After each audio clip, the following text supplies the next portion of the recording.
The story begins with news broadcasts, a series of reports about strange phenomena spreading rapidly online. Fishermen along the coastal areas discovered a balloon so large that it took 10 people to hold one, and many suspected it was a result of nuclear wastewater. On another channel, people talked about a gigantic ancient tree in a national scenic area rated Class 5A, whose magnolia roots extended for 10 miles, attracting waves of tourists. Then came another report about an earthquake that caused fissures, leading experts to suspect an abnormal earth vein.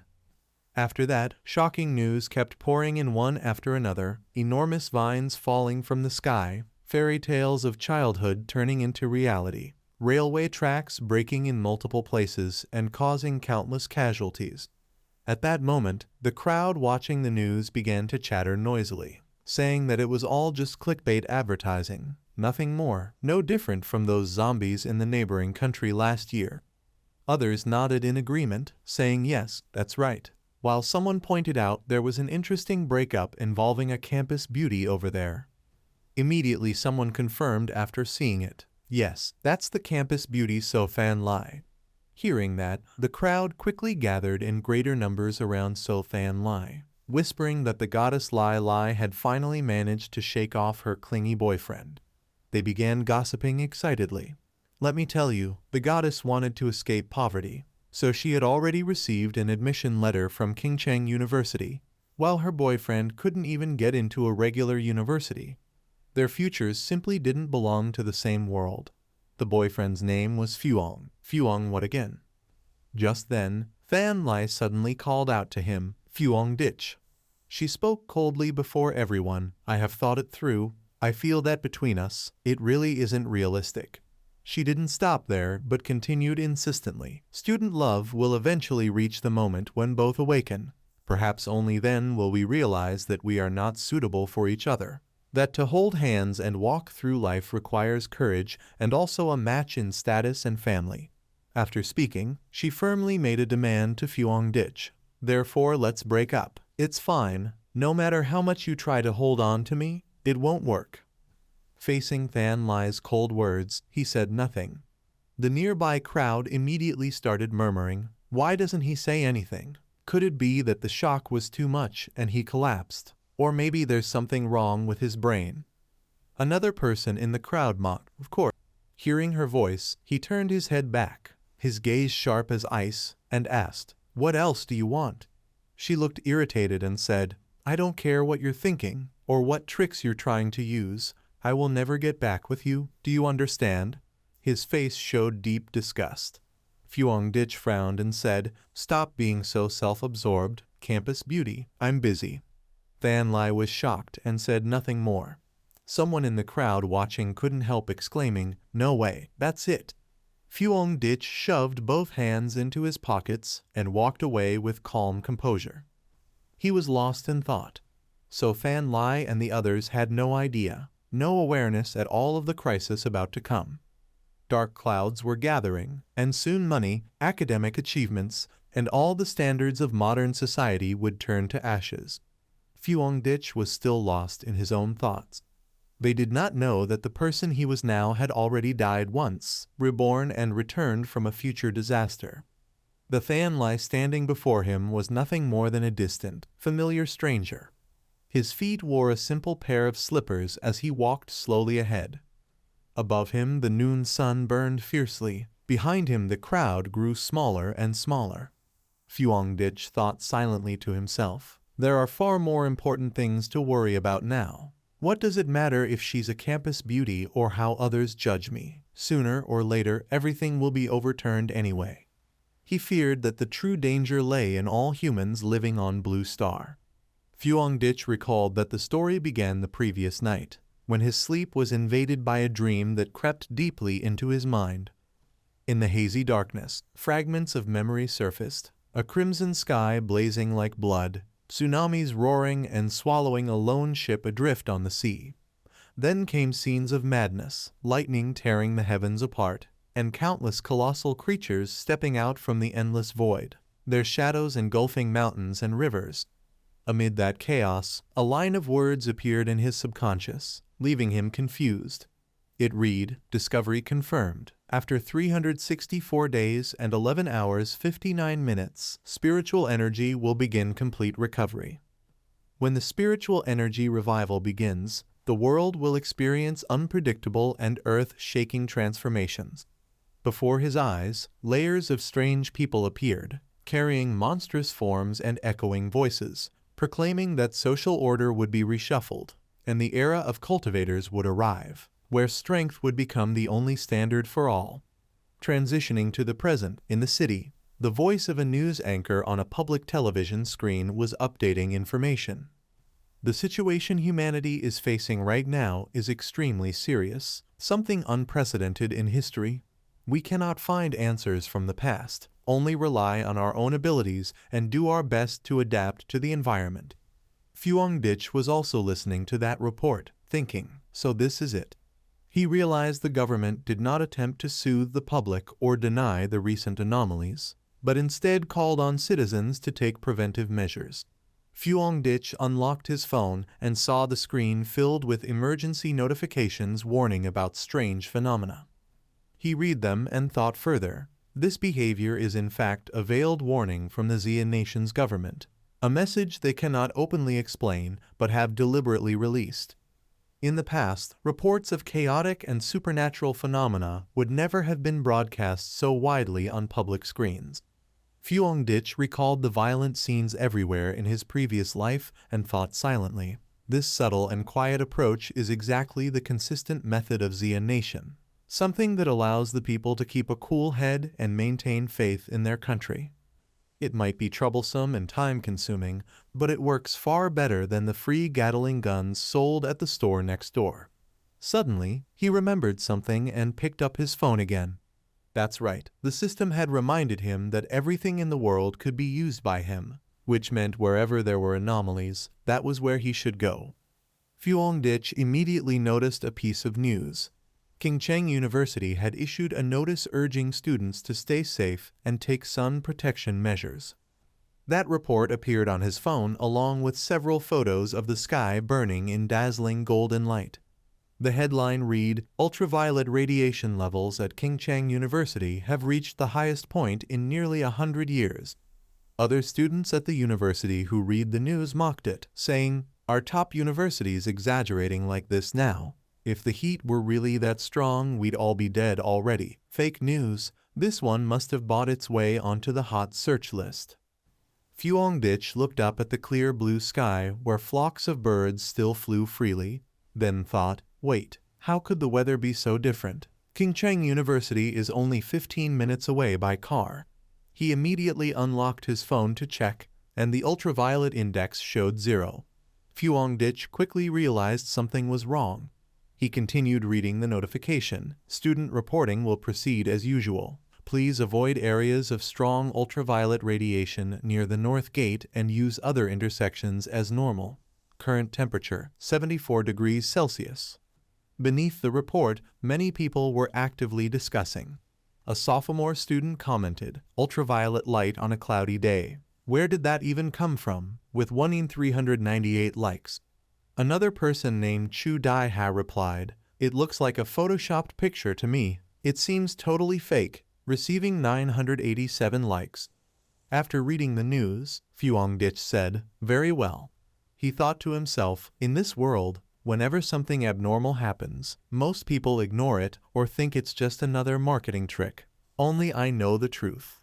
Still holding his phone in one hand, the other hand in his pocket, he stood upright and continued thinking, "My first opportunity has come." The scene shifted. Fuangditch. Then he walked closer and looked around. Indeed, it was abnormal. Fuangditch saw people around him running frantically, shouting, running. "It's so hot we're going to die." Suddenly he seemed to see something. This is... Then Fuangditch slowly crouched down, his hand reaching towards something unseen. His long, slender fingers touched a small streak of crimson light. But just seconds later, it flared violently, releasing a surge of power that tried to engulf his entire body before he could react. At that moment, a system notification appeared as he struggled. Detected extreme yang attribute vibration, unlocking yang attribute data sample.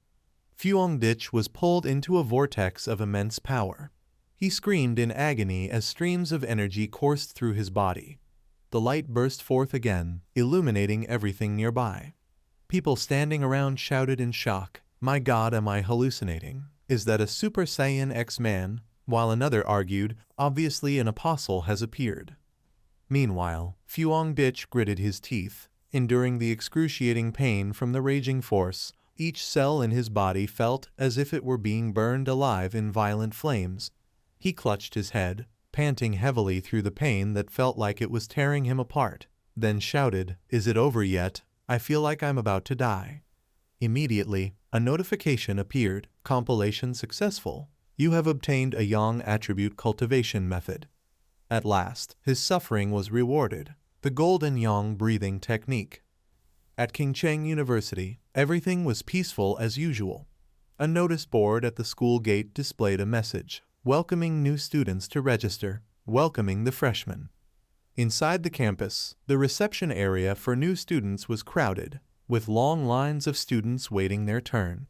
Among them, a few senior students surrounded So Fan Lai, offering friendly gestures, saying, "Classmate, do you need me to help carry your luggage?" Dan Lai stood confidently amidst the group of seniors. She was always surrounded by attention. Someone offered, "Classmate, which building are you heading to? Do you know the way? I can take you there." Another said, "Classmate, here is a recruitment notice from our club. Have a look. If you're interested, you can leave your contact number." In contrast to the friendly smiles around her, Than Lai replied coldly, "Thank you, no need." At the same time, she turned and saw a couple whispering to each other. The young man said, "Luckily we were both admitted to the same city. Half an hour apart doesn't seem so far." The girl smiled brightly. "Yes, so we can see each other every day." Than Lai was speechless, thinking, love struck brains. Suddenly, a loud explosion echoed from behind her and the crowd, shaking the nearby space. At that moment, the school's public announcement system captured Than Lai's and everyone's attention. "High temperature warning at the north garden of the campus. Please avoid the north gate. Do not approach." Than Lai's face darkened as she thought seriously, "Lately strange things have been happening everywhere. I have to go see for myself." At the north gate, a figure stood towering amidst swirling energy. No one else but our male protagonist, Ditch. His entire body was charred black as if burned, and waves of heat and flames caused chaos all around. But a moment later, Ditch opened his eyes, exhaling in relief as if everything had been resolved. As his body calmed, a system notification appeared, "Extreme Yang suspension. Intense breathing can utilize the golden Yang breathing technique to cleanse the body." From Ditch's perspective, his hands also seemed to have changed. He looked at the system panel. The cultivation method was written for him. No need to learn, unlocked, earning 50 editing points. Ditch pulled the notification closer, read it again, and frowned in confusion. Editing points, what is this now? But in an instant, he regained composure, thinking, never mind, clearly useful. How to apply it specifically can wait. Suddenly, the sky turned gloomy, the sun obscured by black clouds drifting in from nowhere. Ditch inhaled sharply as if channeling his energy, using his new power. In an instant, the sky returned to its original state, clear and someone looked up and said, "Did you see the sky suddenly darken just now?" Another said, "I even felt the air suddenly cooler for a moment." Then someone shouted loudly, "Hey, look over there. There really are a lot of people at the north gate." While the students were still trying to understand what was happening, suddenly a pair of feet stomped heavily on the ground, each step so imposing that the surrounding space fell completely silent. It turned out that the stomp belonged to the principal of Qingcheng University, followed by several bodyguards and a figure in a mysterious cloak. The principal immediately asked, "What's the meaning of gathering in such large numbers? Didn't you receive the message forbidding this?" Qingcheng University students report immediately. Those who fail to report will lose points. Seeing the principal approach, the students quickly parted to leave a path for him. The cloaked figure beside the principal said, Please establish a containment perimeter and completely block off the north gate, to which he promptly agreed, okay. On the other side, after dispersing the black clouds from earlier, a notification appeared for Fuong Ditch. You have purified the type a contaminated area, north gate of Qingcheng University. Immediately, a series of other notifications appeared, marking contaminated zones and anomalous points, indicating areas generating energy from recovering spiritual energy with different levels of danger. This information made him curious. Contaminated zones, marked by the Xia nation government as well. Could it be that someone else besides me already knew? While Fuong Ditch was deep in thought, a loud alarm suddenly sounded, drawing his attention. Alert, alert, the north gate is about to close. Please evacuate immediately. The surrounding students curiously watched those walking with the principal, whispering, "Is that the military over there in uniform? What's going on?" At that moment, Fuong Ditch sensed a figure slowly approaching him. Oh no, the movement was too large and had already drawn someone over. He quickly decided to gather all his speed and dash forward. Let's go. Meanwhile, the mysterious figure's feet continued their slow, deliberate steps. The figure stopped in the center of the area where Fuong Ditch had just caused a shockwave, the dust and smoke still lingering around. Suddenly, the mysterious figure crouched down carefully, using a hand to brush away the remaining layer of dust from the ground. Then he lifted it to his nose, as if analyzing something. After a careful inspection, the person in the cloak, with silver hair and cold silver eyes, spoke. This was done by a person. Could it be that someone who accessed spiritual energy early has appeared? Right behind the cloaked figure, the principal continued giving instructions, asking students to leave quickly. Wait, sir, let me send this to my friend's circle first. Fan Lai, standing nearby, overheard the words of the mysterious figure and was silently astonished. Done by a person, spiritual energy, what? This terrifying phenomenon was. Fan Lai imagined the figure that had just run away, and at that moment she suddenly realized something strange and off. That shadow earlier, could it have been Fuong Ditch? But she immediately dismissed her own thoughts, shaking her head with a mocking smile. Don't be ridiculous, so Fan Lai, with his kind of academic performance, how could he possibly appear in a place like that? Time passed, and the day slowly turned into dusk. When the sunlight was still harsh and golden, inside Fuong Ditch's house, he was lying relaxed on his soft bed, sunlight pouring through the window casting warm shadows over his body. Fuong Ditch felt like he was burning up. He complained, "What is going on? This heat feels like it's constantly radiating from my body without stopping." He recalled how he had tried everything to cool himself down, from cold compresses to turning on the air conditioner, yet nothing worked. He sighed in frustration. If this keeps up, I won't get a good night's sleep tonight. Thinking back to what had happened earlier in the day, he suddenly sat up, anxiety flashing through his mind. Wait, after causing such a huge commotion today, could anyone have found out? Fuong Ditch hurriedly grabbed his phone. I have to check. At that moment, the top trending search appeared on the screen. Spiritual Energy Cultivation Association updates new containment ranking. He frowned. What is this? Thoughts flashed rapidly through his mind. The Spiritual Energy Cultivation Association, that sounded familiar. In his previous life, he vaguely remembered an online organization that occasionally released certain cultivation principles, but at that time, most people assumed it was just some web novelist writing a modern fantasy story for fun. Then suddenly, Fuong Ditch remembered the image of the mysterious cloaked person he had seen that morning. Wait a second, could the one I met at Qingcheng University earlier actually be? On his phone screen, a button appeared that said, Open, and he immediately tapped it to view the information displayed. The content inside detailed the cultivation realms of practitioners. The first realm, Ghost Domain, where the practitioner relies on the spiritual energy of heaven and earth to create mortal weapons. The second realm, Spirit Creation, borrows the power of heaven and earth, opens the divine blood veins, and generates internal spiritual energy. The third realm, Diamond Bloodline, possesses indestructible diamond-like spiritual energy, with all bones connected and empowered to command elemental attributes. The fourth realm, Divine Moon, uses immense power to break through the restraints of heaven and earth, accumulating faith to ascend as a new deity.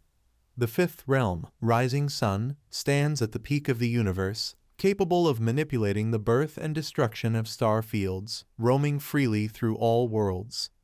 The ultimate realm, Transcendence, surpasses all limitations of existence, mastering the cycle of life and death, split. Now that the restoration of spiritual energy has become a universal trend, in order to prevent fellow cultivators from going astray, these realms will be made public, hoping that everyone can use them for self-reference. Fuong Dich felt somewhat doubtful. Although the content was mysterious, its structure seemed familiar, even bearing a faint watermark. Below the post were countless skeptical comments. Someone wrote, "Spiritual energy, cultivation. It feels like only someone with brain problems would write something like this." Another commented, "Nowadays people will really do anything for attention." One immediately dismissed it as fake, saying, "Anyone can tell it's not real." Some criticized, "Writing a novel is fine, but don't treat it like reality. You'll mislead the kids." Fuong Dich's suspicion grew deeper. This kind of announcement should have been issued by the Han Nation government itself, shouldn't it? After reading through the comments of netizens, Fuong Dich frowned in confusion. In his previous life, he had never heard of this association. As an ordinary person back then, he couldn't access such things, and after the natural disaster completely changed his life, he had even less time to care about them. At that time, just staying alive had consumed all of his energy and spirit. He put his phone aside, thinking, the Spiritual Energy Cultivation Association. Could this be a signal from the government to those who have already come into contact with spiritual energy? He made up his mind. In that case, I'll follow the instructions and perform the Golden Sun breathing technique once more. With that thought, Fuong Dich immediately closed his eyes, focusing all his concentration to absorb the surrounding spiritual energy. A surge of powerful energy began to flow throughout his body, making him frown slightly as he endured the heat. Within moments, Fuong Dich slowly rose into the air, surrounded by radiant streams of life energy lifting him upward. As he stopped his cultivation, he murmured in his mind, "The first step is to refine the body into energy, using the physical vessel as a weapon to absorb the spiritual essence of heaven and earth." The blazing fire of power roared within him, forming shape according to his inner technique, molding spiritual energy into a divine seal. His face tensed, veins standing out as he strained to control the torrent of strength flowing through every muscle and vessel in his body. Fuong Dich then raised his head to observe the divine energy, wondering in confusion what this could be. Immediately after, a notification sounded from the system. "Congratulations, you have advanced to the 1-star realm, Ghost Domain." The system panel displayed, "You may use the editing points obtained and forcibly embed the data you have collected into." At that moment, his mind was filled with questions. Editing points, right? I almost forgot about them. But what exactly does that mean? The data I've collected so far is the Golden Sun breathing technique, which has the Yang attribute. He looked at the system panel again. "You may use the editing points obtained and forcibly embed the data you have collected into any object. Current editing points, 50. Fuong Dich read each line carefully, thinking, forcibly embedding it into any object. What does that even mean? He raised his hand forward, murmuring to himself, what exactly does any object refer to? Suddenly, the cup beside him floated up, reacting to Fuong Dich's power. The system instantly prompted, would you like to consume editing points to imbue this object with the Yang attribute? Yes or no? Witnessing the strange phenomenon, Fuong Dich smirked quietly, amused. So, I guessed correctly. He began to analyze the situation. Forcibly embedding or infusing must mean enchanting an object, granting it supernatural power. If I choose yes, then this cup will become a cup imbued with the Yang attribute. His mind began to wander further. If it works for a gun, a blade, or another weapon, then could those become my unique, extraordinary weapons? Judging by the system's wording, it seems I won't be limited to collecting data from only one attribute. Thinking this through, Fuong-dich turned to glance at the gleaming sword strapped behind his back. He examined the weapon closely for a while, continuing to think. A custom-designed weapon with supernatural power would indeed be crucial in the future. After calculating everything in his mind, Fuong-dich quickly made up his mind. Might as well try it with this one first. If it works, I can buy a real one later. He thought that since he had been reborn, he must prepare thoroughly to face the mutated monsters that would inevitably come. As he resolved this, in the pitch-dark night, only the moonlight illuminated the world, while the brilliant golden light of the golden sun breathing technique flared powerfully through Fuong-dich's window, shining defiantly against the darkness. At that same moment, a strange, fur-covered shadow slipped past the outside of Fuong-dich's house. The ferocious face of the beast revealed itself, its glowing crimson eyes gleaming in the dark, exuding a murderous aura that filled the air.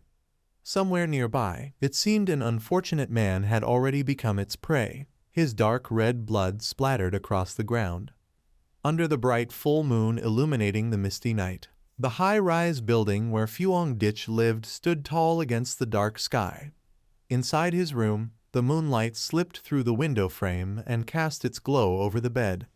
As Fuong-dich lay asleep, he suddenly felt uneasy, as if he could hear some kind of noise. Jolted awake, he slowly opened his eyes and frowned in confusion. Where did that mouse come from? He quickly got out of bed to check around. After a while of carefully searching every corner, Fuong-dich realized that the sound was not coming from inside his home. He thought to himself, it's not from the water pipes either. Could it be someone else's pet calling for a mate? He perked up his ears and focused on listening. After all, he had just entered the ghost domain realm, and his hearing was sharper than an ordinary person's, so being able to hear sounds from another apartment wasn't unusual. But after listening for a while, the noise became clearer, and Fuong-dich frowned again. Something's not right. He cautiously opened the door and stepped outside to see what was going on. Immediately, he discovered a strange rabbit-like creature hanging upside down on the tall wall in the hallway. The bizarre beast suddenly leaped toward him, pressing its face close to his. Startled, Fuong-dich gritted his teeth, forcing himself to suppress the fear rising in his chest. That rabbit was a mutated beast, twisted by some kind of strange transformation. His mind spun with confusion as he recalled faint memories from his previous life.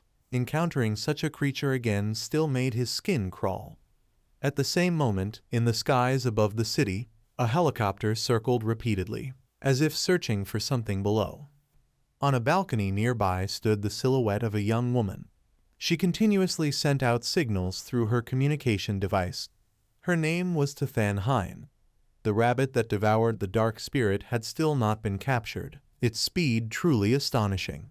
With a lollipop in her mouth, Than Hein adjusted her mic and listened intently.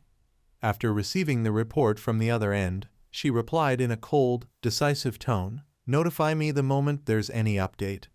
When the call ended, Than Hein immediately leaped off the balcony where she had been standing. Then she dove straight down. As Than Hein was speeding through the air, a sudden surge of energy appeared, startling her. Even though it was only a fleeting sensation, she immediately confirmed it. It's here, the aura of that mutated beast.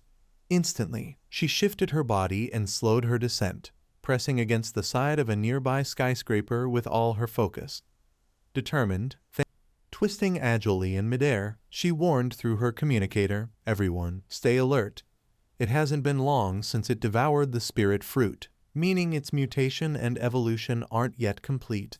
It could continue evolving and become even stronger. So don't let your guard down for even a second." In a nearby office building, a man sipping coffee by the window happened to witness Than Hein darting and leaping across the rooftops.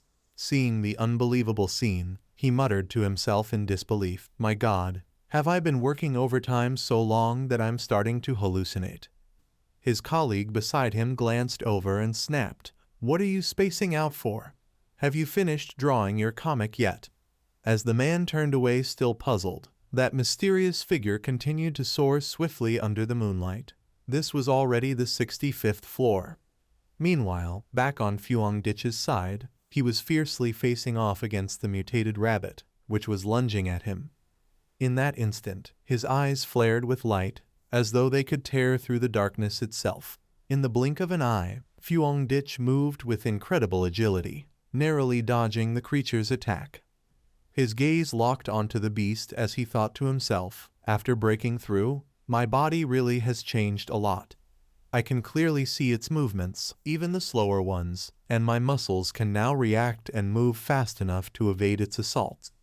At that moment, the center of Fuang Ditch's palm suddenly flared with a magic circle shaped like the sun, radiating a powerful current of energy that surged through his entire body. Staring at the monster before him, Fuang Ditch recalled the brutal scene he had once experienced in his previous life. But to think that this mutated demonic beast would appear so early, it was something he could clearly remember when comparing it to the memories of his past life.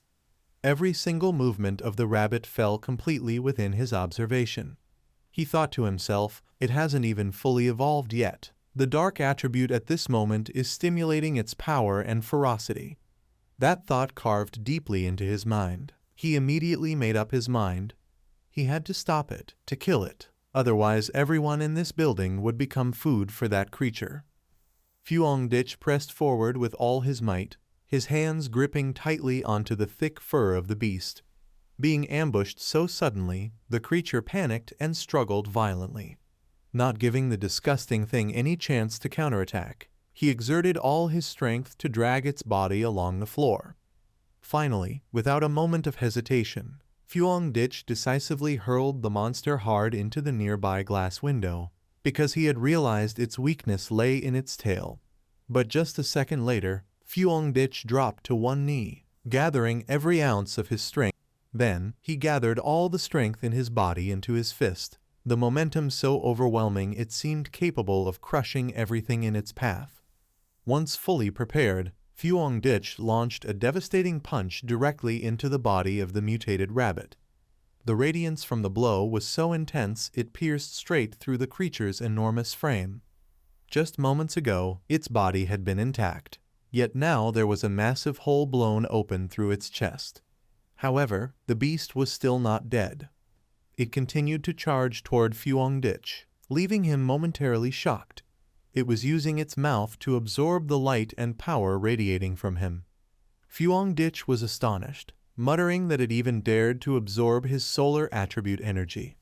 The power of the sun was a force of overwhelming dominance, and this rabbit was truly courting death.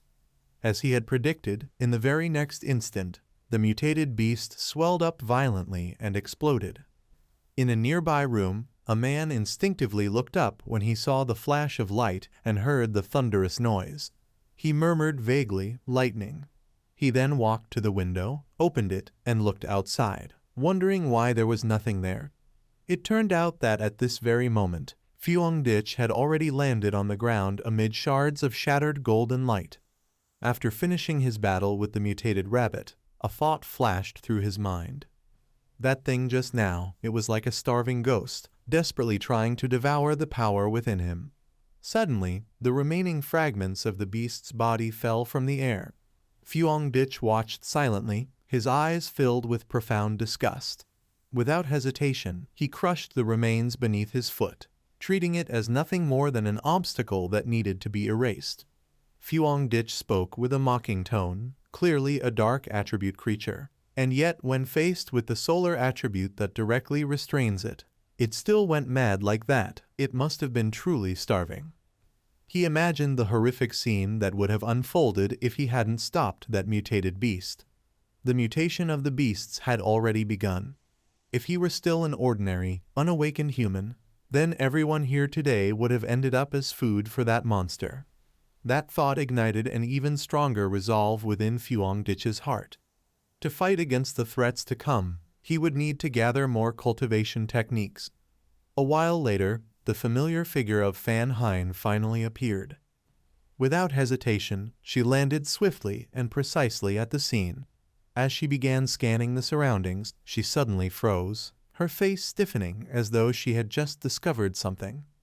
Her gaze followed the remains of the beast on the ground, her expression showing a hint of doubt. "It's dead already."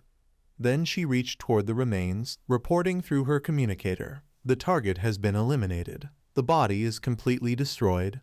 I will first recover the residual dark attribute energy." But just as she extended her hand, a flash of energy burst out.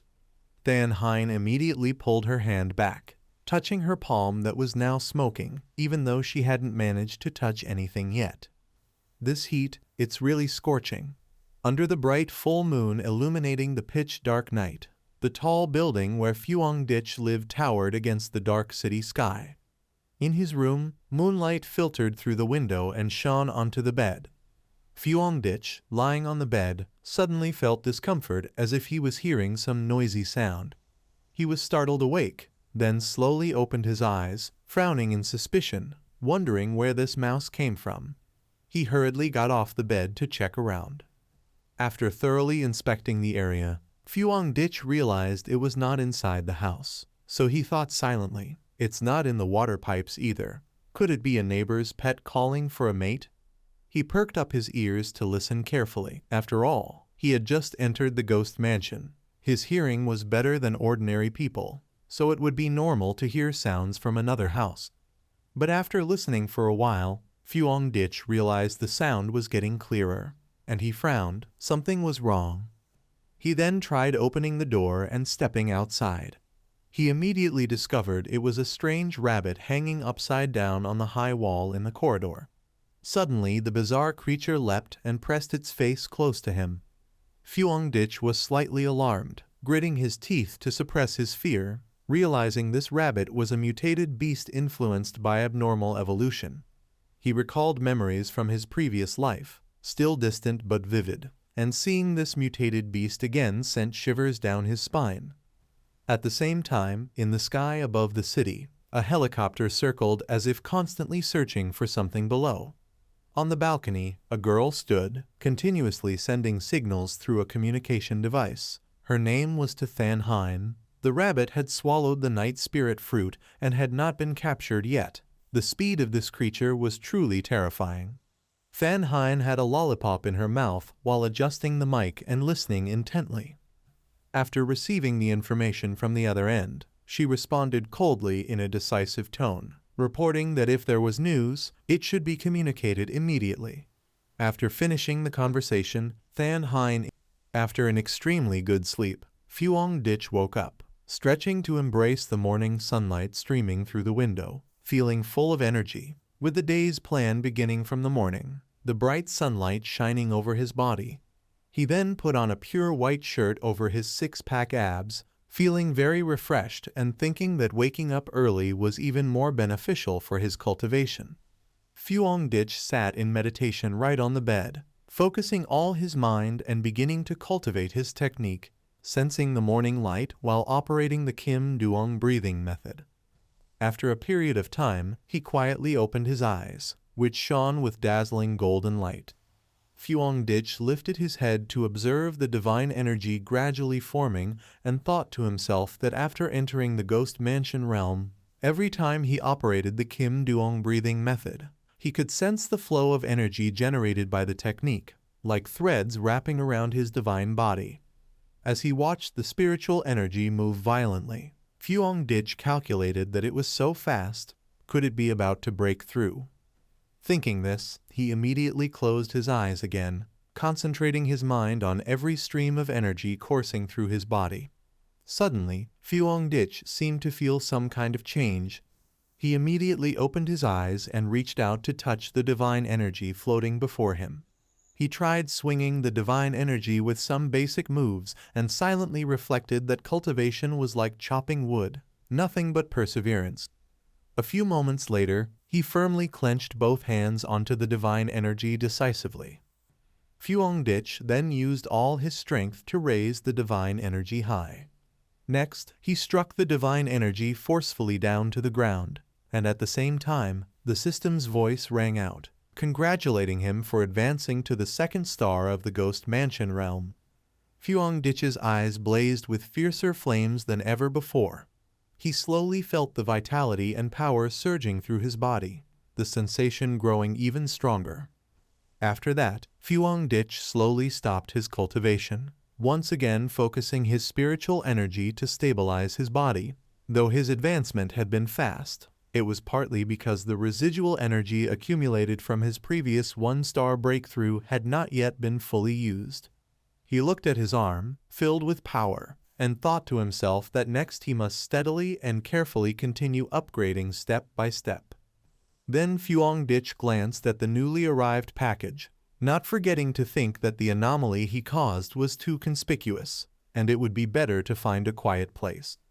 The scene then shifted to the association office, where someone was sipping tea, but was distracted by the ringing of the phone.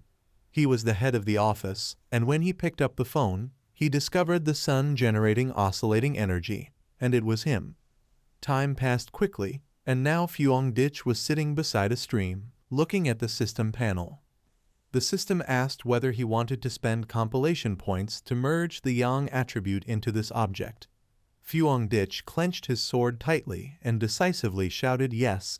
He recalled old memories. Previously he had tried using a model.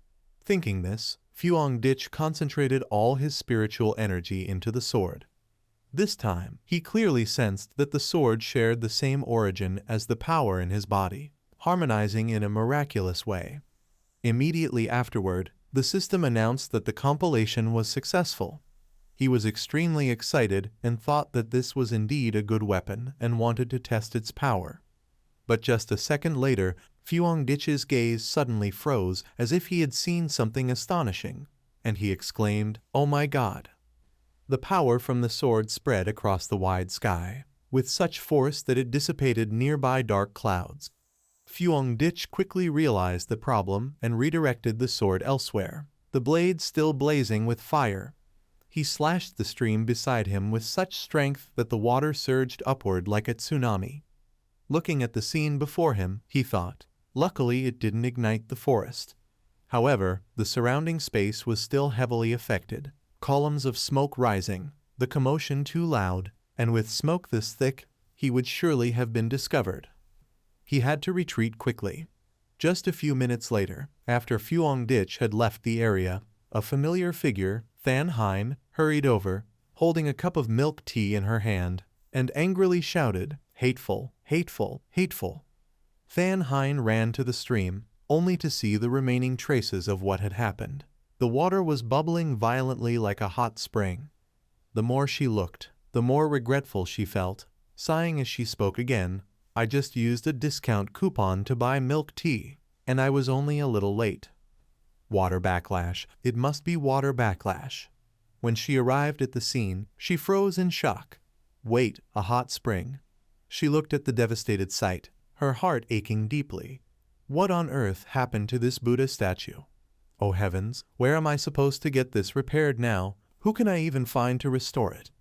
With tears in her eyes, Than Hein clenched her fists in frustration and said through gritted teeth, "I'm going to get scolded badly by the Aftermath Management Office again." Ever since that person appeared, nothing has gone smoothly. Suddenly, she noticed a faint trace of Fuang Dich's lingering energy, and her body stiffened.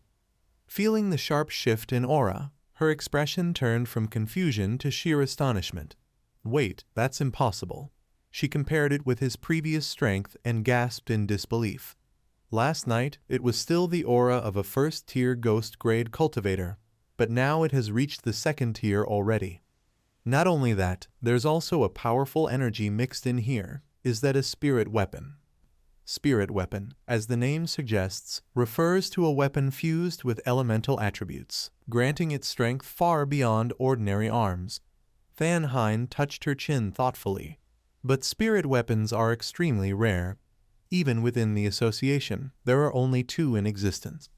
Not to mention, the Lightning Spiritual Energy Project is still incomplete, the technology limited and far from mass production. How could this person possibly have one? The more she thought, the more frustrated she became, unable to find a reasonable explanation. His weapon now carried the Yang attribute, but the system hadn't specified whether it could only use that attribute alone. He recalled the line that had once appeared on the system's data panel. Everything in this world can be compiled as material by this system. The system had mentioned he could compile various cultivation techniques. So if I later gain other attributes, could I fuse them into this weapon too, stacking them onto the current one? Suddenly, a series of messages popped up on Fuongdich's phone from an unfamiliar user. "Hello," the person wrote. "May I ask if you're also a celestial practitioner? Sorry, I happened to check your browsing history and saw you've been looking into recent anomalies, even saving posts about breakthrough stages. My friends and I are also celestial practitioners. We usually gather to train together and are looking for others with the same goal." It was then that Fuongdich realized he had completely forgotten to set his privacy settings. The person continued messaging him, saying, "There are 3 of us, and after the anomalies occurred, we've stuck together to rely on each other. As for the current situation, those who understand will understand. We just hope to find some senior celestial practitioners online and make friends. Your nickname is Fang, right?" Fuongdich replied, "I just joined the sect as well." The other person responded, "That's great then. How far have you progressed in cultivation? Have you reached a breakthrough yet? That rotten-style divine talisman is really difficult, but I've heard that even the great elders in the national team have only reached the ghost grade level, so we're not that far behind." Fuongdich read this and responded with admiration, "That's quite strong." After reading the message, he felt a little contemplative. Even those formally recruited into the official team are only at the ghost grade level. Before he could collect his thoughts, the other person sent another message enticing him, saying, "Let me tell you another secret. A new polluted zone has just appeared. Do you want to form a team and go together? The more people, the safer, and we can share the resources equally." Fuongdich read the message and thought to himself, "A new polluted zone, huh?" He quickly replied, "Send me the address so I can take a look." The other person immediately sent a compressed file titled 8 Haidong Long Data Zip, containing all the materials. Fuongdich downloaded it to his phone and began extracting the file. Once the extraction was complete, the information was clearly visible. The Hadong Long polluted zone was originally an underground river formed by cracks in the strata. But after the heaven and earth anomaly, the original water turned into high-temperature lava, making the temperature in this area extremely harsh.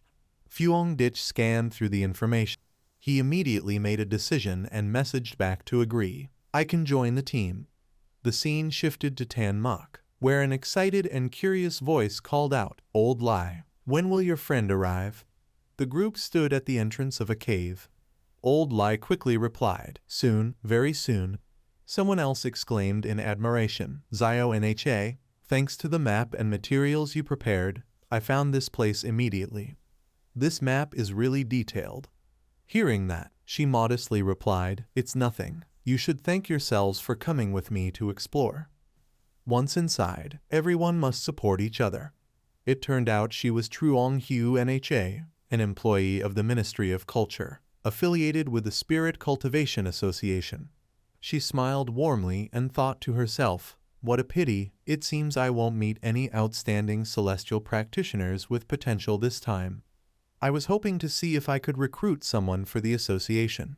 She thought further, many celestial practitioners don't realize that the Spirit Cultivation Association is actually an agency under the Han Nation government. Becoming an official staff member requires very high standards. Normally, one wouldn't even find a way in. Thinking of this HUNHA side, the fact that I could join was because I passed each rigorous evaluation round. Of course, my family had to owe a lot of favors. If I don't gain anything this time, I'll probably be forced to work overtime again. At that moment, Lao Lai suddenly shouted, "Ah, is Fang here? Fang? Fang?" Fang smiled gently and greeted softly, "I am Fang. Hello everyone." Zuna was surprised when she saw Fang. She glanced back secretly thinking, "This person is so young, if I am not mistaken. His power is at the second spirit level of the ghost realm. Strangely, even though his aura is strong, it does not feel oppressive like other masters. On the contrary, it feels warm." Without hesitation, Zhu Na immediately pushed open the heavy gate and called out, "Now that everyone is here, let's go." And everyone around responded in unison. Okay.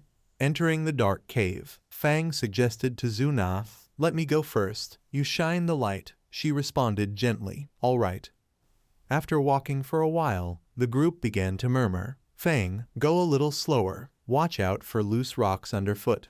I thought all the water inside would have turned to lava already. Now a drop of water falls, giving me a shock. Strangely, does anyone else feel that it's not as hot as imagined? Maybe it's because we haven't reached the center of the contaminated area yet. If anyone is tired, just say so. Everyone's safety is the most important." Fang said nothing but pondered silently. "Although I arrived last, everyone treats me like part of the group. Whether it is due to my approachable personality or genuinely seeking a trustworthy teammate during this chaotic period, the feeling is very sincere." Suddenly Fang's steps stopped. In front of him and the others flowed a bright red lava stream along the cliffside. He announced, "We've arrived." One of them shouted excitedly, "It's really lava." Suddenly Fang lunged forward, ignoring everyone's objections. "Hey, it's dangerous ahead. Don't act recklessly." In the next instant, Fang knelt down, lowered his body, and reached directly into the blazing lava. The group gradually lost their composure and shouted, "What are you doing, buddy? Don't you want to live? Pull him out immediately." Before anyone could react, the flames surged violently, forming a wall of fire separating Zhu Na's group from Fang. Within the raging fire, the system issued a clear notification. "Anomalous phenomenon detected in heaven." It didn't stop there. The system panel notified again. "Internal inflammation with high temperature carries an explosive attribute. Its destructive power extremely terrifying." Fang's sword emitted a dazzling light. Then slowly, as if drawn by some force, it was pulled through the wall of flames. He reached out toward the sword, and at the same time, the system displayed again. The Crimson Fire Blade technique requires holding the blade to unleash its power, each slash roaring like a raging flame, the blade's edge enveloped in a layer of blazing fire, forming a frenzied streak of lightning flames. Fang gripped the sword tightly with his firm hand. Then his gaze blazed with excitement. Just as it fully harmonized with the blade, expending a bit of effort would merge the internal inflammation attribute into this sword, and immediately the internal inflammation surged and spread throughout his body, looking no different from a deity descending to the mortal world. Below, Zhu Na's group looked up. Everyone exclaimed, "Look, he's fine. His weapon is also absorbing the lava's power." In a short time, Fang's crimson fire blade completely transformed, now radiating a commanding red flame. They stood there rejoicing. It seemed Fang had recovered. What happened earlier was probably just a small accident during cultivation. Now the spiritual energy here had stabilized greatly. It was time for them to cultivate. Lao Lai stood with arms wide, face full of joy. "I can feel it. The spiritual energy has changed. I can absorb it smoothly." Ma Han standing beside him happily responded, "Me too, I can feel it. Now I just need to cultivate a bit more to officially step onto the path of Tao." Zhu Na. When addressed, she could only smile wryly and raised her thumb in agreement. "I'm just here to collect materials. Everyone focuses on cultivation. I'll assist in the surrounding area." Hearing her words, the others repeatedly expressed their gratitude. "Thank you, thank you." Time slowly passed in the cave filled with sharp thorns. It seemed no one dared enter, but a sound came from the cave entrance. Light cast shadows of several strangers, catching Zhu Na's keen attention. Other immortal cultivators had arrived. The strangers advanced boldly, and as soon as they appeared, their leader with piercing eyes shouted provocatively, "Where did you little shrimp come from? Get out. This is our territory now." Zhu Na worriedly thought, "Not good. Those three are all first spirit level of the ghost realm. We are weak compared to them. Even if everyone combines their strength, we cannot defeat them." Looking at the scene, one side is threatened while the others focus on cultivation. Zhu Na tensed as she assessed the situation, unable to intervene. She immediately tried to negotiate gently with them, apologizing. "This is the place we arrived first. My friend has already started absorbing the spiritual energy. If you don't mind, everyone can absorb the spiritual energy together with us." Of course, the one-eyed leader didn't listen to her explanation. He shouted loudly, "Hey little girl, have you entered the ghost realm yet? You all, get out now or else." Hearing those threats, Zuna silently contemplated, with the premise that spiritual energy has recovered, right now, according to the principle of the strong defeating the weak. In this wild growth period, weak cultivators don't deserve the resources to become stronger. But the lower kingdom will not allow this situation to persist forever. As a member of the association, I have to do something. Fortunately, just as Zuna didn't know how to handle it, Fang suddenly appeared beside her. He held his blazing crimson fire blade, directly confronting the one-eyed leader, looking at someone tall and muscular, yet only bullying a little girl. Without giving him time to react, Fang immediately assumed a combat stance. The sword in his hand was planted into the ground, and at that very moment, the earth cracked and shattered, the thunderous sound startling everyone present. The one-eyed leader seemed to sense the approaching danger and immediately shouted for his men to retreat. But they could not completely evade the sword's power, and their formation instantly descended into chaos. Lao Lai and Ma Han, who were cultivating nearby, were also affected by that force, which shook the entire cave. They both looked at each other in bewilderment, wondering what was happening. After delivering that strike, Fang silently recalled past scenes of slaughter, thinking that precisely because so many cultivators worshipped the principle of the strong defeating the weak, it led to irredeemable tragedies. Thinking this, he looked at the events unfolding before him and frowned helplessly. But merely giving advice and talking wouldn't subdue these people. The one-eyed leader's face twisted with extreme anger as he stared directly at Fang, his hand already gripping the sword on his back. Without waiting any longer, Fang directly pulled his sword from the ground. An aura of astonishing dominance radiated from him as he pointed the sword at the one-eyed leader and shouted, frightening them all, "Get out." Only now did the leader realize the seriousness of the situation. His face twisted in fear as he stepped back. What is this? What kind of monster? Immediately recognizing what they were up against, they turned and fled, with the leader still reminding his subordinates to run. While Fang calmly sheathed his sword, Lao Lai's group kept cheering, "Big brother, amazing. That slash was so cool." Hearing the continuous praise, he shyly scratched his head and replied, "It's not just because of them being ridiculous. Everyone's cultivation is also quite decent. Are you ready to leave yet?" Zuna quickly explained the situation. "The polluted area here seems to have no spiritual energy left. We should go." But inwardly she thought, if that slash had really struck, there would probably only be a few charred bodies left here now. She looked at Fang's tall figure and thought, he must surely be a genius immortal cultivator with a high-grade attribute, and also possesses top-tier talent.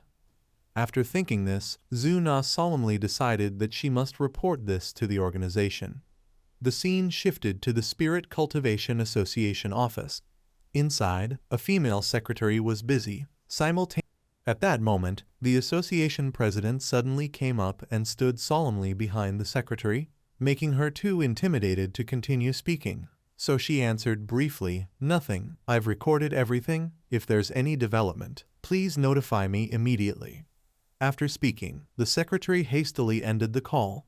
Only after hanging up did she dare to reveal her true feelings, joyfully saying to the president, "Sir, could it be that we've been lucky? 2 immortal cultivators with high-grade attributes appearing consecutively." The president calmly read the documents while responding, "Lucky. Those with high-grade attributes now all have noble backgrounds, they are specially valued, and in the future, they will all be figures at the center of power." He sighed deeply, feeling troubled, inwardly even lamenting, thinking of resigning. Time passed quickly. At early dawn, the sun rose, illuminating a peaceful sky. Just as someone was about to yawn, still half asleep, they were startled by loud chatter. "Look, that cosplayer of X guy is so handsome. The sword prop looks amazing. The way he wears it on his back is so cool. I want to ask where he works." Hearing the continuous discussions about himself everywhere, Fang, pretending to be a cosplayer, still stood out and drew attention, feeling slightly embarrassed and unsure how to respond to the endless praise. Truly a man among men, a supreme ruler. At that moment, the sound from his phone drew Fang's attention. It turned out the notifications were a series of reports about the shocks he had caused. Stories of cultivation novels becoming reality, dazzling golden light, ominous cold Kai appearing outside the millennia-old stone cave, and even photographs capturing a massive dragon flying across, with an anonymous source claiming that a master had been cultivating there and was the one who drove them away. Just skimming it was enough for Fuong Dich to understand that it was all caused by internal inflammation, a careless mistake, emitting heat up to 2000 degrees Celsius. It would be strange if it did not create a new phenomenon. Someone must have exposed my characteristics. It was not Lao Lai or Truong Hiu Na. I have absorbed so much yang attribute spiritual energy. He felt the current of energy running through every cell, sensing that if he operated the Kim Duong breathing method one more time he could break through. Fuong Dich faced the blazing sun and then headed straight for his target, getting behind the mountain quickly. 5 minutes later, Fuong Dich's house was behind the mountain, clouds drifting lazily over the ridge, sunlight filtering through the leaves full of life. There someone appeared digging straight into the fertile ground with a shovel, unclear whether they were digging or refilling. A gardening expert, to Than Hein was now sweating profusely. She said tiredly, finally done. But moments later, with her keen intuition, she seemed to sense something unusual and felt puzzled. What is this?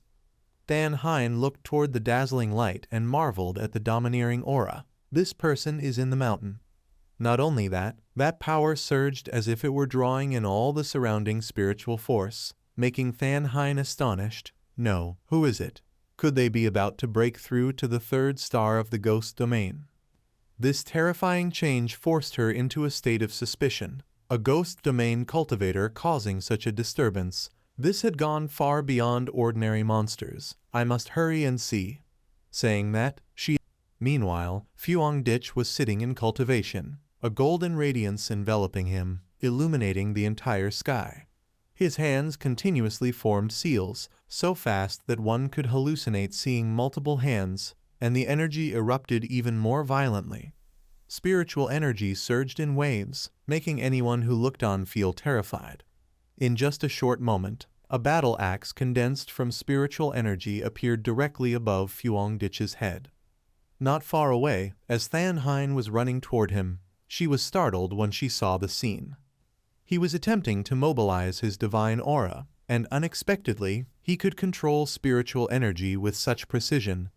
Could it be that he had been secretly cultivating for hundreds of years without anyone knowing? Painful memories of her previous cultivation attempt flooded her mind. She had failed to break through to the third star of the ghost domain, blasted back by the pressure of the divine aura, coughing up blood and bedridden for a week.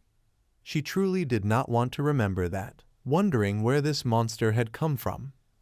Than Hein looked at the spiritual energy radiating around, the giant axe before him, thinking that the abundant energy, precise control, and mobilization of the divine aura, each trace of spiritual energy seemingly refined thousands of times, indicated that this being was no longer just a monster, but an existence like a god descended to the mortal world. Thinking so, she compared Fuong Dich with other cultivators. Moreover, most Zion practitioners, when sensing a breakthrough, would become impatient, but this person advanced steadily, with a mindset and courage extraordinarily mature, like a hidden master. Suddenly, violent fluctuations appeared in the sky, divine aura moving in the east.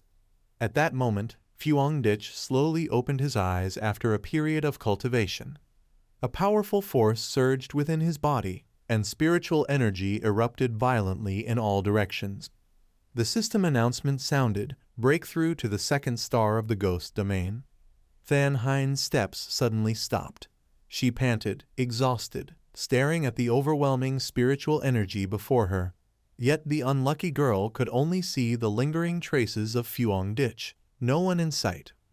She panted heavily with regret. Too late already, only 30 seconds had passed, and if she guessed correctly, he had already discovered she was following him. Continuing like this, she thought, she would never have a chance to recruit him. Suddenly, Fan Hein's eyes widened as if she realized something. Wait. Then she slowly sensed the surrounding space and quickly concluded that this senior must not have left yet. As for Fuongditch, he was standing on a tall tree nearby, looking down, then thinking in puzzlement, it's her, the one who has been following him these past few days. While Fuongditch was concentrating and currently, the Xian practitioners were developing spontaneously and chaotically.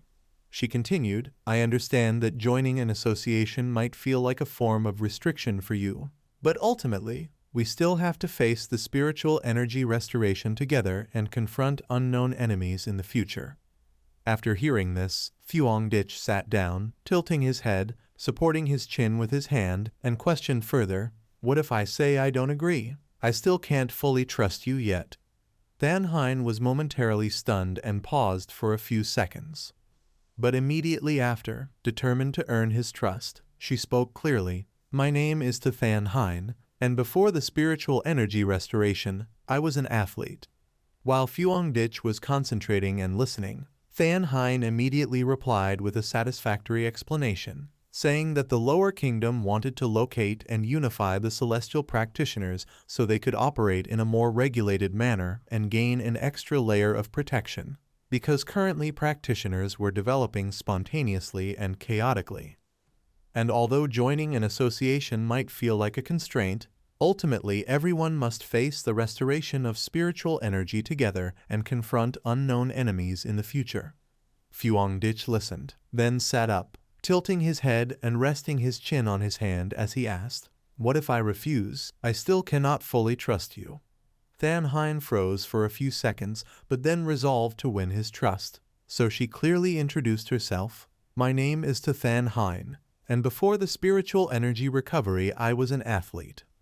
She then shyly produced her athlete identification card, asking if it left any impression and handing over her documents. Please trust me. Fuongditch examined the card closely and hummed that he did have some impression, for in his scattered past memories he recalled seeing Fan Hein as a past second-place long-distance runner of the lower kingdom, and indeed those born with exceptional aptitude were more likely to become celestial practitioners. No wonder she runs fast. Though he still hesitated because he remembered the catastrophe that had destroyed the lower kingdom in his previous life, and thought that even if he was reborn with a system to help him, he would have to become part of the larger plan later when timing was ripe. A few seconds later he answered, yes, I am impressed, and the girl visibly relaxed. Suddenly Fuongditch moved swiftly from above to stand behind her and said, let me think for a moment. But you must keep my whereabouts secret from them for now.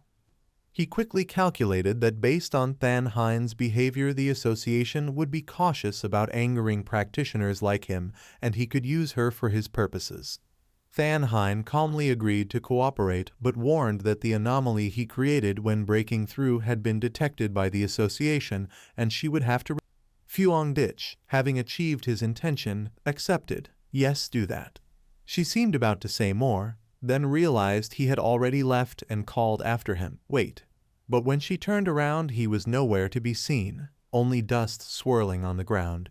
Later Fan Hein complained bitterly over her communication to the association that she had failed to capture him again. He kept evading them. Dealing with the traces the elder left was exhausting. I am so unlucky. But the person on the other end calmed her and said to set this aside. It is actually good that he is out doing tasks. Then they informed her of another shocking development. Anomalies had reappeared, and Fan Hein, incredulous, asked hesitantly, they back already? Her face darkened as she thought of the brutal mutated beasts and vowed she would not forget them. Fan Hein was even more reluctant to recall the horrors of those mutated creatures. They were either dark and evil, or insane and brutal. They relied on the energy in the polluted areas after spiritual energy restoration. Some mutated into abnormal beasts that devoured humans, some disguised themselves as disastrous anomalies. Continuously killing, occupying, and dividing territories. These savage acts would lead to great catastrophe. eventually promoting the formation of new polluted zones. If not eliminated, they would carry terrifying destructive attributes, continuously encroaching on the human world. Elsewhere, a continuous drizzle covered the entire city. The sky was gloomy with dense black clouds. Thunder crashed as if tearing the sky apart. Under the pouring rain, a figure was slowly walking. Loudspeakers kept broadcasting warnings to everyone. Red alert for heavy rainstorms. Residents are advised not to go out unless necessary. Pay attention to safety. The Ngok Hong scenic area in the city is at high risk of flooding. Certain areas have been blocked off. Please do not approach. Yet on the forums at this time, people seemed unaware of the abnormality and only joked. It has been decades since such a fierce storm. Which great practitioner is undergoing tribulation here? Fuong Dich frowned coldly, not caring. His steps continued relentlessly, because only he noticed something unusual. The lightning attribute was extremely strong, both majestic and violent. But the center of the lightning storm was at. Fuong Dich quickly climbed the steps to sense more clearly. Finally, he stopped in front of a towering mountain and locked onto his next target. Then he did not hesitate for another second and immediately accelerated forward. Afterwards, he used all his speed to rush toward the foot of the mountain. As he approached, the system machinery voice sounded, "Polluted zone detected ahead, approaching Ngok Hong Peak." Fuong Dich heard it and stopped to carefully observe the surroundings. He looked at the scene ahead, which seemed to match the system information. Ngok Hong Peak, 1,545 meters high, covering 25,000 hectares, one of the key scenic spots of the city. Pollution level not yet determined. Fuong Dich ignored the notification. At the same time, people at the association were looking up at the projector screen, which was showing images of the mountain where Fuong Dich had just arrived, and they analyzed this strange phenomenon together. According to the measurements of spiritual energy density, the danger level of Ngok Hong Peak was rising, and the peak was immediately sealed off and a new polluted zone established. The chairman was seriously examining the documents in his hands and said that this occurrence was sudden and extremely serious. I had originally sent Than Hein on another mission, but now she must be urgently recalled. After speaking, he invited her to stand and report. "Than Hein, you may speak." She quickly stood up, holding a stack of papers, and moments later began to give her report in front of many people in the meeting. Currently, Ngok Hong Peak can no longer be accessed, and the spiritual energy with lightning attributes is showing signs of erupting. We temporarily assessed this area at pollution level A. Recalling the peak densely filled with lightning spiritual energy, Than Hein seriously reported that based on the current situation, within 1 hour, Ngok Hong Peak could potentially reach level S, and emergency plans must be immediately activated. However, according to all records of the immortal practitioners, no practitioner in my area has the capability to approach this zone, including myself. At this point, everyone in the meeting, including the chairman, fell silent, as they all realized the current situation was extremely serious. Listening to her continued report, even a third-star Ghost Mansion adept practitioner would face a 100% probability of death. After hearing the report, a mature man in uniform immediately frowned and ordered sternly, then began sealing off from the base of Ngok Hong Mountain and dispatched personnel to patrol 24 hours a day to prevent anyone from ascending. After careful consideration, the chairman also nodded seriously in agreement, responding that the threat must be cut off at the root by completely sealing the mountain. As the newly formed polluted zone is surging with spiritual energy, and absolutely no one is allowed near it. Only once the energy density subsides can surveys continue. Meanwhile, the violent lightning bolts continued to strike relentlessly down to the ground on Ngok Hong Peak. Yet Fuong Dich was able to evade all of them without sustaining any harm, though inwardly he marveled. Fortunately, I have the golden yang breathing technique to protect my body. The hardships ahead were immense, but they could not weaken his resolve. He boldly advanced through the dense storm of lightning relentlessly attacking him, because in his heart he thought, this is still not enough. Fuong Dich analyzed the current situation based on memories from his previous life. During the period of spiritual energy restoration, humanity not only benefits little but is at risk of being displaced in the food chain, falling to the bottom if they remain stagnant, not to mention the changes in the heavenly and earthly weather. Even small creatures like rabbits or mice could threaten humans. The more he thought, the sharper his gaze became. Even more terrifying things than mutated beasts would appear in the future, capable of defeating cultivators easily. Although he already mastered the golden yang breathing technique and the crimson fire sword technique, representing the yang attribute and internal flame attribute respectively, it was still clearly insufficient. Fuangdich's mind worked constantly to calculate the optimal approach. Previously, he had spent compilation points to integrate both attributes into the Sword of the Path. The yang attribute enhanced the defensive capability and durability of the sword, while the crimson fire sword increased destructive power in attacks. But over-reliance on the weapon would reveal many weaknesses. Only by becoming truly strong could he control those ferocious and cunning creatures and gain the advantage. Of course, to become stronger, Fuangdich could not ignore this rare opportunity. The thunderous power here was a perfect chance to train and strengthen himself once more. He dashed through each wave of lightning aimed directly at him, knowing that to become continuously stronger, he had to seize opportunities amid the fluctuations of heaven and earth. Stronger lightning strikes came down in greater numbers, but they could not deter his resolve. Otherwise, he would be left to die in the natural disaster. This time he decided to use his fire sword to block the strikes, but the immense force caused his arm to ache.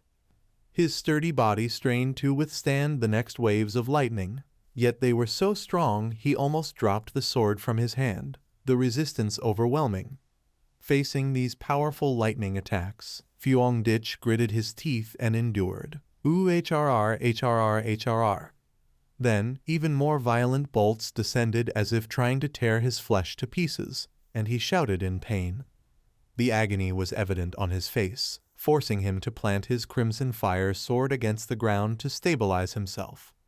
He relied on the sword to brace against the force, as this extreme lightning attribute was essentially the brutal power of divine punishment.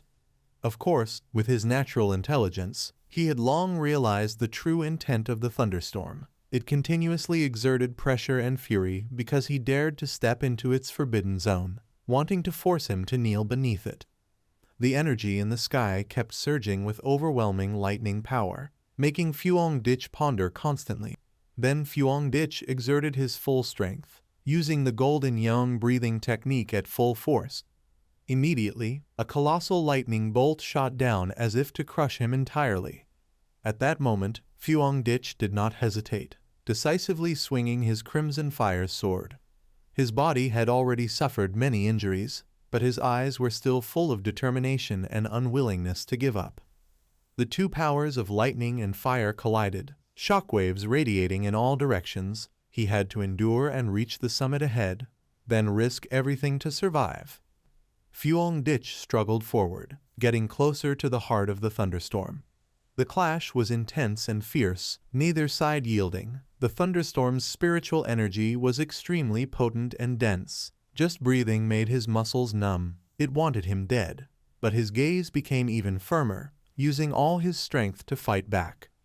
The thunder illuminated the dark night sky, causing great tremors. At this moment, the system's mechanical voice sounded, detecting extreme lightning attributes, analyzing.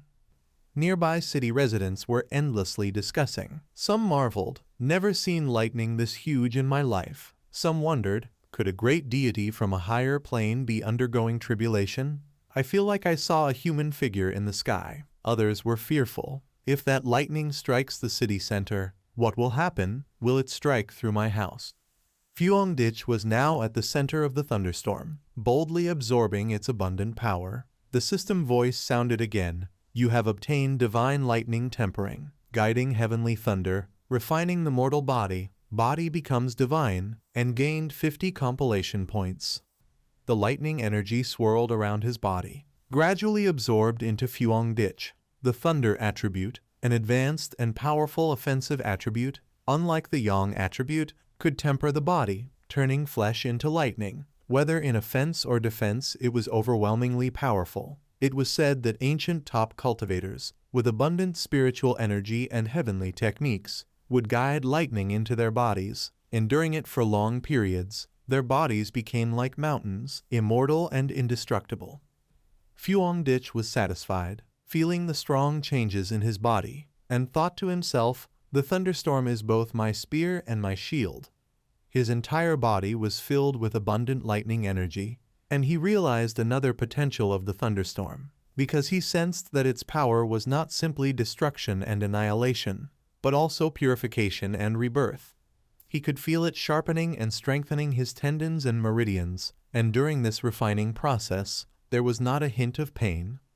At that moment, the system gave an assessment and asked Fuongditch, "This is pure thunderstorm judgment, punishing all evil, capable of causing 300 critical damage. Do you want to consume compilation points?" He took a step closer to the lone crimson fire sword on the ground, so it must be absorbed into the Star Path sword.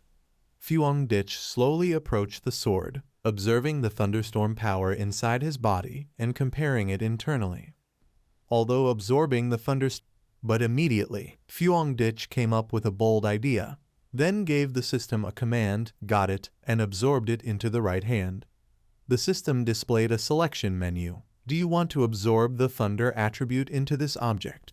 He smiled and without hesitation chose yes. The moment he made the choice, he felt the power surging into his arm. Time passed quickly, and the next day at the peak of Jade Emperor Mountain, with rain still falling steadily, Than Hein accompanied Hanle to inspect the surrounding situation. "Major Han, the situation is not as we predicted. The polluted area at the peak of Jade Emperor Mountain has decreased from peak intensity to light pollution within 3 hours. But there is still a large amount of residual electric charge in the air." Major Han quickly used divination and reached an accurate conclusion. Someone had been here before. It was a Zion practitioner. Hearing this, she was extremely surprised and asked again, "What, Zion practitioner, are they still alive?" However, when she tried to investigate on her own, she fell into contemplation. "I cannot sense his attribute nor the time he left. Perhaps it has been too long, and last night's storm washed away all traces." Hanle quickly explained to her, "It was probably around 8 p.m. last night when that person left safely." Than Hein, unable to explain the reason, questioned why, and Hanle simply analyzed the situation. "The anomaly began around 6 p.m. last night. We sealed off the foot of the mountain at 7 p.m., so he must have ascended the mountain before then, otherwise we would have detected him." He pulled his military cap down to shade his sharp gaze. "The peak of the thunderstorm on Jade Emperor Mountain occurred at 7 p.m. Haven't you already used the associations tool to predict that by dawn, the pollution level at the peak would reach its rank? But after 8 p.m., the violent concentration of spiritual energy had decreased." Hanle looked toward the remaining lightning and continued, "Furthermore, I can sense that this person probably also possesses the lightning attribute, which is why he could withstand this thunderstorm power. This anomaly was a great opportunity for him." Using his serious expression, he analyzed further, "So I speculate that this person is not only still alive, but the anomaly has also changed because of him. Otherwise, it would be too coincidental." Yet in his mind, Hanle kept calculating whether this person had merely stumbled upon this opportunity or had actively engaged with the celestial phenomenon, staying one step ahead of us. Silence enveloped the two of them, and Hanle, feeling there was nothing more to glean, turned and left. This kind of person is the most frightening, as no one knows which side they stand on, and if they harm society, the disaster would be no less than the anomaly itself. He must be found quickly. Elsewhere, Fuongditch was resting when he suddenly sneezed, whether because of last night's rain or because he had just been mentioned. Returning to the present, Hanle descended to the foot of the mountain where the military was waiting. At the foot of Mount Jade Emperor, rain poured relentlessly, and the sky above was dark and gloomy. On the other side of the mountain, Hanle was focused on discussing with the association leader, hoping that the association could recruit the tyrant soon, while their side would also block information and quickly conduct an investigation. The leader quickly responded, "That is only natural. However, we also have a high-level immortal practitioner trying to make contact." He then called out the name of Fan Hein. "Miss Tu, please report to Major Han." Hearing her name called, the petite girl's face showed clear surprise, but she quickly responded, "Yes." Fan Hein immediately turned, standing in a disciplined military posture, trying to stay calm as she reported to Hanley. "The situation is like this. It was the immortal practitioner who purified the abnormality in the level, a contaminated area near the north gate of Fan City University. But inside she was extremely chaotic, dangerous. Don't let this slip." Despite her inner turmoil, Fan Hein maintained a calm expression and continued, "Recently I have been trying to make contact with him, but unfortunately, his movements are very mysterious. I once discovered the corpse of a mutated rabbit that he had eliminated. If I am not mistaken, he possesses the Yang Fire attribute. I will try to approach him to clarify how he purified the north gate of Fan City University." As soon as she finished speaking, she internally cried out loudly, "My ancestors, I've done my best. Only partially true news can convince people. Saying nothing will only cause trouble." At that moment, Hanla listened and stroked his chin thoughtfully at the information he had just received. Yang Fire attribute, huh? Then he pulled his cap down and leaned slightly, signaling a farewell as he was about to leave. "I understand. Miss Tu, you've worked hard. We need talented young people like you. Those who always move forward and carry on the previous generation like the endlessly flowing Yangtze River." Fan Hein immediately raised her hand to salute properly. Major Han praised, "That's too kind. This is my responsibility. I will definitely continue to do my best." Then Hanla turned to the association leader to finalize the plan they had been discussing earlier. "We will also launch a few smoke signals to create confusion about the natural disaster. Let's leave it at that for now. Actually, I don't fully agree with posting information about the spiritual energy online. It is very easy for malicious people to exploit." Hearing this, the association leader could only force a smile. "Well, that's that," while Fan Hein standing behind silently rejoiced. "Finally, it's over." At the same time, heavy rain was pouring outside Fuong Ditch's house, yet his room remained brightly lit. Inside, the jacket he had worn earlier that morning was being enveloped by a layer of fire element spiritual energy, glowing faintly as the raindrops still clinging to it evaporated into mist. Golden Yang breathing technique. Fuong Ditch smiled in satisfaction as the jacket dried in an instant, feeling genuinely delighted. He then put it back on, immediately sensing the distinct change after the lightning attribute had been infused into it.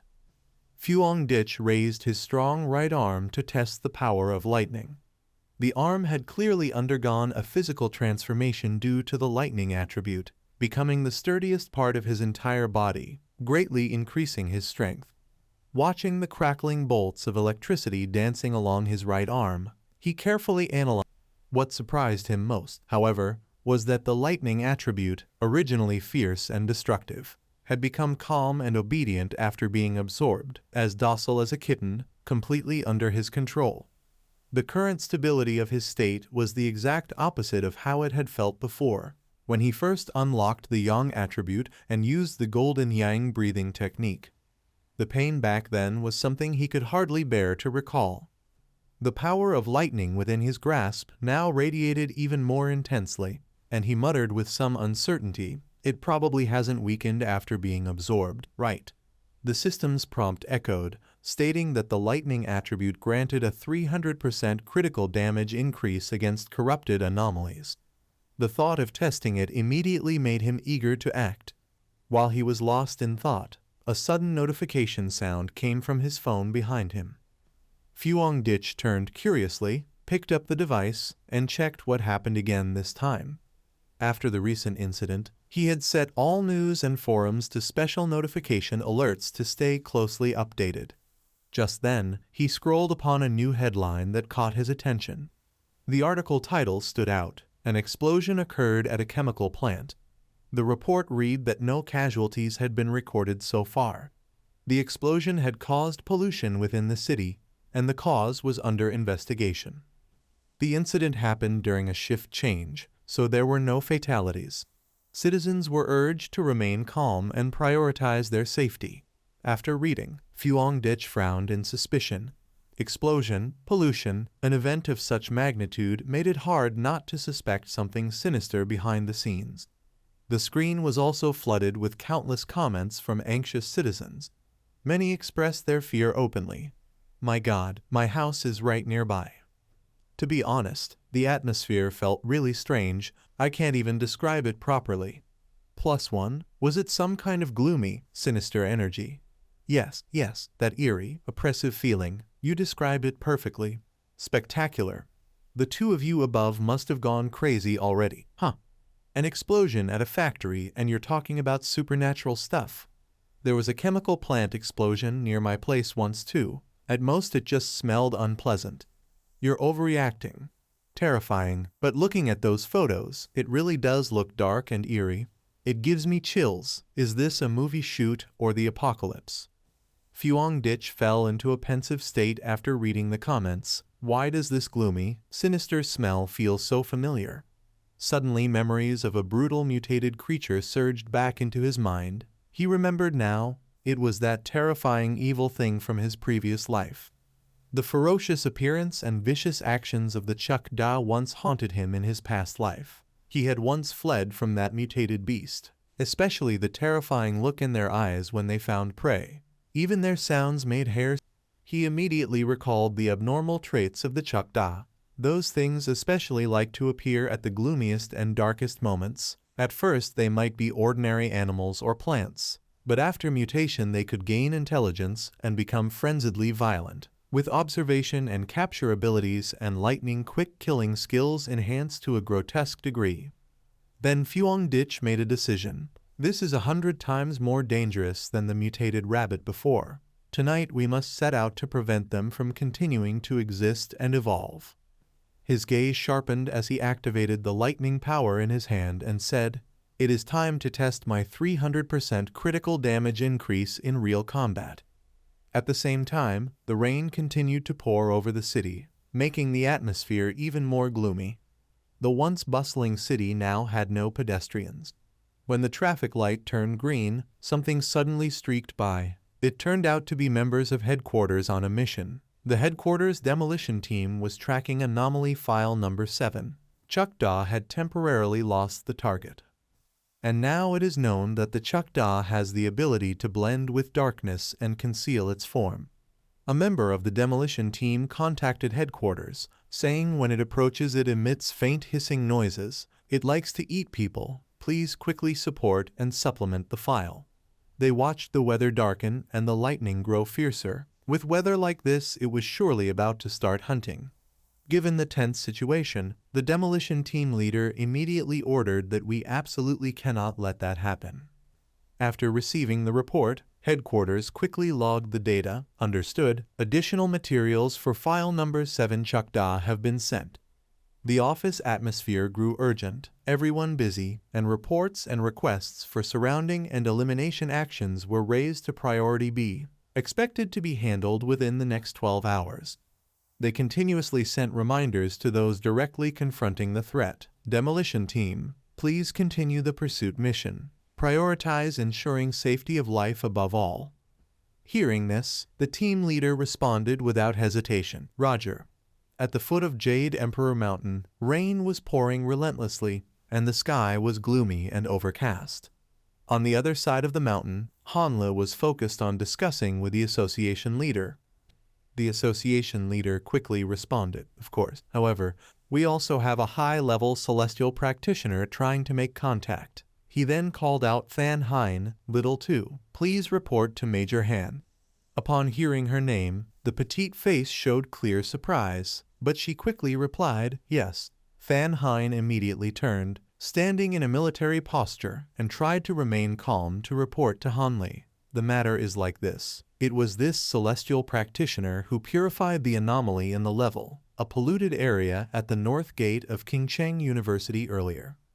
But in her heart she was extremely flustered, dangerous, absolutely must not reveal anything.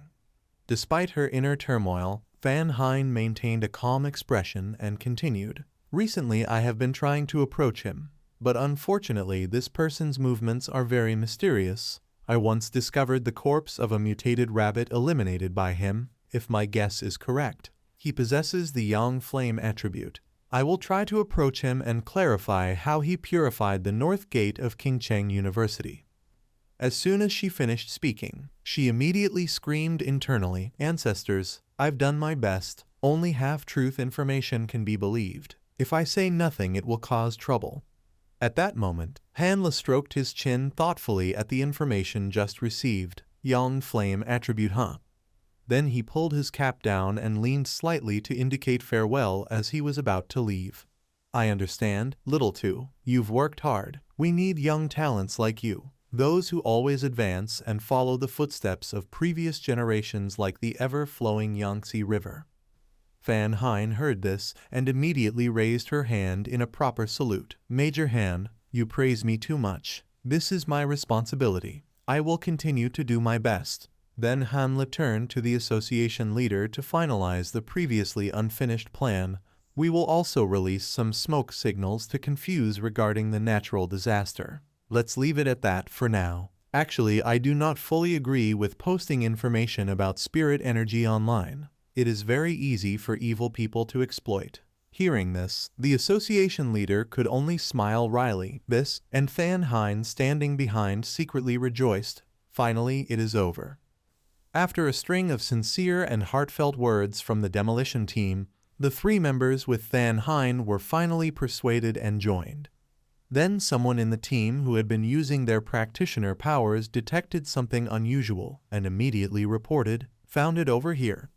No sooner had the words left his mouth than the group unleashed their power and surged like wind toward the location the teammate had indicated. At the same time, the creature they were hunting was the Chukda listed in file number 7, fond of darkness and damp places, and particularly fond of eating humans. As team leader of the mission, he ordered the demolition squad to begin action, and the group answered in unison. But they did not expect their movements had already been noticed by the Chukda. It immediately fled its hiding place and sped away, forcing the pursuers to shout a warning. "The target has detected us." The demolition team quickly deployed formation. The chase turned brutal, feet scuffing so hard they almost smoked on the pavement. One member who intercepted the Chukda shouted east. 3 others appeared on its flanks and rear and called out west, south, north. After forming up, they reported full encirclement. At that moment, a team member prepared to strike down on the monster with fingers closing to condense spirit energy into sharp blades, and immediately a powerful blow slashed the Chukda, leaving it no time to react as its terrified screams filled the air. Realizing it could not fight the demolition team with ordinary strength, the Chukda fell back warily. Then the skin on its shoulder split open, revealing a thin, horrifying layer of flesh, and a moment later massive wings sprouted from the tear, the Chukda roaring deafeningly as if empowered.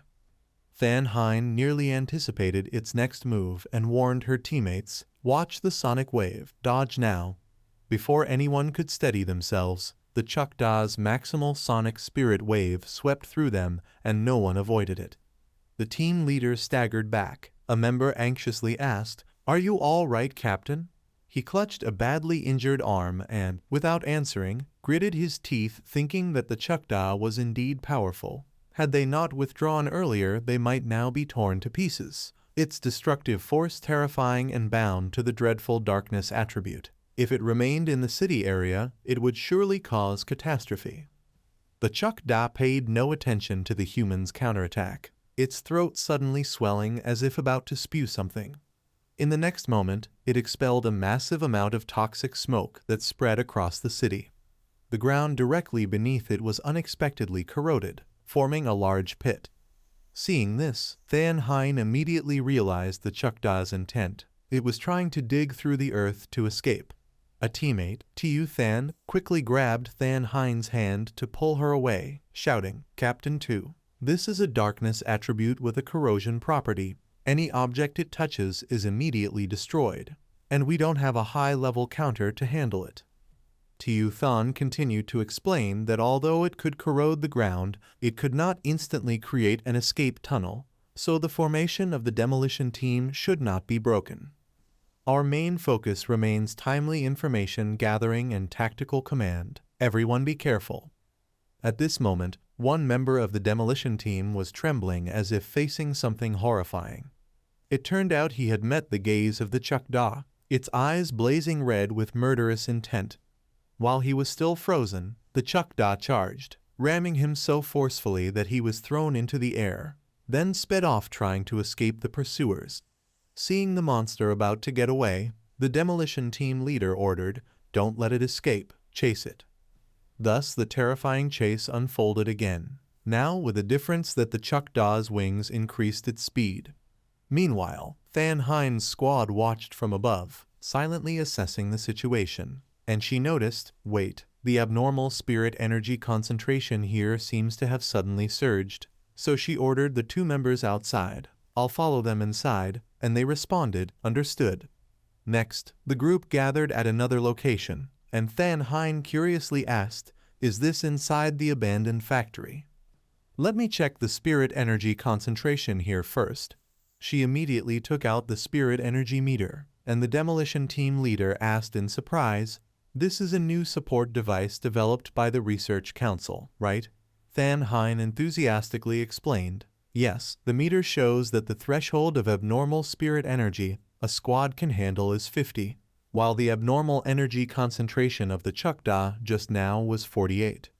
Suddenly, the meter displayed a blazing red warning, and she panicked. Wait a moment. The threshold had already exceeded 80 and was still skyrocketing. There was probably more than one abnormal being here. Although she had noticed the anomaly, none of them realized that a pair of strange eyes was staring at them from right behind. The sliding door at the back suddenly slammed shut with a thunderous sound, startling everyone. Than Hein and the team leader immediately turned to retreat. "This is bad. There really is another abnormality. The Chakda must have deliberately lured us into a trap. We need to retreat quickly. We can't stay here." She quickly activated her power to break open the steel door that had just closed. "We'll head toward the exit. If it tries to stop us, it won't be able to hide the traces. A few of us together can easily reopen the large door here." But no matter how fast they reacted, the black serpent appeared behind them at lightning speed. Whatever trick it used, Than Hein was thrown violently across the floor within seconds, her body racked with intense pain, her eyes failing her, and both her senses and body were being infiltrated by the poisonous air. Yet she struggled to sit up. "Is everyone okay?" The atmosphere was chillingly silent. No one answered. It felt as if she were alone in the abandoned factory, though they were surely nearby. Her complexion worsened with each labored breath as she recalled. The Chakda had led them into the factory, which in reality was, the territory of another abnormal, and just now she had vaguely sensed it, likely a giant python. Even in this life-threatening situation, she maintained sharp mental clarity, analyzing that unlike the Chakda's darkness attribute, this black mist was toxic, and they had been poisoned the moment they stepped into it. In the end, Than Hein could only feel helpless here. This poisonous air could numb their senses and accelerate the depletion of their spirit energy, and if they used spirit energy to attack, it would only exhaust them faster, and soon their spirit power would be nearly depleted. Without spirit energy protecting her, she would soon become an empty shell. She could barely resist the poisonous air and collapsed onto the cold ground, thinking, "What kind of abnormal is this? With both combat intelligence and such defiance of nature, spinning us like tops, is this going to end like this?" Lying there, she saw light filtering through a crack, her small body seeming to surrender to fate. Her eyes of despair slowly closed, whether from the glare or sheer exhaustion she did not know.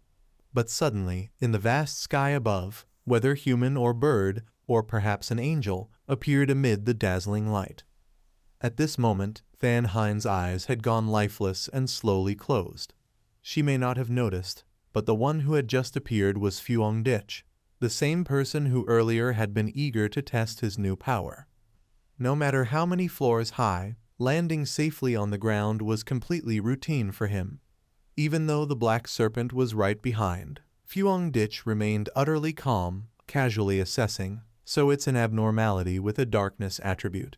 Seeing this arrogant human who seemed fearless, the black serpent opened its mouth wide, ready to swallow its prey. But Fuongditch was far stronger now, so dodging the attack was extremely easy. As he twisted to evade the serpent, suddenly the Chukda appeared from somewhere nearby. It bit down hard on his muscular arm, and he immediately realized, so that's it, there are two abnormalities here. The sharp fangs of the Chukda sank deep into Fuongditch's flesh, yet he calmly smiled with a mysterious expression. One responsible for bait, one for harvesting. Clever indeed. No wonder the spiritual energy here was so unusually dense. Then he turned his gaze to the Chukda gnawing his arm and said, "Like biting people, huh?" Instantly, Fuongditch unleashed extremely strong lightning spirit energy, and in a flash, the Chukda was reduced to nothing but ashes. Of course, he didn't forget about the black serpent beside him. A slash from his fire chain straight to its belly left it stunned. The two streams of lightning and fire power surged violently, and at this moment Fuongditch looked like a god descending to the mortal realm. Then he stared directly at the black serpent. Even that light strike from Fuongditch wasn't enough to take it down, and instead made the black serpent even more frenzied. However, its wild, instinctive attacks could not trouble the agile body of a celestial cultivator like him, and he immediately tilted his body to dodge in a spectacular motion. Next, Fuongditch channeled all his strength into the fire chain, preparing for the finishing strike, saying, "Watch this." By now, the black serpent only realized the danger approaching. Before it could react, he swung with full force, landing a direct, powerful slash. The attack tore the serpent in two, its deep blue blood splattering everywhere before it hit the ground neatly. Yet, just moments later, Fuongditch noticed something unusual. As predicted, the blue blood now acted like glue, slowly pulling the two severed halves of the serpent's body back together. In an instant, the black serpent had fully regenerated, clearly still hiding its tricks. Suddenly, lightning crackled over its entire body, striking its head and coursing through its long form, causing it to scream in agony. Seeing this, Fuongditch smirked with disdain. Facing the explosive strike, he remained calm, letting thoughts flow through his mind, grateful he had sensed the shadow aura of this massive serpent beforehand, even denser than Chukda. Replaying the previous battle in his mind, he remembered how he had used the sword path at the moment of unleashing inner flame power, controlling the absorption of inner flame and channeling the thunder power from his hand through the sword into the serpent's body. As he watched the serpent burn, he reflected, this abnormal possessed dark power. Chukda, though grotesque and terrifying, was relatively weak, bloodthirsty, and could only harm one or two humans, far from evolving. But this serpent, just when it seemed everything was over, Fuongditch's shoulder suddenly throbbed with pain. Looking down, he immediately noticed serpent scales. Examining the wound, he silently commented to himself, indeed an abnormal, with intelligence higher than usual and shadowed attacks hard to defend against. Despite the injury, he remained calm, using his power to heal the wound while recalling that its venom had paralytic effects, silently lethal. Within moments, the shoulder wound had mostly healed, though he could still feel the sharp pain, likely aided by the continuous circulation of the diamond breath technique. His brows furrowed further in analysis. Yang flame attribute could neutralize toxins, diamond breath technique offered protective healing, and the thunder power purified and strengthened his body. He himself also recognized their abilities. These two, when reacting to the intrusion of venom, could produce a sharp sense of pain, reminding him of incoming attacks from enemies. He cast his gaze over his imagination, but the other unlucky ones, even with some protective abilities, were probably beyond saving. Reflecting on how this serpent could quietly grow so large, it must possess at least third-star demon prefecture level ability, and certainly had some connection to its method of ambush hunting. Thinking back on those two beasts, Fuongditch felt a rising unease. Combined with Chukda, it was truly a perfect way to trap elite celestial cultivators. The prey it claimed must be numerous, likely many celestial cultivators who hadn't yet coordinated with the government. He looked at the black serpent, now incinerated down to the bone. In the end, no matter how cunning or cruel, all it could do was be reduced to ash. The flames before him surged more intensely, and Fuong-dich felt satisfied. The firepower was very pure, yet the threefold critical thunder power still stood out, and the sense of real combat skill he currently had was among the top for celestial cultivators. After a moment of thought, he finally paused in contemplation before the blazing fire. It was unclear what he intended, only that his steps drew closer to the fire. Fuong-dich lifted his hand and touched the flames. Suddenly, sounds of coughing echoed repeatedly, and he immediately realized someone else was there. Among the rubble beside him was Than Hein, just waking from the shock. Thanks to light streaming from the ceiling, Fuong-dich could clearly see that familiar face, so it was her, someone from that association, with the surname too. Than Hein and the other team members lying nearby had not yet moved. Fuong-dich approached, speaking in a teasing tone, saying there's no need to pretend anymore. Your act of playing dead was a little weak.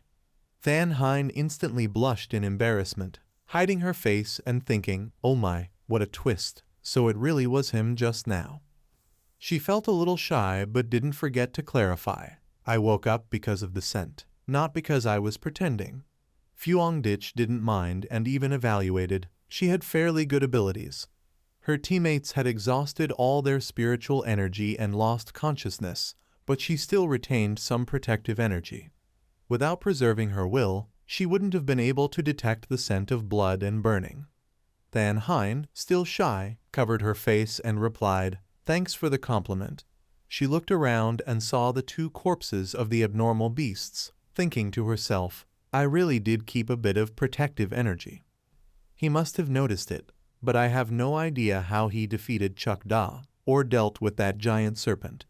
Seeing that Than Hein's eyes were still tightly shut, Fuong-dich spoke calmly to reassure her, you don't need to keep covering your eyes, as long as you stay honest and don't reveal my identity, that's enough.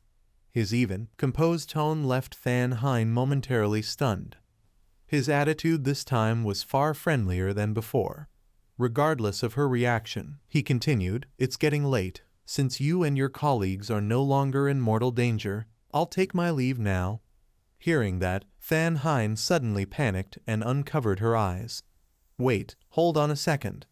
But before she could speak, Fuong-dich quickly cut her off. There's no need, too many people make it hard to talk. I'll leave this place for you to handle. Then he leaped up, disappearing through the hole in the ceiling. Though he had acted composed, it was only now that Fuong-dich allowed himself a sigh of relief. Fortunately, she didn't see me trying to absorb the dark attribute earlier. He recalled that moment.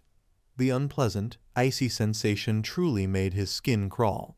Fuong-dich began analyzing the cause. Perhaps the dark attribute's spiritual energy had been dispersed by his own, combined with his body's instinctive resistance, which caused the failure. The system hadn't responded either.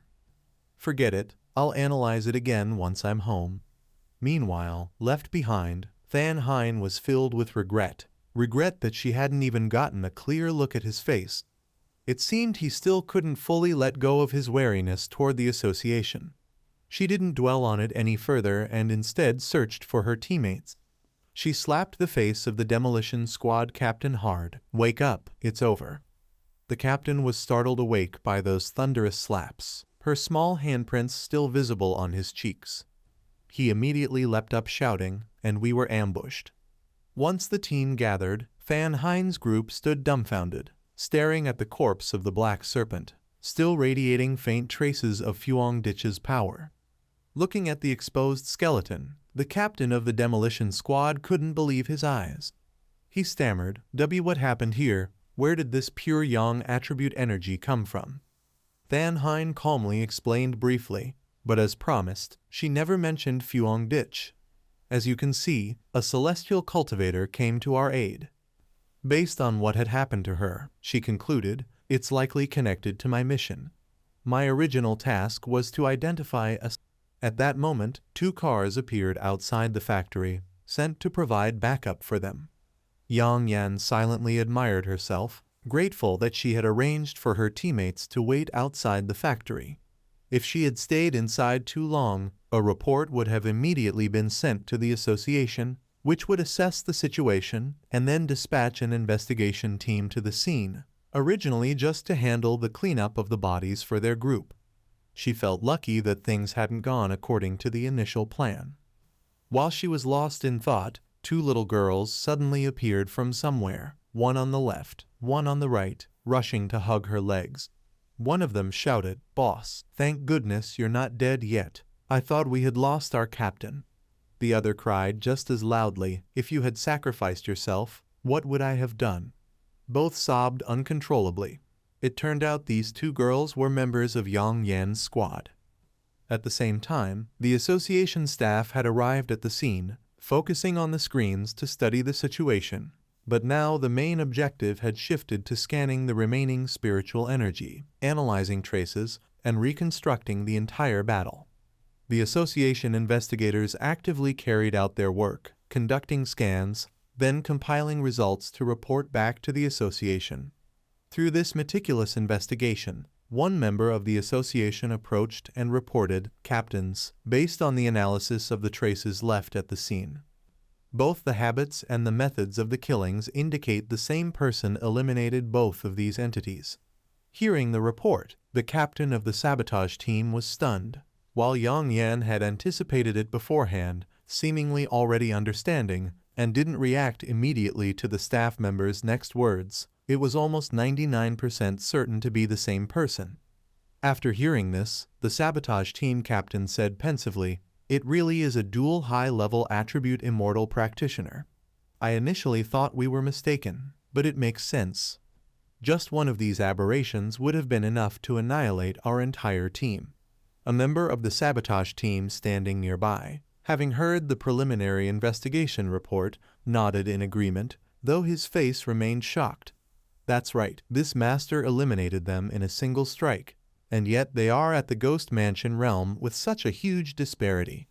In contrast to the confusion of the other two, Yang Yan remained calm.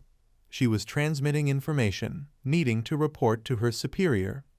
"The target I have been tracking has appeared. The data has been updated. I need to report to my superior." Through the hole in the factory ceiling left earlier by Fuong Ditch, a faint, mysterious moonlight could be seen. The girl's composed voice continued, "The surveillance result is as follows. Both the Tyrant and the northern gate of Than City University were my observation targets." On the other end, the chairman was sipping a cup of hot coffee as he listened to Yang Yan's report. "I understand the situation now. Zio too. Suspend your mission for the time being." He carefully explained the reason for this order.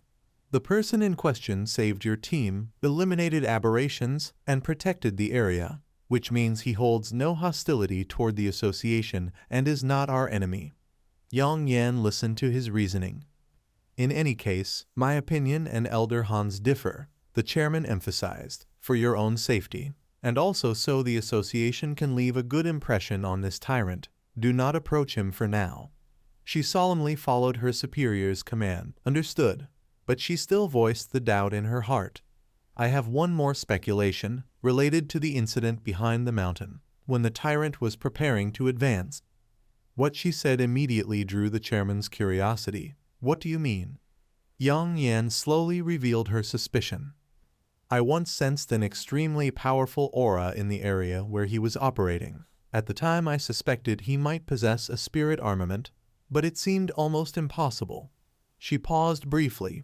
"But if it's now confirmed that he possesses dual high-level attributes, then—" The term spirit armament itself made even the chairman's expression change, prompting him to ask again in detail, "He has a spirit armament?" Since it was still only an unproven theory, he found it hard to believe. Impossible, no matter how extraordinary his talent. He couldn't possess a spirit armament without any resources or external support. Moreover, the investigation team found no traces of a third energy signature belonging to such a weapon at the scene.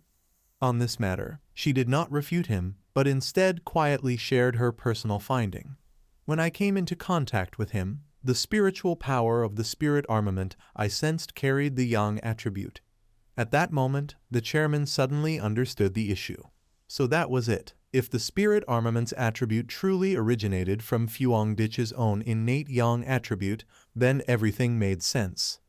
In their minds, the image of Fuangdich grew even more extraordinary. If he was indeed a sovereign of the spirit creation realm, then theoretically, he could achieve such a feat on his own. Yang Yan froze, her shock only deepening as she heard the rank that the chairman had just mentioned, spirit creation realm. In the current world, experts who had reached that level were as rare as phoenix feathers and unicorn horns, no more than 10 people in total. The chairman continued his assessment of Fuangdich with a tone of firm conviction. However, if this individual truly possesses spiritual power of a third elemental attribute, it would completely upend the current balance and shake the entire community of cultivators. As he said that, a chill ran down his spine, cold sweat sliding along his cheeks. According to existing research, spiritual powers of differing attributes naturally repel one another within the same body. It is nearly impossible for them to coexist. So far, not a single cultivator in history has ever managed to wield 3 elemental attributes. Meanwhile, Fuangdich had just finished his bath. Pushing open the door to his room, his mind was filled with quiet contemplation. There was now less than a year before the official reawakening of spiritual energy, yet heaven and earth were already shifting. Unnatural phenomena were appearing all over the world, and aberrations had begun to stir violently. Instead of using a hair dryer, he employed his own cultivation technique to dry his hair in an instant. And indeed, in less than a heartbeat, his hair was completely dry. His face now bore a thoughtful expression.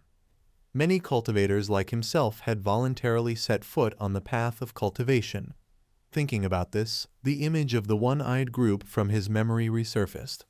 Once one had opened the connection between body and spiritual energy, they could sense the fluctuations of heaven and earth far more sharply than ordinary people, just like those who had once discovered the underground river.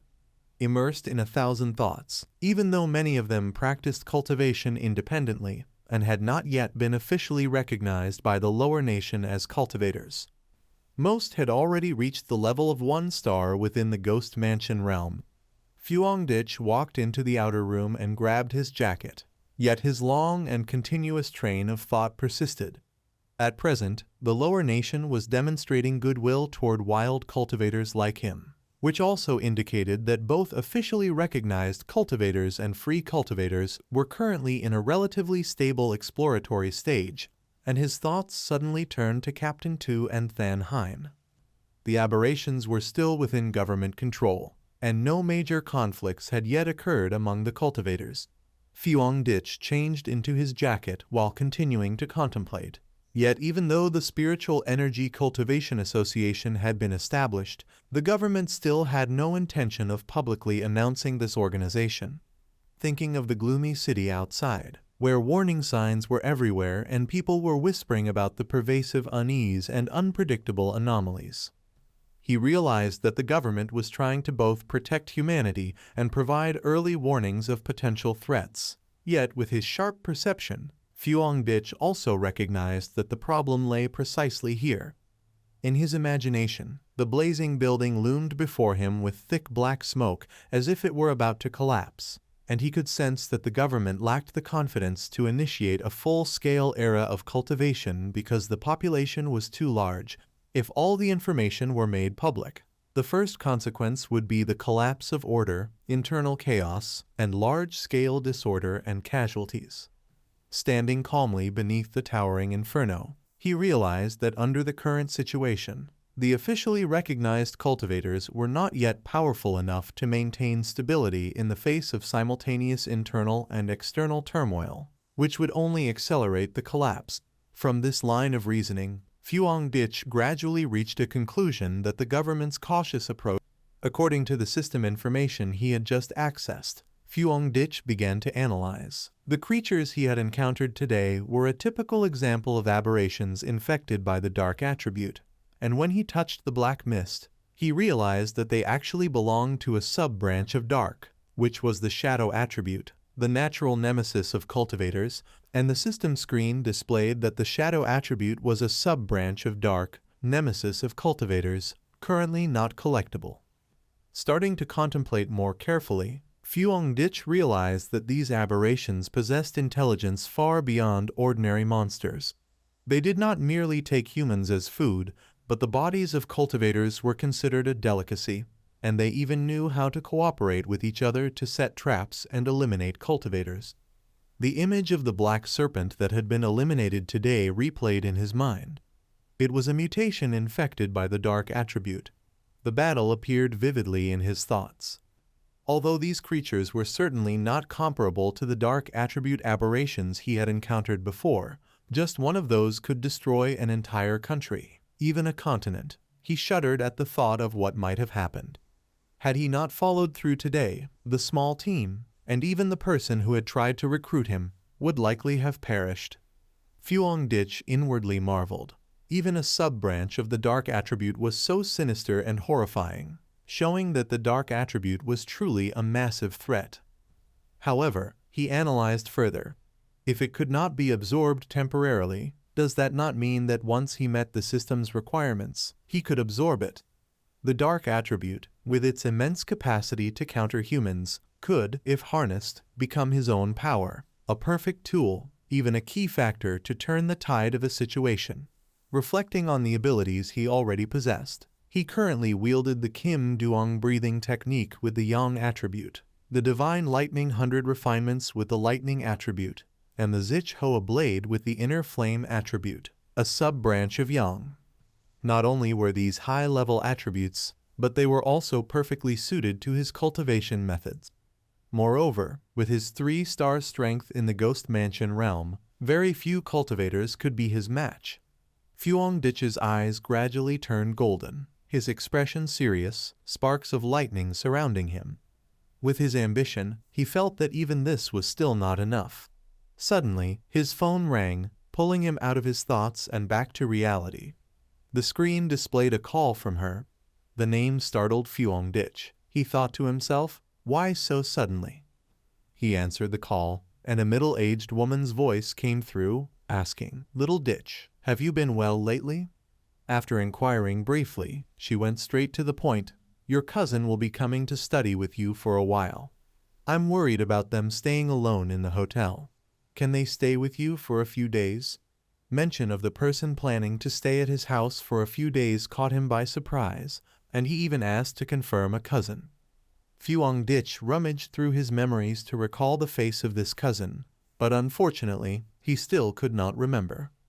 The only impression he had of her was a slender girl, long hair, wearing thick glasses, always carrying a few books with her. That image gradually surfaced in his mind, the only impression he had of her being a bookworm passionate about learning, and he had almost forgotten what her face looked like.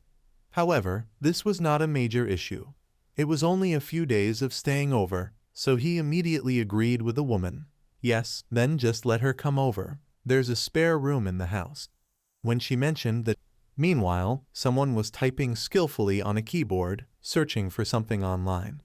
The clattering of the keys echoed throughout the room, and in the background, the phone conversation continued. She said she would have her bring some local specialties for you, to which Fuong-dich responded, "Thank you, I won't be formal." Lam-Y's mother then gave detailed instructions about the arrival time. "Your cousin should be here by tomorrow afternoon, so sorry for the trouble." Seeing the family so polite, he quickly reassured, "It's no trouble at all, ma'am. I have some matters to attend to, so I'll hang up now." In the room, the girl wearing the bear outfit, typing on the computer, was Lam-Y, Fuong-dich's cousin. Lam-Y was searching for something on the screen when information suddenly appeared. She was notifying the Spirit Energy Recovery Group, the Whaleless Cultivators, that she was about to move in with her cousin. Spirit Energy Recovery, the Pre-Cultivator Martial Path Team. I will arrive this afternoon. Fong Ha Tru.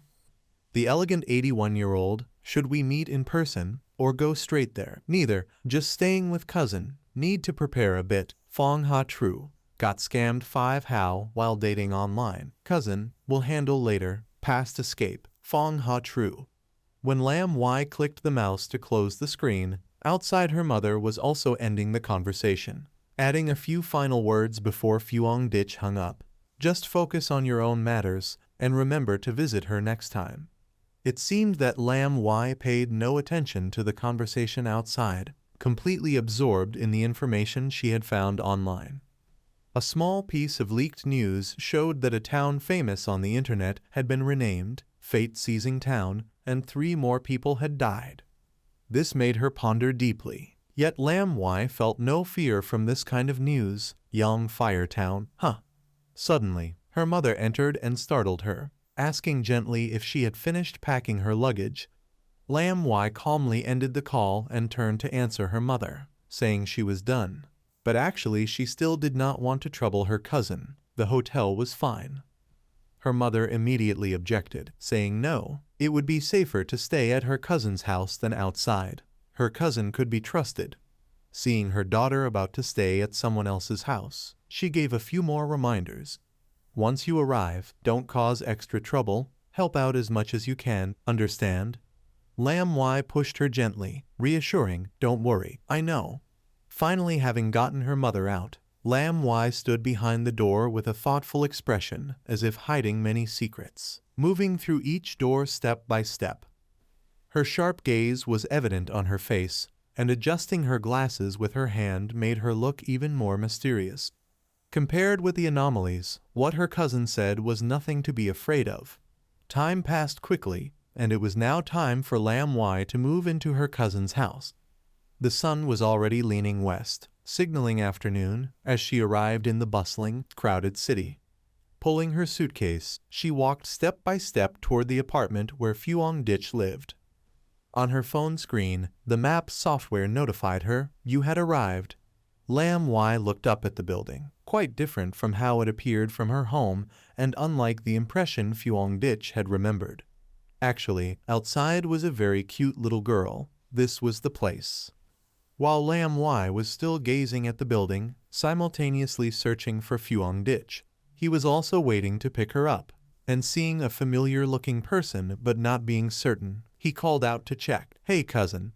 It seemed Fuong Dich did not recognize the girl in front of him as his cousin, so he responded somewhat blankly, are you Lam Y? The beautiful girl felt a bit hurt because her cousin did not recognize who she was. After acknowledging the relative, next came inviting her into the house. Fuong Dich brought out some pastries and orange juice to offer her. And in the awkward atmosphere due to the long time since they last met, he asked a few words to ease the tension. So, you came here to participate in summer camp, right? Lam Y quietly replied, yes, that's right. The conversation only went so far, not knowing what else to ask. He only reminded her, if you need anything, just call me. Lam Y politely responded, yes, thank you cousin. Finally, with no other topics to talk about, he decided to give her the key. Here is the spare key, so I will return to my room first. Then give further guidance, your room is right across. Lam Y hastily accepted, yes, I will trouble you for the next few days. Sitting on the sofa, she silently watched Fuong Dich's back as he went to his room and thought, it seems he is approachable and does not interfere too much in my affairs.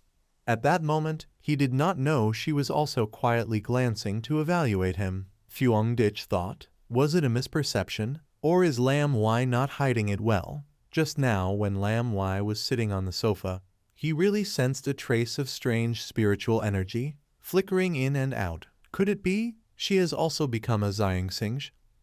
A sudden speculation arose in his mind. So Lam Y came here, claiming to join the summer camp. Could it be because... At this time, Lam Y was composing a message to report the situation in detail to everyone in the chat group. The screen displayed messages from the chat group, everything meticulously recorded. Cousin also seems fine and likely will not interfere in my activities. When the time comes to act, the beautiful 81-year-old woman, do not rush. We should act discreetly. Recently this area has been quite chaotic. Many regions are polluted. Yet there are always Xiangxingji competing first. Scammed of 5 yuan through online dating. I heard about that too, last time in the underground river. Indeed like that. The two teams met. resulting in a very powerful master. Reportedly, a single sword slashed like sunlight, forcing the opponent to retreat. The beautiful 81-year-old woman, a sword slashing like sunlight. Really? Then it must be a supreme yang attribute. Then Lam Y thought for a moment and decided, well, since it's the first time, it's best not to practice cultivation yet. In case Kuzin discovers it, it will be hard to explain. At first, Fuong Dich thought living together would not be a problem, each handling their own matters, but the issues soon began. 3 days later, unexpectedly, due to the difference between male and female, living with his cousin brought quite a few disturbances to Fuong Dich's cultivation. Sitting in meditation to regulate his breath could be interrupted at any moment.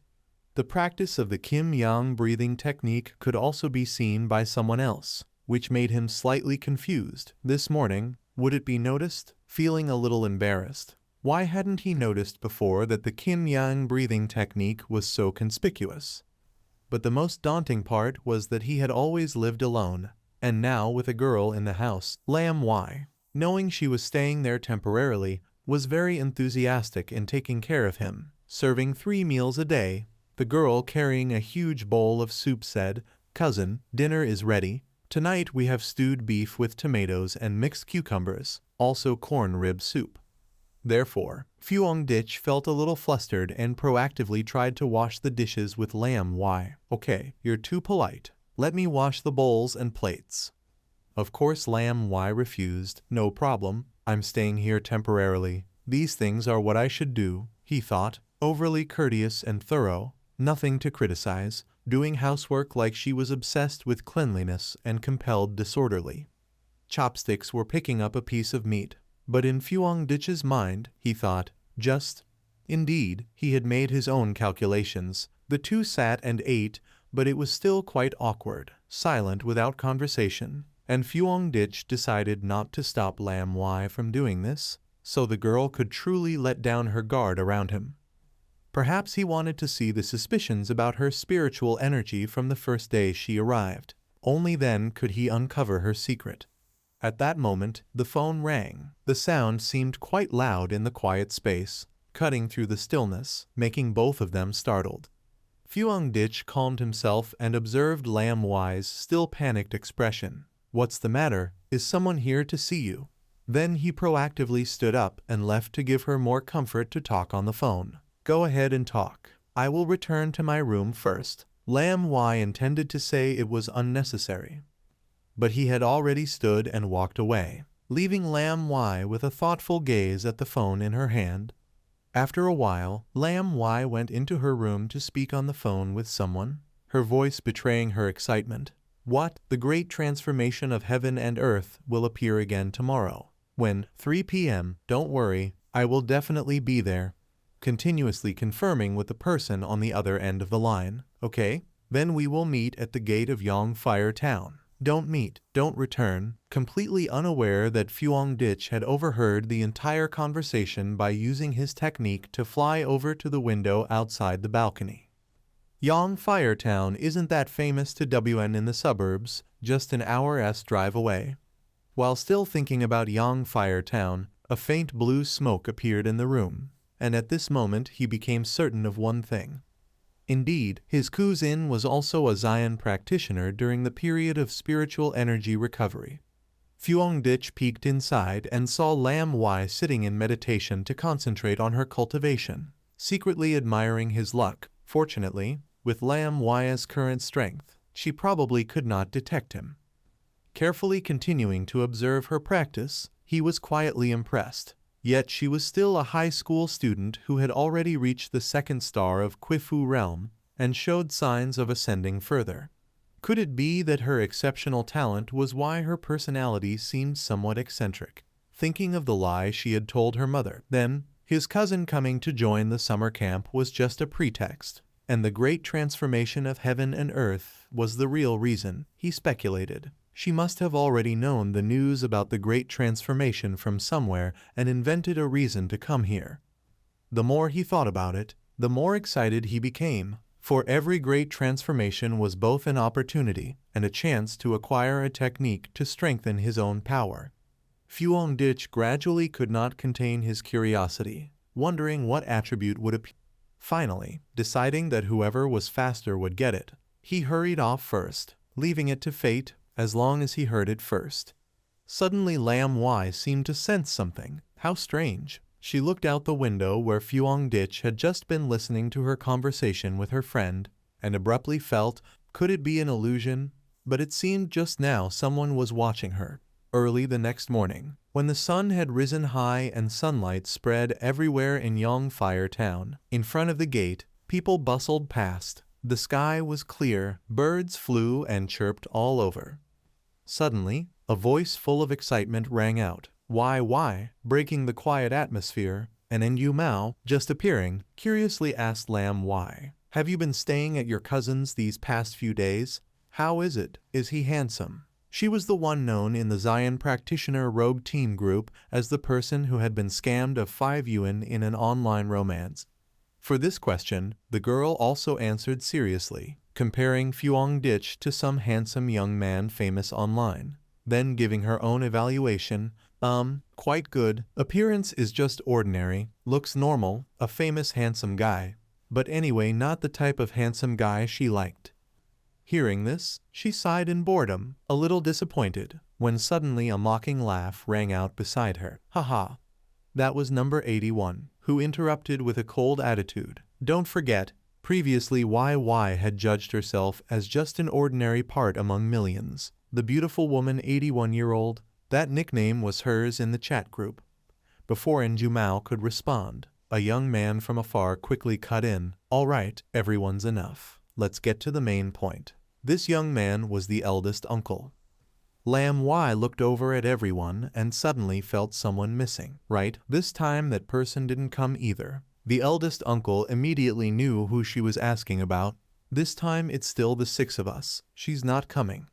In this situation, woman number 81 wasn't particularly surprised either, turning back to say she's always been mysterious like that. We're used to it. Let's go.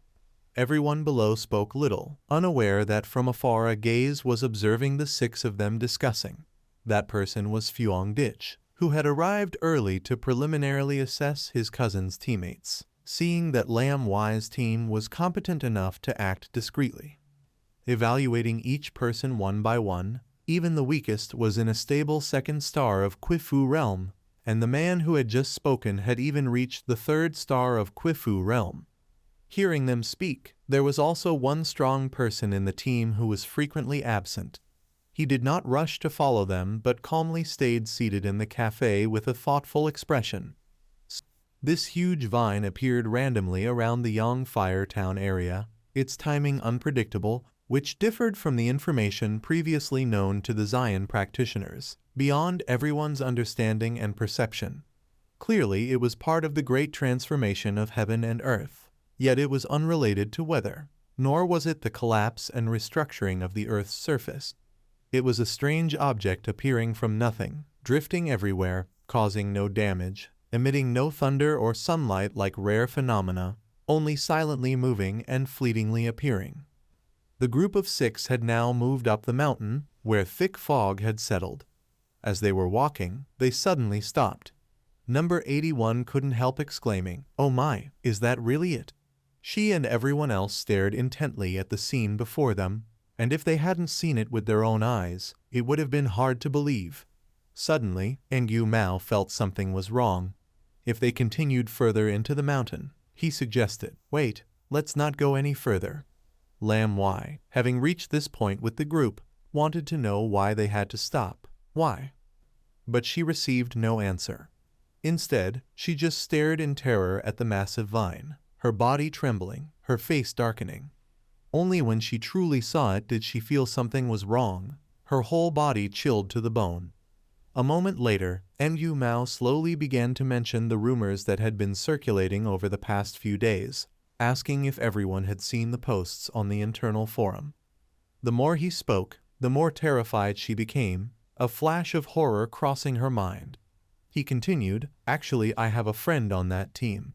When the vine appeared before, they tried to approach it. They were all Zion practitioners much stronger than I am, not low in rank. She imagined her friend and the others in that team advancing deep into the mountain next to the enormous vine, and how they had disappeared, leaving only dry skeletons. After coming here, they had all vanished. As he spoke, Endu Mao's mental state became more agitated, completely broken.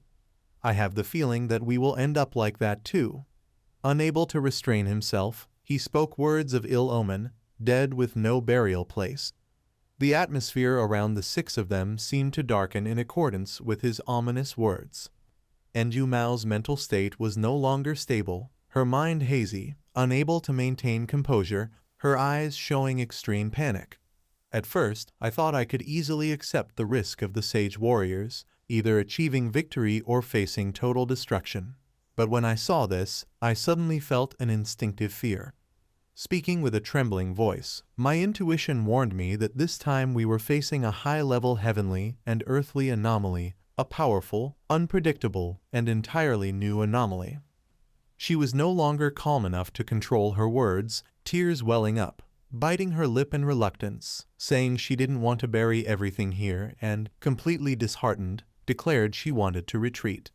Seeing this, the woman number 81 didn't know what else to say, while Lam Y slowly comforted her, agreeing that she was right, and that in fact, we all felt it.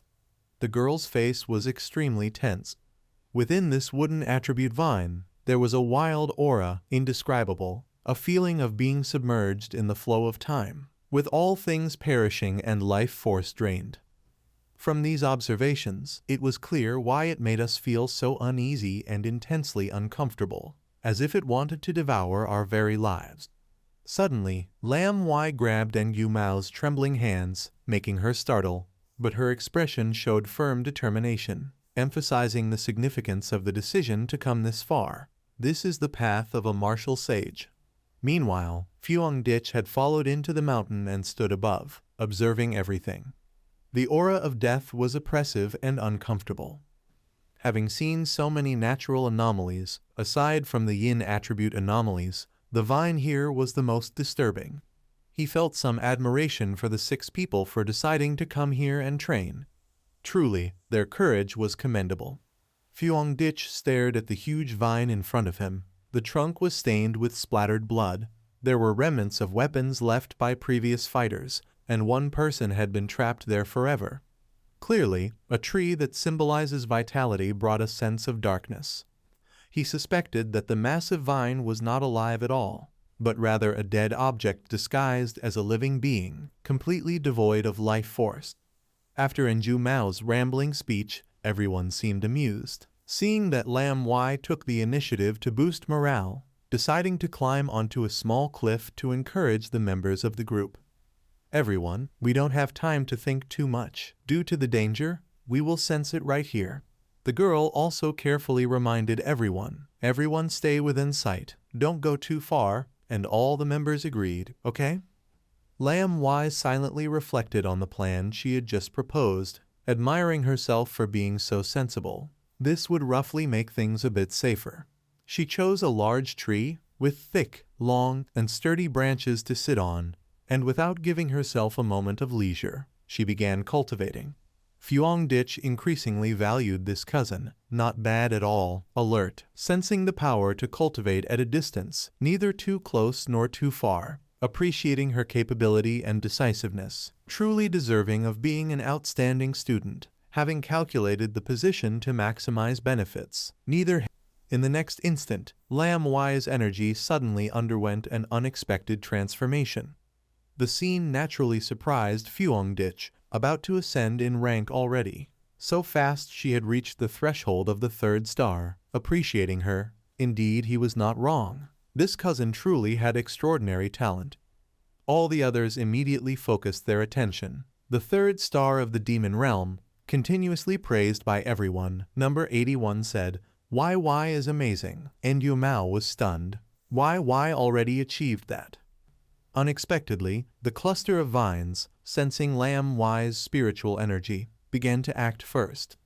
The elder uncle, as if sensing something, turned to look at the vines. He panicked, urgently instructing everyone to prepare.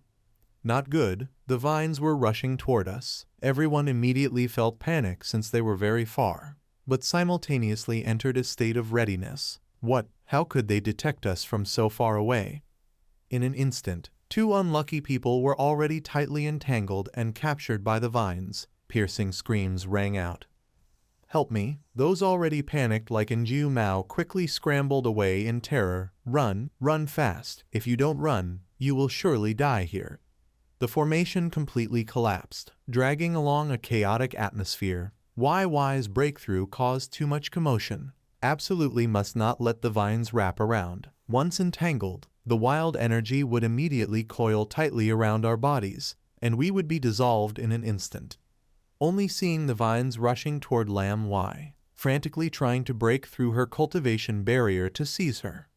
Seeing Nju Mao quickly retract like a turtle, only wanting to protect himself. Number 81 immediately intervened. "No, we still cannot move. Y will be in danger. Right now she might not even have time to flee. How could she care we their others are harmed?" she shouted, trying to shift responsibility. "What do you want me to do? Use spiritual energy to protect her. She chose to cultivate here, yet seems indifferent to the danger. Is she trying to risk my life to become stronger?" Knowing that she was already terrified and unable to reason, Number 81 could only advise, "Calm down a bit." Even the elder uncle would want to retreat. Life and death are fated. Fortune is in heaven. If we don't act now, we will all be buried with her. She is too young. Don't let emotion dictate. We just happened to meet on the road. No sooner had she finished her words of reason than a slap struck like a thunderbolt, twisting his face to one side.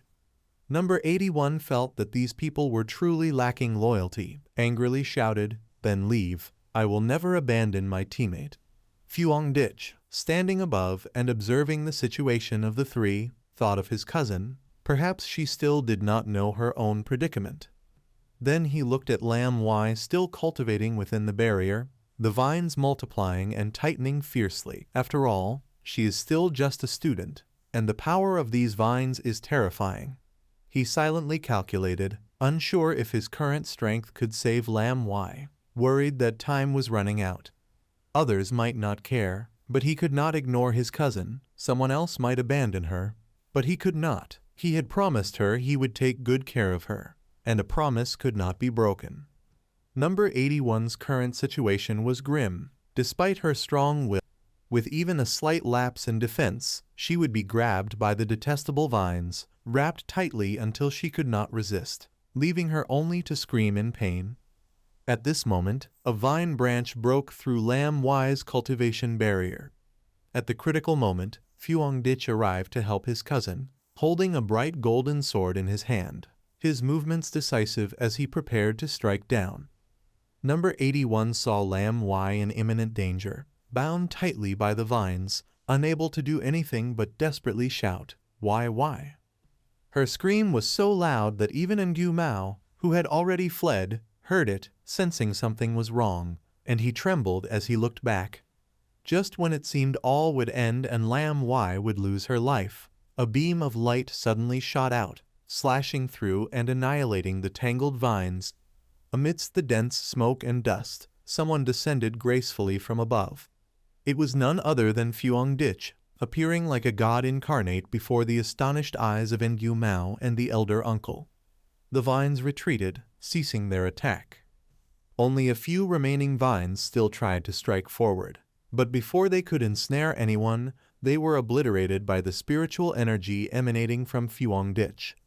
The light from his Kim Duong method was so dazzling that those nearby could not look directly at it. The elder uncle silently thought, could he really be a transcendent cultivator? Number 81 hastily shielded her eyes from the blinding radiance, recognizing it as an extreme yang attribute. Indeed, only such a high-level attribute could dare act so recklessly and repel the wild vines. The elder uncle's envy surged to its peak. On what basis? He prided himself on his extraordinary talent, having reached the Quifu third star in such a short time, a speed that among all the cultivators in the country could be counted on one hand.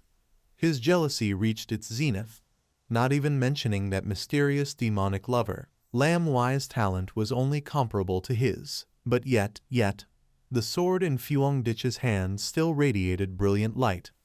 The elder uncle could only gaze longingly at the one standing at the pinnacle. If there were others among the transcendent cultivators like him, what did that make his group? Unwilling to accept it, he concluded that they were just stars serving as a backdrop for the bright moon. He then thought again. No, Fuong Ditch had crushed not only him but his entire group, all the transcendent cultivators. He truly could not comprehend what kind of existence was this. At that moment, the system announced the extreme wood attribute was detected, recording automatically. A follow-up notification confirmed, recording successful. Fuong Ditch quickly sensed this new skill, continuously growing, able to immediately absorb all surrounding vitality and life force, rapidly healing his own injuries. He thought this wood attribute cultivation method is too powerful. As long as there is life nearby, the system announced that it was extracting an attribute. Notifications continuously appeared in a long line. Attribute extracted, wild attribute, capable of instantly stirring wild Kai and corroding all life force around it. At this moment, Fuong Ditch had been sensing the attribute circulating around his body for a long while before suddenly opening his eyes. Within him, he now possessed a wood attribute cultivation method. His power significantly increased, standing proudly with the sword in his hand pressing down on the ground. It was no surprise that this vine could only grow in such treacherous terrain.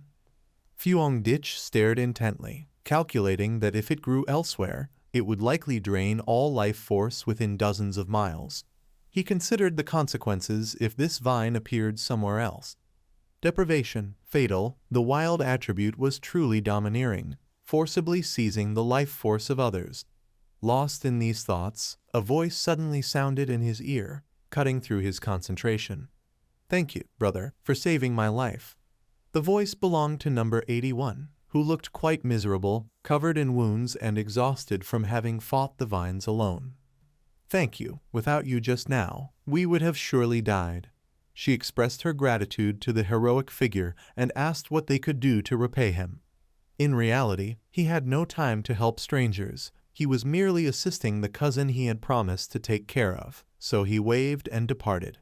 "No need, see you later," he thought. After all, he had only arrived here by secretly tracking their news, gaining abundant life force and wild attributes in the process. Honestly, he benefited from it.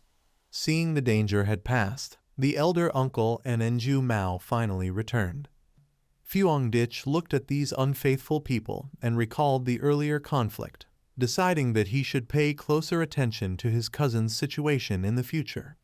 Under the gaze of the three others, he lightly stomped and leapt into the air, still thinking about the recent events, reflecting on how those called teammates had behaved in danger. When humans face peril, their true nature is most easily revealed, and a disjointed team cannot remain safe when a major crisis strikes. Engu Mao widened his eyes, watching the departing figures back. He went so fast. "What should we do now?" The elder uncle sneered, teasing, regretting not saving them earlier. Not giving her a chance to refute the teasing, Engu Mao quickly assigned tasks, saying that now the threat was gone and Lam Y had reached the third stage, the best choice for them was to try to stay in this team. At this moment, Lam Y, still cultivating within the barrier, slowly opened her eyes. Once fully awake, she jumped down toward the three of them. Amid their exclamations, everyone shouted, "Why, you're awake." The elder uncle carefully chose his words, trying to hide his unchivalrous behavior of abandoning his teammates, thinking that if she was rational enough, she wouldn't let their bond fracture. Rather than focusing on such matters, it was better to think about the mysterious figure. As predicted, Lam Y quickly noticed the two corpses lying on the ground. Despite her courage and talent, she was still just a girl and could not help but be startled at the sight. What happened? She hesitated. Even though she had been inside the cultivation barrier earlier, once she stepped out and sensed the surrounding atmosphere, Lam Y realized that a major event had occurred. She instinctively frowned, feeling the lingering power of the young attribute. It was so strong that even at this distance, she could sense its overwhelming heat and intensity. After asking for some time with no answer, and with no one willing to recount the previous events, the elder uncle suggested that he tell her what happened. Rather than letting someone else describe how they abandoned their teammates in danger, he preferred to recount it himself as a way to atone a little. The story went like this. Although Lam Y had now reached the third stage, the trip to Yang Fire Town had yielded no gains. On top of that, 2 of her fellow companions had perished, and if not for the mysterious figure intervening, she herself might have died.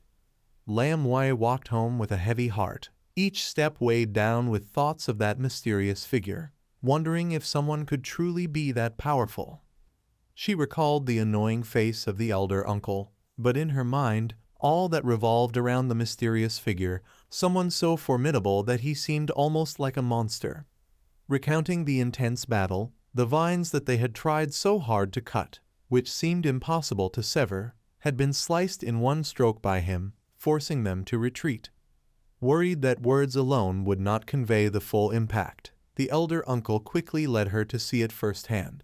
"Look," he said, "now those vines have actually retreated skyward, curling back, not daring to approach us at all."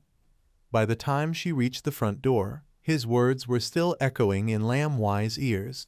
This was the overwhelming power of that person. Although he had already left, the vines behaved obediently like tamed chickens, completely devoid of the screaming fury from before. As soon as Lam Y opened the door and stepped inside, she saw Fuang Dich already sitting and waiting. He spoke first, asking if she had returned.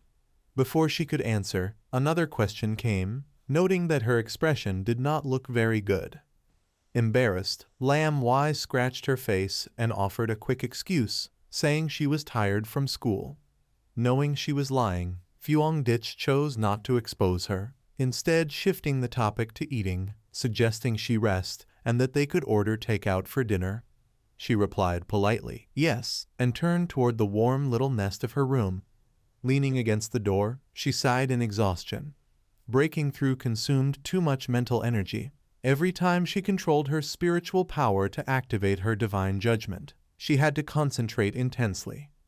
She compared it to staying awake for an entire month. This was truly more exhausting. Reaching for her phone, she lay back on the bed to rest, her mind wandering.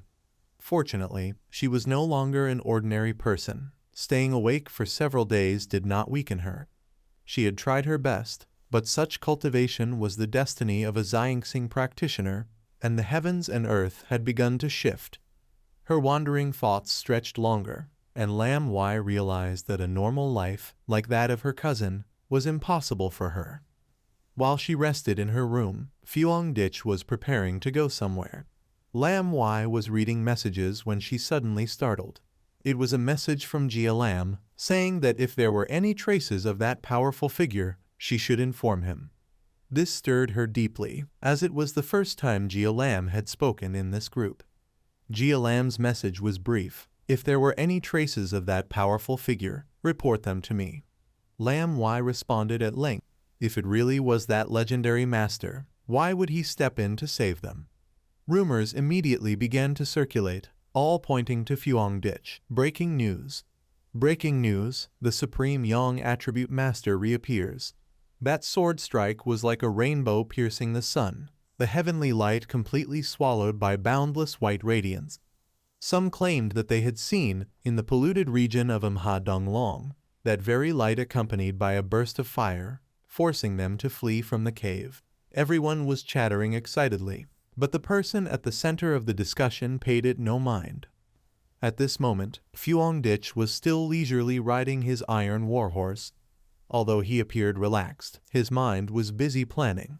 All right, now Lam Y would likely lower her guard around me, and she wouldn't suspect that I'm following her outside. Pedaling under the bright moonlight in the cool night air, he thought that this would be the perfect opportunity to find a way to acquire the wild attribute, an attribute more closely connected to plants. Having already obtained the supreme wood attribute was obviously beneficial, but it also caused him some headache. After all, This is a corrupted attribute by nature, corrosive, and placing it on myself might trigger adverse reactions. Considering the lightning attribute he already possessed, he worried that it might conflict with it. Fuangditch decided to take a risk. The best approach was to find something akin to that strange, monstrous vine that hung from the sky. It had sensed the dense regenerative spiritual energy, and by evolving itself, it had naturally developed the wild power attribute. Having found a clear path for himself, he joyfully pedaled faster, telling himself that he now knew where to go. With a goal in mind, he increased his speed along the empty roads. Soon, he arrived at the city's forest park. Surrounded by blooming flowers and lush greenery, he strolled leisurely, murmuring to himself that he needed to select a type of plant capable of creating maximum spiritual resonance with him, while conveying a sense of intimacy to harness this stroke of fortune. Fuangditch chose a suitable spot, closed his eyes, and comfortably spread his arms, releasing the spiritual energy in his body. Streams of green energy radiated from him, flowing outward, reaching every branch, leaf, and blade of grass. The flowers and foliage responded in turn, stirring something inside Fuangditch as he realized that this was the reaction of plants to spiritual energy. He felt that the reaction to his spiritual energy was still too weak. Intense, yes, but not enough. I need it stronger, he thought. Slowly moving, he controlled the spiritual energy in his hands, muttering continuously, I need it even stronger. Then something appeared that made Fuangditch pause slightly. A small, delicate flower swayed gently in the wind. Fuangditch silently wondered if this was the one. Quickly, he approached the tiny flower and extended his index finger to touch it. The flower immediately closed its 6 petals around his finger, sucking in the energy. Once it had absorbed enough, the petals opened again in satisfaction, letting out a soft exhale. Fuangditch smiled at this little blossom. Yes, it has spirit, he thought, observing it rubbing against his finger. Clearly a wild plant, yet when it encountered spiritual energy, it acted like a greedy little puppy, sucking up the energy and then nudging his finger for more. In response, Fuangditch gently petted the tiny flower as if stroking a cute puppy. Then he made a decision. Among all the plants in the forest, this one reacted most strongly to his spiritual energy, making it perfectly suited to host the wild attribute. So, this is the one. Are you ready? After the little flower shyly nodded, a massive surge of spiritual energy was directed toward it. The system confirmed, asking if he wanted to imbue this object with the wild attribute. From where Fuangditch stood, the spiritual energy he had gathered was released straight into the air. After this process, he couldn't hide the look of astonishment on his face, raising his brows as he stared directly at the little flower. It was no longer just a simple 6-petaled white blossom. It had undergone a dramatic transformation. The little flower now had more petals, the petals were larger, and the leaf color had deepened. It continued to absorb the surrounding spiritual energy while emitting a slightly strange blue light. Its sturdy roots dug deep into the ground to continue drawing in energy. Glancing at the barren space around, Fuangditch internally marveled at the overwhelming power of the wild attribute, like the hand of a demon. He continued analyzing the situation. In just 3 seconds, the little flower had almost drained an entire section of the city forest, truly overwhelming, and it was still spreading frantically. When it had absorbed enough, the little flower shrank back to its original size. After careful consideration, Fuangditch decided to uproot the flower, thinking it best to take it with him, for if left, it might attract the attention of the association's members. At the same time, he recalled the park's initial appearance, somewhat gloomy with many cameras installed. He assessed that this was a central city area that the Spiritual Energy Association would surely monitor. Because spiritual energy was being restored here, these plants were dangerous, especially after entering the garden. He had expected the little flower to stop absorbing energy once uprooted, but to his surprise, it remained voracious. Fuangditch was amazed by the little flower's ability, wondering how it could keep absorbing energy without roots. He touched its petals and thought, truly miraculous. Even after being removed from the ground, its spiritual nature remained undiminished. He suspected that before he chose it, it had been just an ordinary wildflower. But after being imbued with the attribute, it had begun evolving, as if unlocking some evolutionary chain. Suddenly, a nearby system sensor flashed red, alarming the little flower. Fuangditch glanced over, surprised, as the sensor announced an abnormal value exceeding the threshold.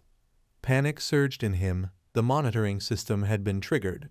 Without hesitation, Fuangditch quickly carried the little flower and left the area.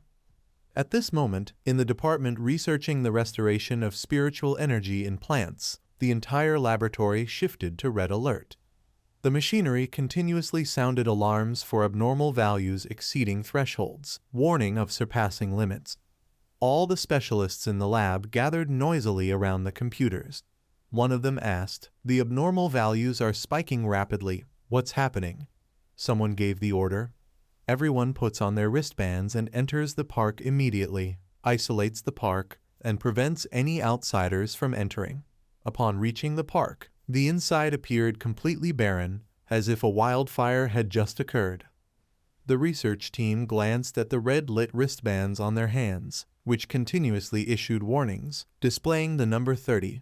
They could not understand what had just happened to transform this area so drastically. They muttered in awe, "This is terrifying." Previously, the northern gate of King University only fluctuated between 8 and 10, while Mhadang Long reached 25. Another agreed, yes, any abnormal spiritual energy exceeding 10 would normally be taken over by the military, and initially, the park's spiritual energy was not even 10. Alongside their astonishment, they began using devices to probe the ground and measure spiritual energy levels. Unsurprisingly, the measuring devices also turned red, indicating high-level alerts. The researchers looked at the readings with disbelief. Strangely, everyone looks at this: air humidity, surface humidity, temperature, all normal, solar radiation, no problem. Yet the plants here seem as if their life force was drained in just a few seconds. A young researcher suddenly stepped forward, eager to investigate the situation more thoroughly, and said to those around him, "I wonder what attribute of spiritual energy caused this. I think we need to move a bit further forward. That's where the center is." At that moment, another researcher shouted urgently, "Don't go any closer." With an extremely serious expression, he firmly told the inexperienced young researchers, "Absolutely do not touch anything. This is the wild attribute." Hearing the warning, the young researcher asked again in doubt, "Wild attribute?" The senior researcher quickly elaborated, "Do you know those vines hanging in midair?" The two young researchers immediately understood what he meant. He was referring to those devilish vines, classified as grade A mutations. The senior researcher seriously emphasized, "That's correct. Because they are extremely dangerous, they are classified as grade A." He explained why such a plant must be categorized as a grade A mutation. It is ruthless, causing many who encounter it to be torn apart. Ultimately, it is because it possesses the wild attribute, a powerful trait capable of draining the life force of surrounding organisms while seizing everything for itself. After hearing this, the young researcher felt lucky. If he hadn't been careful earlier, he would have walked straight into death. He didn't forget to express his gratitude to the person who had warned him. "Sir, if you hadn't stopped me just now, wouldn't I have just stepped into my demise?" The senior researcher nodded in acknowledgement, adding that plants awakened with a wild attribute create zones of death around them, and anyone entering such an area will have their life force devoured. He recalled a notable case of this attribute, continuing, "I have studied documents about another plant with the wild attribute in the lower kingdom. It was the forbidden ancient tree in Shang City. That decayed tree polluted the surrounding forest, turning it into a restricted zone, and any living creature approaching would be pierced through." Just as his worry reached its peak, suddenly a hand tapped him on the shoulder, startling him. A voice said, "I've already been briefed on the situation." The researcher turned around and recognized the voice, Major Han. Not only were the researchers present, but the military was now involved. As a military major, Han Lai's conduct was extremely disciplined. He immediately ordered all researchers present, quickly put on protective gear, and followed us into the contaminated area. Behind him, a row of subordinate soldiers stood neatly in formation, holding protective suits and gas masks. The researchers' faces revealed tension, but they had no choice but to comply. They quickly donned the protective gear and advanced deeper into the hazardous zone. Everyone walked in single file, using flashlights to inspect and report the situation. One person continuously reported, "No source of the wild attribute detected yet." Another responded, "Didn't we say only that Vine can move everywhere? Could it be the wild aura is decreasing? We've only been in the forest for 5 minutes, and the concentration has already dropped to 25. While the researchers were working, Han Lai also wanted to observe alongside the inspection, so he suggested to them, "Let us probe a little." Than Hein understood and replied, "Okay." Thus, Han Lai and Than Hein began to act, placing their hands on the ground and releasing their spiritual energy. The energy from both of them ran parallel to each other at high speed, and both stopped at a suspicious spot. Than Hein exclaimed in alarm, "Wait, this is—" Across from her, Han Lai continued, "The origin has already been dug out." The researcher was so flustered that he stammered, dug out. Even Han Lai could hardly believe it, saying, "How could this be?" He lowered his voice to examine. If someone truly could dig out the origin from the wild forbidden zone, then that person's identity deserves careful consideration. He took out a device to inspect, and Than Hein quickly reminded. Han Lai continued to stare at the device in his hand and replied to her, "Based on filtering and analyzing large datasets, we have found records of this person, and their movements match the locations of the two anomalies." After saying this, Han Lai handed the device to her to check. On the device screen appeared information about a man, and Than Hein immediately recognized who it was, muttering, "Phuong Dich." Before she could say more, Han Lai quickly made a decision. Han Lai will transfer all his records to you. This person is very likely the one you encountered before, and the rest can be handled by your association. She paused for a moment, seemingly considering something, then agreed, "I understand." 2 hours later, Phuong Dich returned home carrying Zio flower, having chosen a small pot as its home. At this time, he was cheerful and lively, casually touching the obedient little white flower and saying, "Haha, planting a flower for the first time. How could I not even have a pot?" He kept talking to Zio flower. "This is the little house you chose yourself. Don't cling to my hand anymore." Since it now possesses the wild attribute, it will not stop cultivating, and can also be considered a powerful assistant nurtured by Phuong Dich. Looking at the small, delicate potted plant, he couldn't help but ponder. The wild attribute was quite special. It could be useful in combat and even produce unexpected effects, right? He silently affirmed his decision to choose this little flower.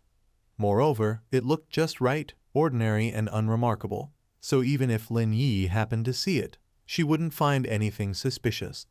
Phuong Dich concluded that, in battle, an ordinary appearance was often the best disguise.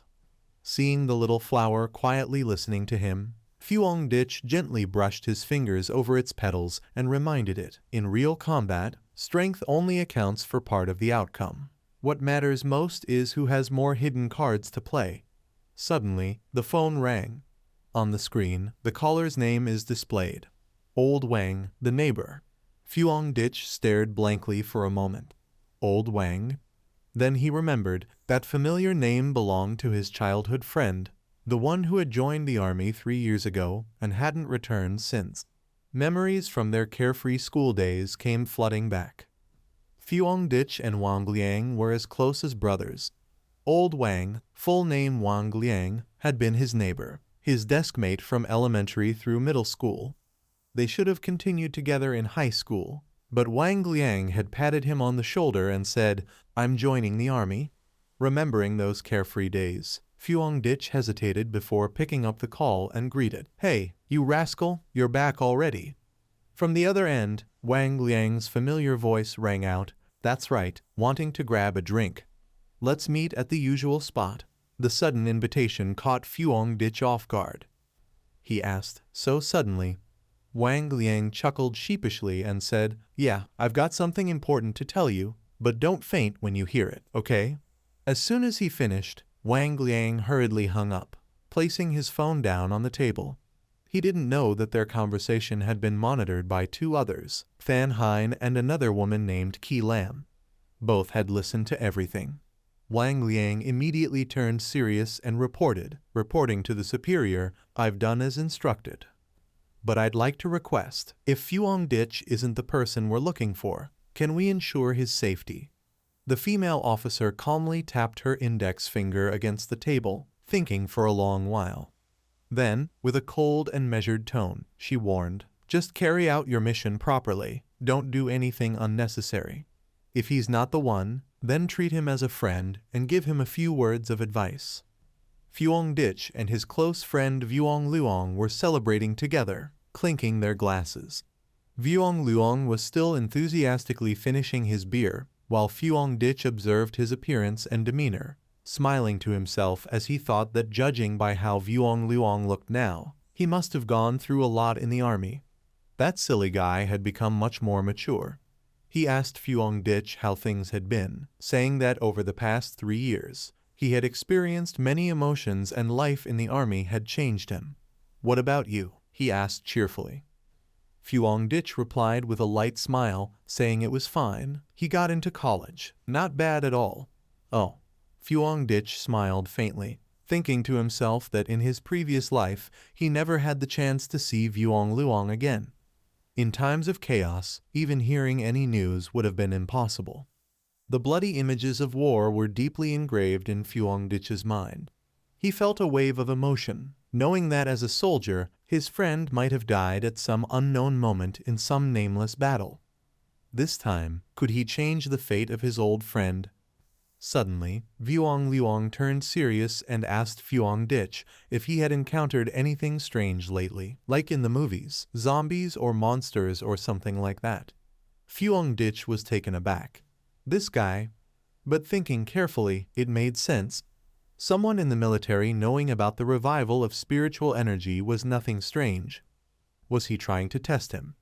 Fuong Ditch pretended to be naive, not understanding Vuong Luong's intention, and asked him in return what exactly he wanted to say. Vuong Luong placed a hand on his forehead, a bit of sweat forming, looking rather tense. He answered that it was good if there was nothing. Actually, today he came to tell him something. He was not trying to comfort him, but to remind him that in the not-so-distant future, maybe a few months or maybe a year from now, the diplomas and wealth they valued so much would become worthless scraps of paper, and everything would be rearranged from the beginning. Fuong Ditch began to doubt and question everything in his mind. Normally, a soldier would be strictly ordered to keep secrets, to sign binding agreements, and not be allowed to disclose anything about the awakening of spiritual energy. The image of such confidentiality agreements ensuring secrecy among soldiers appeared in Fuong Ditch's mind. That meant he was already on the military's list of suspects under surveillance. Because Vuong Luong had been his childhood friend, he was the one sent to probe him. Seeing Fuong Ditch remain silent for a while, Vuong Luong reassured him not to worry, saying that as long as he did not reveal anything, everything would be fine. Fuong Ditch's mind was racing, but because he acted foolish and uncooperative, Vuong Luong still kindly reminded him to be careful of coming changes, even if doing so might mean violating military discipline. Suddenly, his phone rang with a notification. Vuong Luong, assemble urgently within 10 minutes, proceed to the target location. Vuong Luong immediately answered firmly, understood. Sitting opposite, Fuong Ditch was still observing his close friend. Hearing it was an emergency mission, Vuong Luong quickly stood up, apologizing to Fuong Ditch. "Sorry, brother, urgent mission. No other choice. You should head back first. I can't see you off." Fuong Ditch suspected that this mission was related to the... He then made a request to go along. "Is this mission related to the restoration of spiritual energy? Let me come with you." Hearing that, Vuong Luong turned to look at Fuong Ditch, his face blank with surprise. Fuong Ditch placed a hand on his shoulder and said eagerly, "Take me with you." This time you came to meet me. You must have received orders from your superiors, right? Vuong Luong was astonished. Before he could respond, Fuong Dich continued, don't worry. Although I'm not sure what information your superiors have given you, I know you wouldn't harm me. His expression grew serious. Moreover, I want to know, the matter the military is dealing with must be connected to the transformations of heaven and earth. Fuong Dich wondered, since there was already the Spiritual Energy Association responsible for handling anomalies, what exactly was the army's role now? Coincidentally, he also wanted to find out the truth, so he followed along with Vuong Luong. The two childhood friends and neighbors went together to the military's Restricted Spiritual Energy Zone number 19. At the gate of Restricted Zone 19, several soldiers were on guard. The atmosphere was thick, shrouded in mist and haze. As Fuong Dich walked, he observed his surroundings and murmured, this place, the spiritual energy is so dense, at this level it has already surpassed contamination zones. He stepped toward where the other soldiers were assembled to report. Vuong Luong, assemble. The entrance gate opened wide, verification successful, and entered. Inside, something was glowing. As Fuong Dich and Vuong Luong stepped in, bursts of smoke filled the air. They both stopped and watched. Many soldiers were tying ropes, trying to restrain a dog, a massive dog that looked ferocious and out of control. Fuong Dich asked in surprise, this is fusion attributes? A girl turned to answer him, yes, an abnormal fusion of dark and flame attributes has made this dog extremely aggressive and violent. Several soldiers have already been seriously injured. It turned out that this girl was none other than Ko Lam, a military officer of the Ghost Division, 3-star rank. She called out sternly, Vuong Luong. He hurriedly clenched his fist and struck his chest in salute, answering loudly, yes. Ko Lam immediately scolded him, demanding an explanation for bringing an unrelated person into the restricted zone without permission. Vuong Luong quickly explained, no, he is. Ko Lam glared at him and ordered, forget it, the situation is urgent. You're the last one we've been waiting for. Come here quickly and form the counter formation. He replied, understanding. After shouting at Vuong Luong, Ko Lam turned to glance at Fuong Dich. So he is Fuong Dich. He didn't seem particularly special. The spiritual energy around his body only fluctuated slightly. Could it be that he isn't the one? But now wasn't the time to think too much. Ko Lam said coldly to Fuong Dich, since you are Vuong Luong's friend, I won't say more. This place is a restricted zone. Once you enter, life or death is your own responsibility. Everything you see here must remain secret. He replied, I understand. Ko Lam turned toward the battlefield and shouted out commands, Truong Mat, Lion Gok.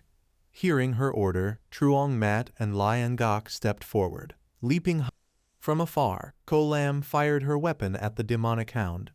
The infernal beast howled in agony as the bullet struck it. Rao Yu! But the dog refused to fall. Its aura became more violent. Its eyes glowed blood red. Its jaws opened wide, revealing sharp fangs. The soldiers were alarmed, realizing its mutation had grown even more severe. The demonic hound attacked, swinging its claws toward Lion Gok, intending to crush him. The other soldiers shouted in panic, Lion Gok, watch out! At that moment, Ko Lam's fierce bullet aura shot forward, intercepting the hound's strike. Ko Lam warned her subordinates, don't underestimate it, maintain distance. We must eliminate it before it fully evolves. The squad responded in unison, understood. Fuong Dich was still observing the full-scale battle. He analyzed calmly that this was a well-trained team whose members trusted one another, disciplined and perfectly coordinated. Each individual was indispensable, and when united, they could unleash a power far beyond the sum of their parts. Suddenly, Fuong Dich sensed something wrong. Sweat ran down his face as he shouted loudly, run! You are no match for it.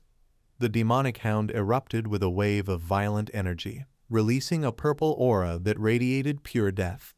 Ko Lam ordered the squad to heighten their alert level, elevate the restricted zone's mutation grade, and no one is allowed to retreat.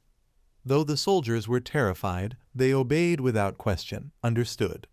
the demonic dog evolved into its final form, a crimson-eyed evil god, its size now 10 times larger than before. It turned its gaze toward Vuong Luong.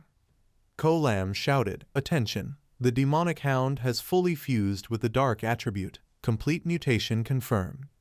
The monster glared at Vuong Luong, who stood frozen, completely at a loss, thinking this time he was done for. Ko Lam yelled, "Vuong Luong!"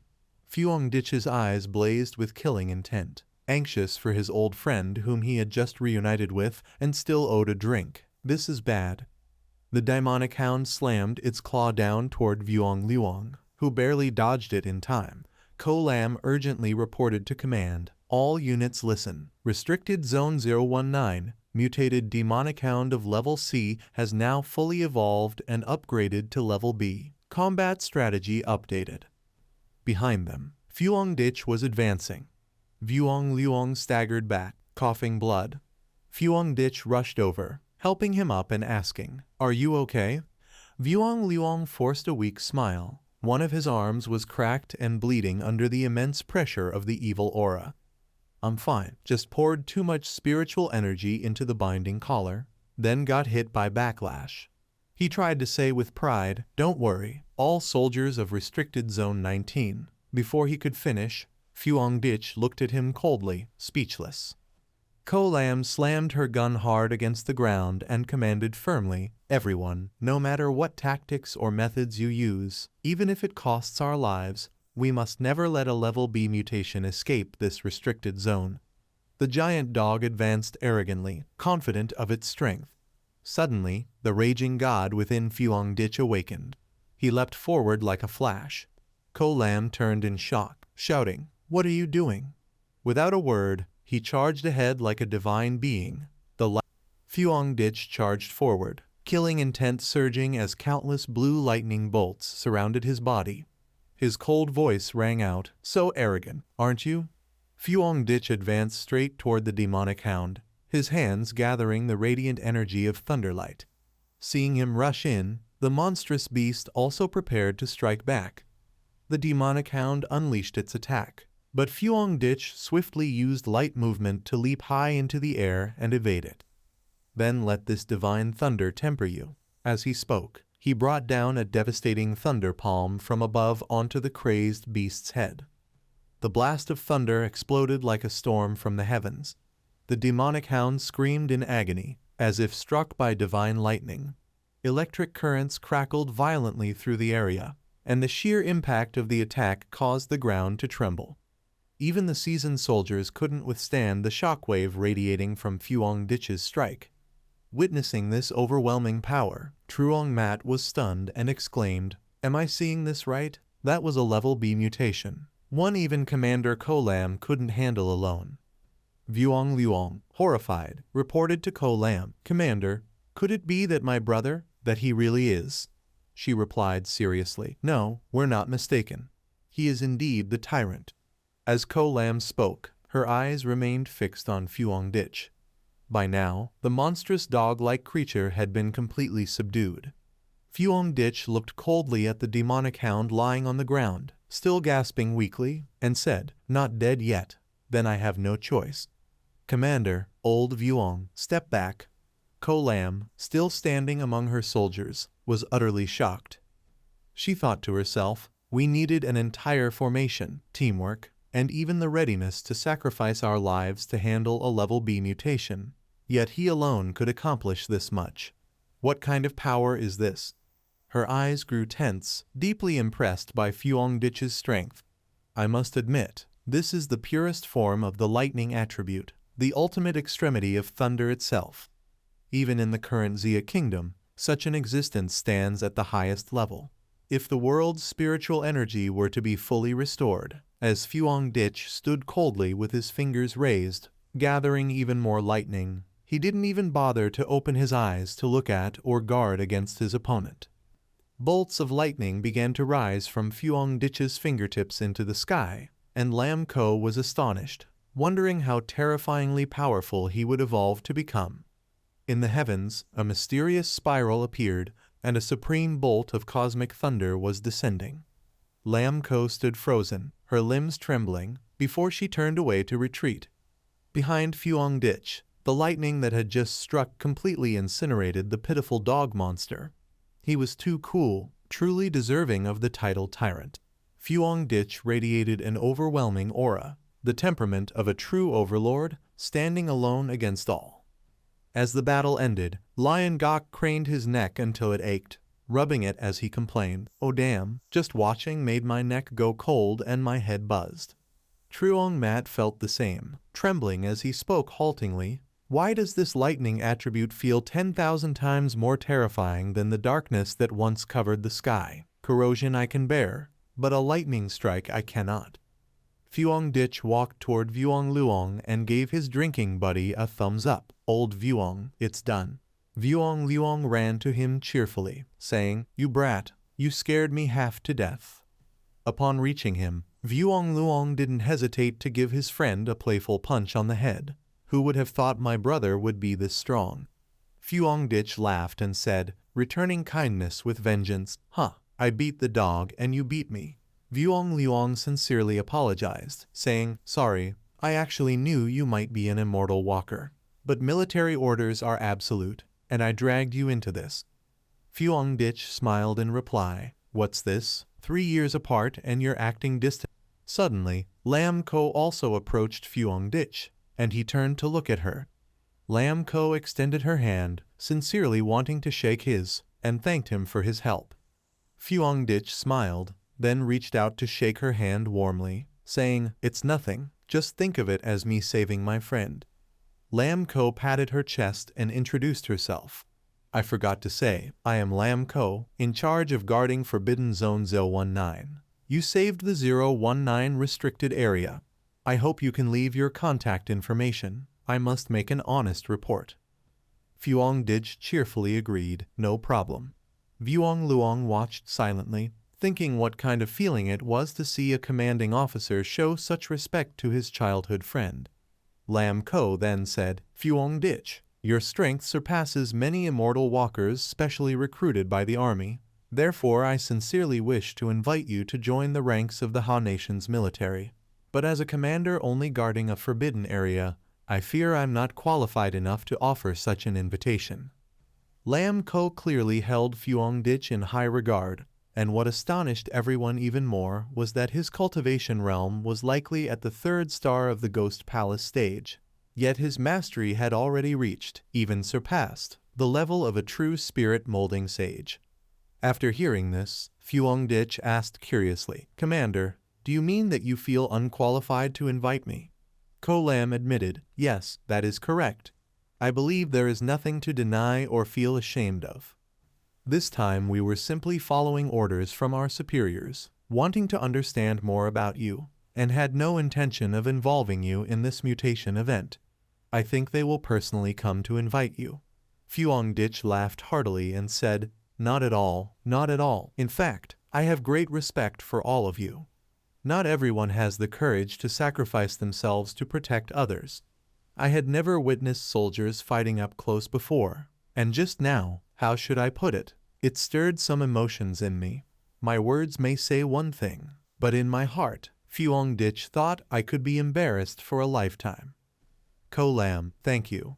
Fuang Ditch placed his hand over his chest, sending a few sincere words. "So in the future, if there is any trouble, you can call me for help, just as you all have done for ordinary people in times of peace. Of course, there is one precondition, that you must not interfere with my personal cultivation or restrict me in any way." Ko Lam stood there, dazed. Seeing there was nothing more for him to do, Fuang Ditch bade everyone farewell. It was already late. I should take my leave. Ko Lam also said goodbye. "All right, Vuong Luong, and I still have to deal with the mutated dog's remains. We will have someone escort you back." Fuang Ditch walked off with his hands in his pockets, under the watchful eyes of many onlookers. "Now I finally understand the role of the army." Fuang Ditch pictured how the army deployed its troops and the purpose of their positioning, stationed in areas with concentrated spiritual energy. On one hand, this allows soldiers to train in regions rich in spiritual energy, ensuring the army's combat readiness, while on the other hand, it creates a warning boundary, separating ordinary people from abnormal beings. Ko Lam said to Vuong Luong, "Vuong Luong, this friend of yours can no longer be described as simple. What we witness today is only a small fraction of his true power. Yet even that is enough to make us unable to keep up. An immortal walker who can reach this level so quickly shows that he possesses unprecedented perception. In him, Kai flow, courage, and ability are all essential. Lacking any one of the three is unacceptable." As she spoke, Ko Lam imagined the image of Phuong Dich standing above countless people. Vuong Luong chimed in, "Commander, if that is the case, can we not offer even greater rewards? If you feel unqualified to recruit him, then allow me, his childhood friend, to do so." Unexpectedly, Ko Lam leaned over and pressed Vuong Luong's head down, scolding, "All right, kid, come with me to clean up the scene." He submitted, understood." After this extraordinary display, Phuong Dich returned to continue cultivating his divine energy. Though his identity had been partially revealed on this trip, he had still shown no power beyond his lightning attribute. Phuong Dich sat in meditation, the aura surrounding him radiating immense power.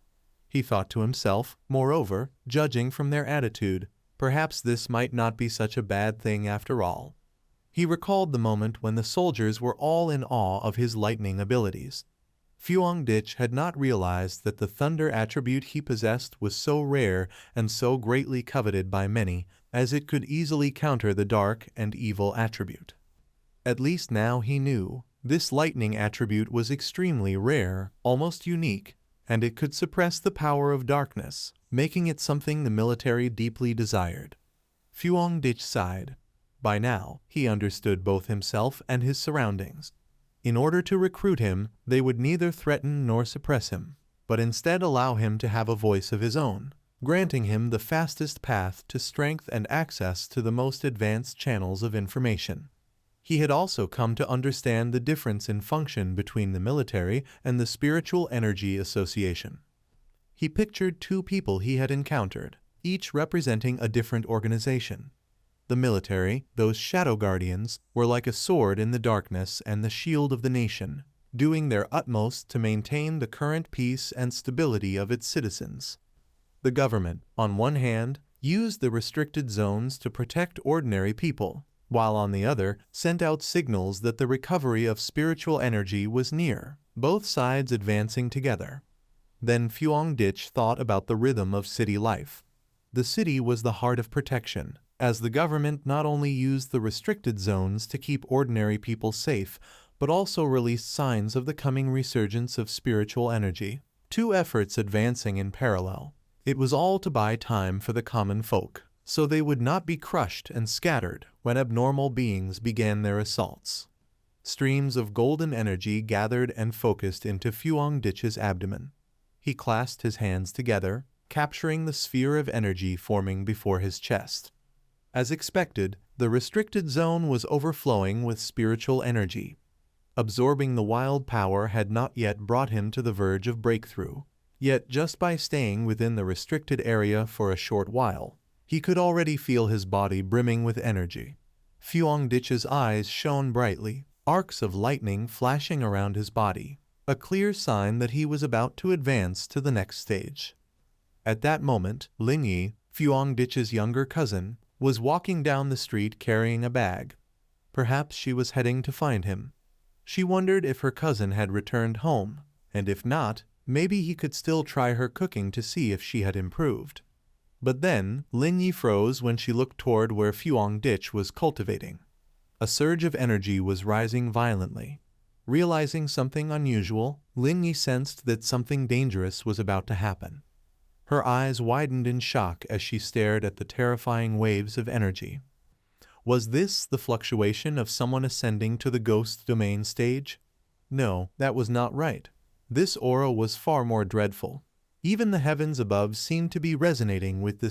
The energy began to move and transform, forming a stream of golden lightning.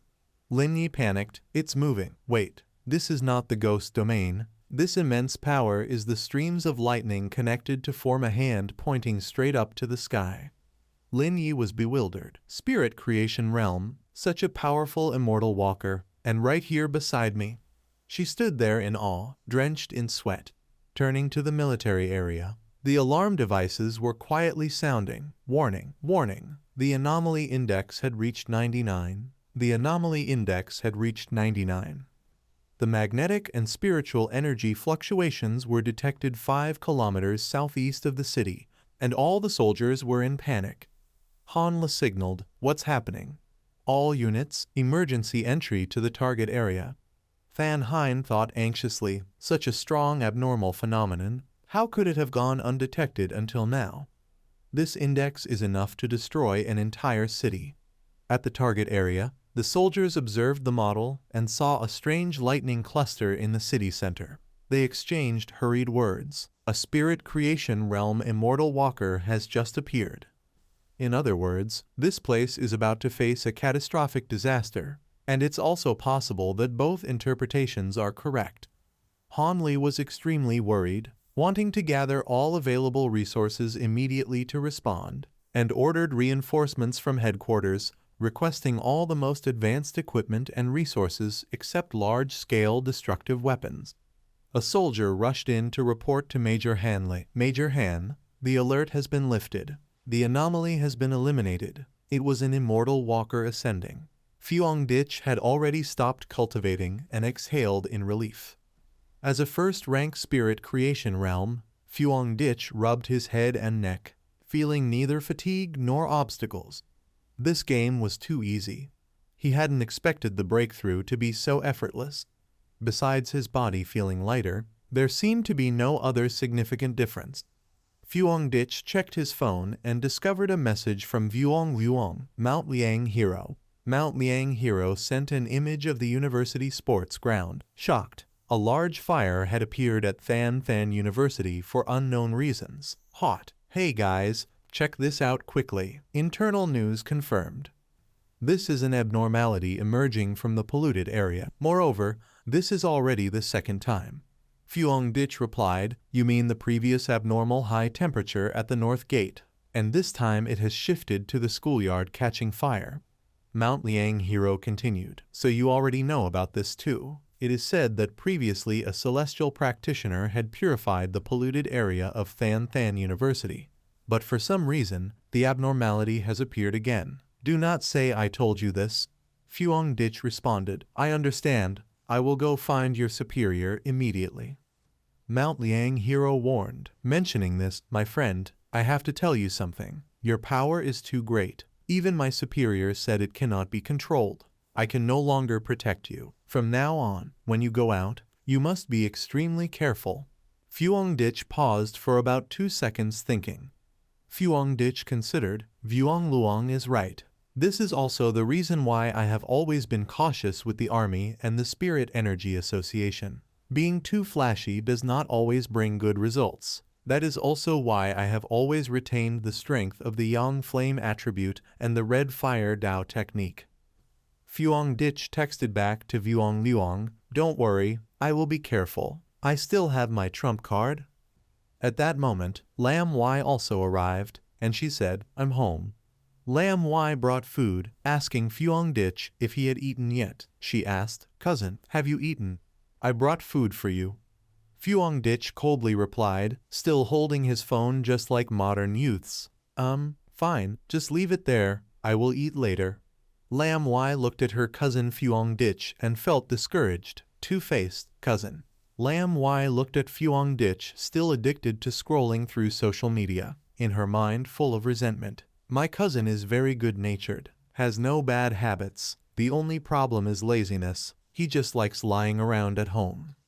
Even college he does not bother attending, every day just clinging to his phone. Although later whether he studies or not is no longer important. But we celestial practitioners are busy all day running around, seeking opportunities from heaven and earth, and still have to hide our identity from ordinary people. Yet my cousin's life is so leisurely and carefree." Fuong Ditch, tired of holding the phone with one hand, switched to holding it with both hands to play properly. Lam Y watched feeling annoyed.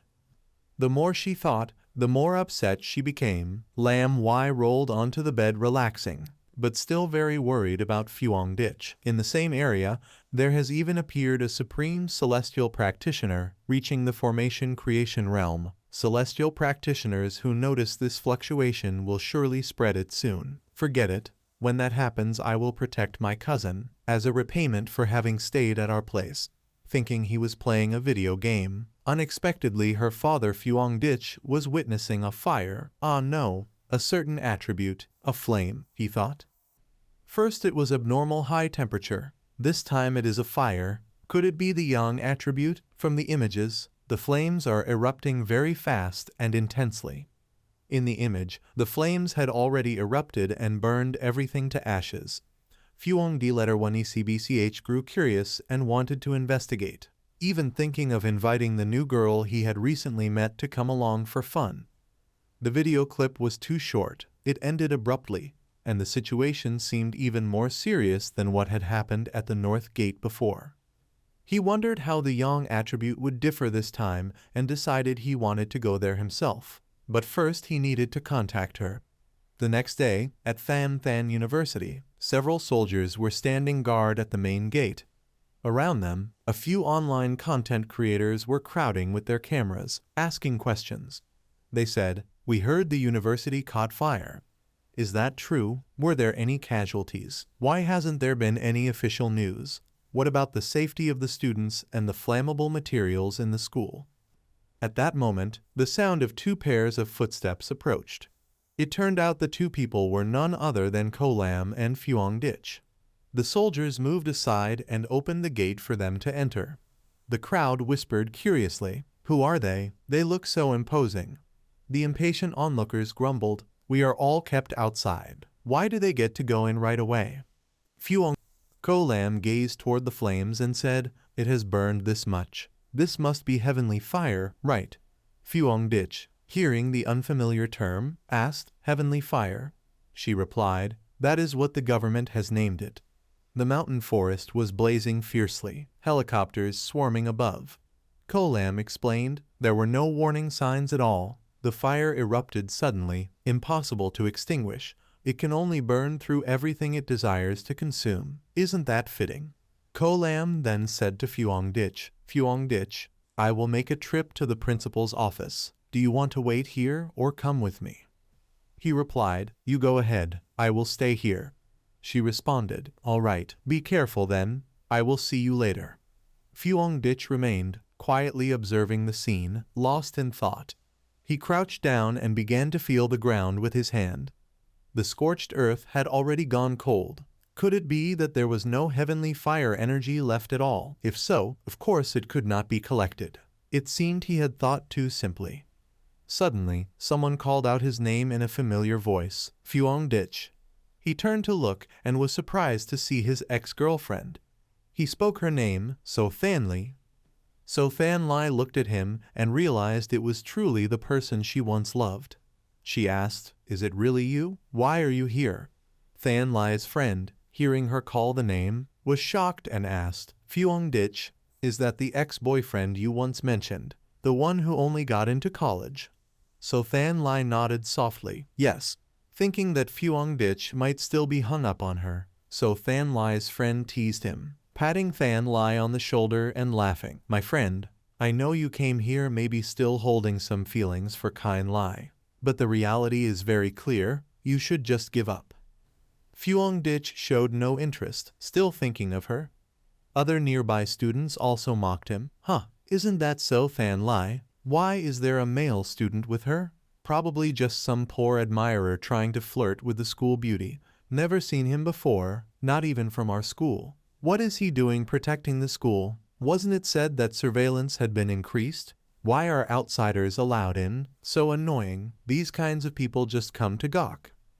Than Li's friend stepped forward to scold Fuong Dich.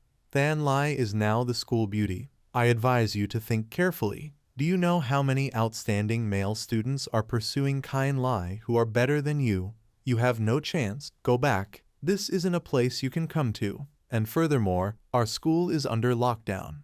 How did you even get in? If you don't explain, I'll call the police." So Than Lai was still acting aloof, thinking Fuong Dich had come because he missed her. Hadn't he said before that after the breakup he wouldn't regret it? So why is he here now? His words and heart do not match. Then Ko Lam returned, called Fuong Dich, and asked, Fuong Dich, is this your friend? Not wanting to dwell on the past, Fuong Dich mumbled an answer. Just a high school classmate, not exactly a close friend. Ko Lam, staring at Than Lai, replied, so just a classmate. Radiating confidence and composure, Ko Lam spoke to Fuong Dich. I just spoke with the principal. The heavenly fire situation is even more serious than we thought. Hard to explain quickly. The principal will take us to the initial outbreak point. Your identity here is as a military invited advisor, so you have to come. Fuong Dich agreed, no problem. Everyone dispersed. As the sports field was sealed off, no one was allowed near.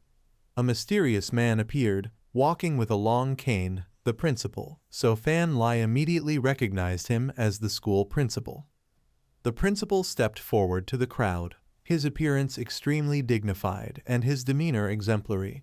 So Than Lai was surprised. The principal was normally buried in countless affairs, so busy that no one ever saw his face. It was said that even the vice principal found it difficult to meet him once, and there were even rumors that no one in the school had ever seen him smile. Was he here because of this woman and Fuong Dich? Than Lai's friend laughed mockingly, saying, the principal actually showed up. Could it be that he came to catch these two intruders? Meanwhile, So Than Lai sensed that this matter was not simple. The principal stepped in front of Fuong Dich and Ko Lam. He reached out to shake Fuong Dich's hand, both hands clasped warmly in greeting. Hello. You must be advisor Fuong introduced by Chief Officer Ko, right? Recently, I have been troubled by the unusual events at the school, worried that the students might get hurt from the fire. It is fortunate that you have come to handle it. The principal even bowed slightly, asking Fuong Dich for help. The matter at the sports field must rely on you. The guards formed a line to push back the crowd, giving orders, all unrelated persons step back. Do not crowd to watch. Step back. Everyone step back. The crowd became bewildered. Am I seeing this right? The principal, despite his age, is treating that young boy with such respect. Surely he must have some special status. No wonder he was allowed into our school. Look at his poise and the way he is treated. So Than Lai stood frozen. She did not expect her ex-boyfriend to be so formidable now. The crowd changed their tone. Just now who said he was an admirer or So Than Lai's ex-boyfriend? How could that be? Even if someone pursued her in reverse, they might not succeed. So Than Lai stood in shock, motionless. People around were praising Fuong Dich endlessly. And at that moment So Than Lai felt extremely embarrassed, realizing that throughout the whole time, this young man had not paid any attention to the school beauty So Than Lai. At the North Campus of Than Than University, the principal led Fuong Dich and Ko Lam into the scene along with the military personnel assigned to protect the school. As they walked, he narrated the events. After the yellow light at the north gate of the academy dissipated, I originally thought the situation was almost over. Then, a few nights ago, one of the stadiums suddenly caught fire, and even the fire trucks could not extinguish it. Fortunately, there were no students present at night, and we managed to secure the scene in time. The principal continued recounting what happened afterward at the stadium. The flames were towering, but then Stadium 2 and Stadium 3 also caught fire. We could still explain those incidents, but the consecutive unusual phenomena were unprecedented. I personally witnessed fire falling from the sky, the red flames hovering midair for no apparent reason. The principal, Ko Lam, and Fuong Dich stopped to observe. He said that fortunately, the fires in the other stadiums had been extinguished. Only this one remained. Fuong Dich detected a strong smell of smoke. Looking up at the burning basketball hoop, he asked the principal if this hoop was the origin point of the fire. The principal confirmed, saying that only the flames here could not be put out. Ko Lam's unusual spiritual energy detection device suddenly alarmed, showing the number 11. Fuong Dich turned to look and asked what it meant. Ko Lam explained that this is a basic device for detecting abnormal spiritual energy. When the threshold exceeds 10, the area must be sealed off to ordinary people, whose lives are extremely fragile. An abnormality over 10 for them signifies a disaster from which it is nearly impossible to escape. The spiritual force displayed on the detection device suddenly surged to 60, and Ko Lam was startled. High, that high. Ko Lam panicked. This is bad. The threshold is too high. If left unchecked, it might not only affect Than Than University, but the entire city. So 3 third-star Ghost Realm generals and 7 second-star Ghost Realm generals must be immediately dispatched to form a formation to counter it. And they must be the ones with the purest spiritual force and the most stable cultivation. Without saying much, Fuang Dich leapt over the fence. The principal called out, "Advisor Fuang, there is a strict no-entry sign on the fence." Fuang Dich was unflinching, charging straight toward the fire. The spiritual force on the detection device continued to rise, reaching 110. Ko Lam was extremely worried. It rose again. This 110 threshold could already classify it as an S-rank anomaly. He's gone in. What should we do next? Ko Lam was anxious as Fuang Dich plunged into danger. How could he dare to enter alone? Even the strongest battle king in the restricted zone would hesitate. Amid the flames, Fuang Dich's figure gradually became visible, standing upright and composed. He stepped forward, thinking, last time, the young attribute helped me resist lightning. Naturally, this heavenly fire can also be blocked. But while protecting himself, he could not touch the original flames nor activate the power of his cultivation method.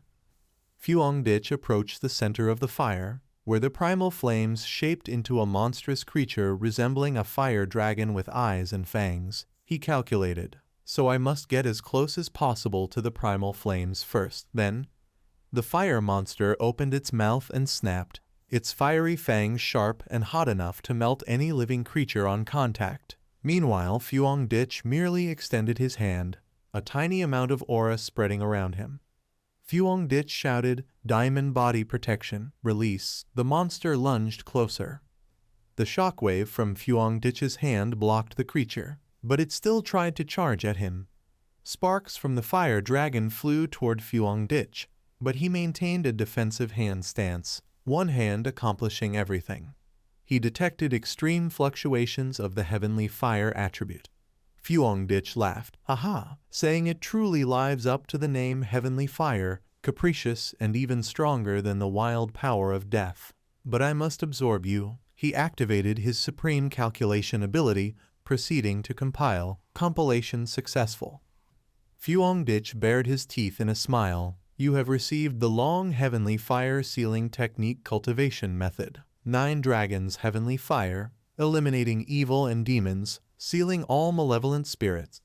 Fuang Dich raised his hand to the sky. The fire dragon coiled around him and then ascended. The cultivation method he compiled required no learning. It was already unlocked. The fire dragon split into multiple heads and lunged at Fuang Dich in a strange state, its attribute being extracted, having received the heavenly fire attribute.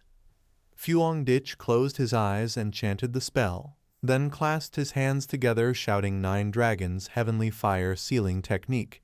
Suddenly, red chains sprouted from behind him, coiling around the dragons' necks.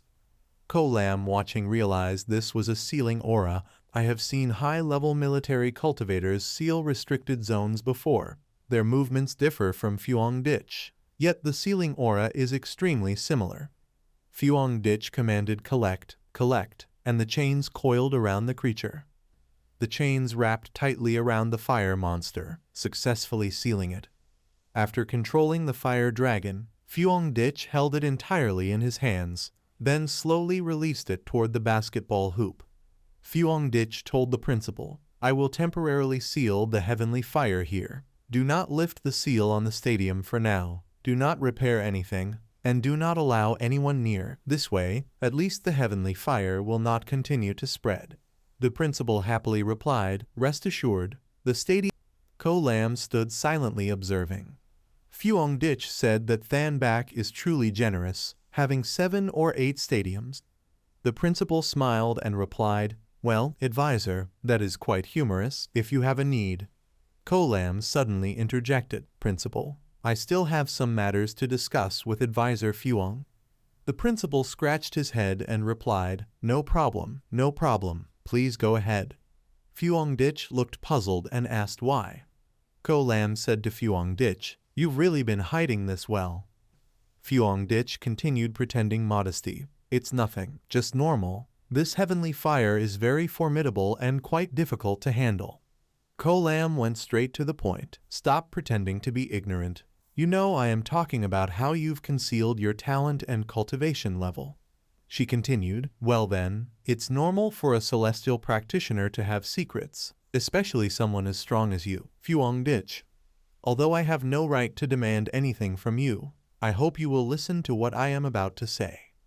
At that moment, the city streets were desolate, the crucial moment of a great transformation in heaven and earth, and the Ha Kingdom desperately needed top-tier talents like you. Let me put it this way, when the spiritual energy fully recovers, at that time you will be equivalent to the current nuclear deterrent. Kolam thought of the forces paying attention to Fuang Dich's talent and warned him, therefore, whether it is the military restricted zones or the spiritual energy association, they are all competing to obtain you, and it is even possible that high-level forces from other nations will come to recruit you, offering generous terms. Kolam mentioned recruiting Fuang Di letter 1 ECBCH. Naturally, I will not deny that I have my own considerations. If you can join the military, for our restricted zones, it would be like gaining a friend, another path. Therefore, I suggest you start thinking about it now, so that when the time comes, there will be no hesitation. Fuang Dich asked again, "I am curious about something. Why did you and Vuong Luong both not want to pull me into your restricted zones, even feeling that I am not worthy?" Kolam recounted those controlling the military restricted zones. Naturally, because that legendary restricted zone is so formidable, it is almost perverse, so I think you will find them more interesting. Fuang Dich showed signs of interest, top level indeed. Kolam immediately analyzed, "Of course, but I haven't met them much either.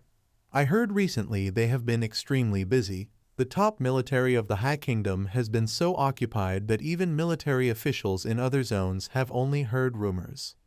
After saying this, Kolam reminded Fuang Dich about the principal inviting them to a meal. "All right, no more talking. Let's go. The principal said he wants to invite us to eat at the Than Than University cafeteria. It seems they are also facing some serious troubles." Kolam imagined a city in wartime with many celestial practitioners fighting, which indicates that some extremely terrifying anomalies have appeared, their powers far exceeding the strength of the current celestial practitioners. Fuang Dich listened with concern. From Kolam's tone, these celestial practitioners surely have a Lin creation level like mine, perhaps even stronger. The day of full spiritual energy recovery is truly approaching, and it feels like our preparations are still insufficient. Fuang Dich began calculating strategies, thinking about how to utilize the fire flame attribute. How should I make the most of the heavenly fire attribute I just acquired in the stadium? Heavenly fire spreads unpredictably, burns indiscriminately, leaving nothing in its path, like an endless wild fire, very suitable for dealing with types of anomalies that reproduce infinitely across a wide area. Fuang Dich had a sudden insight. Got it. Isn't this a perfect fit? 100%. With my red fire sword technique, adding more destruction like embroidering on brocade, the more the better. He envisioned the ultimate VIP level form. Behind the mountain, Fuang Dich. Here it is. Fuang Dich held a sword and entered the remote forest behind the mountain.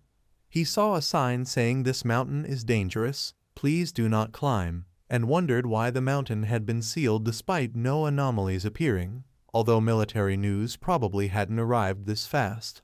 Knowing I would train and experiment behind the mountain, only the Lin Energy Association would be aware of my habits. Fuang Dich imagined Hein holding the sign and thought perhaps this land had been granted to him for testing, and if so, respect is not as important as obeying orders. Suddenly, Fuang Dich sensed a strange aura.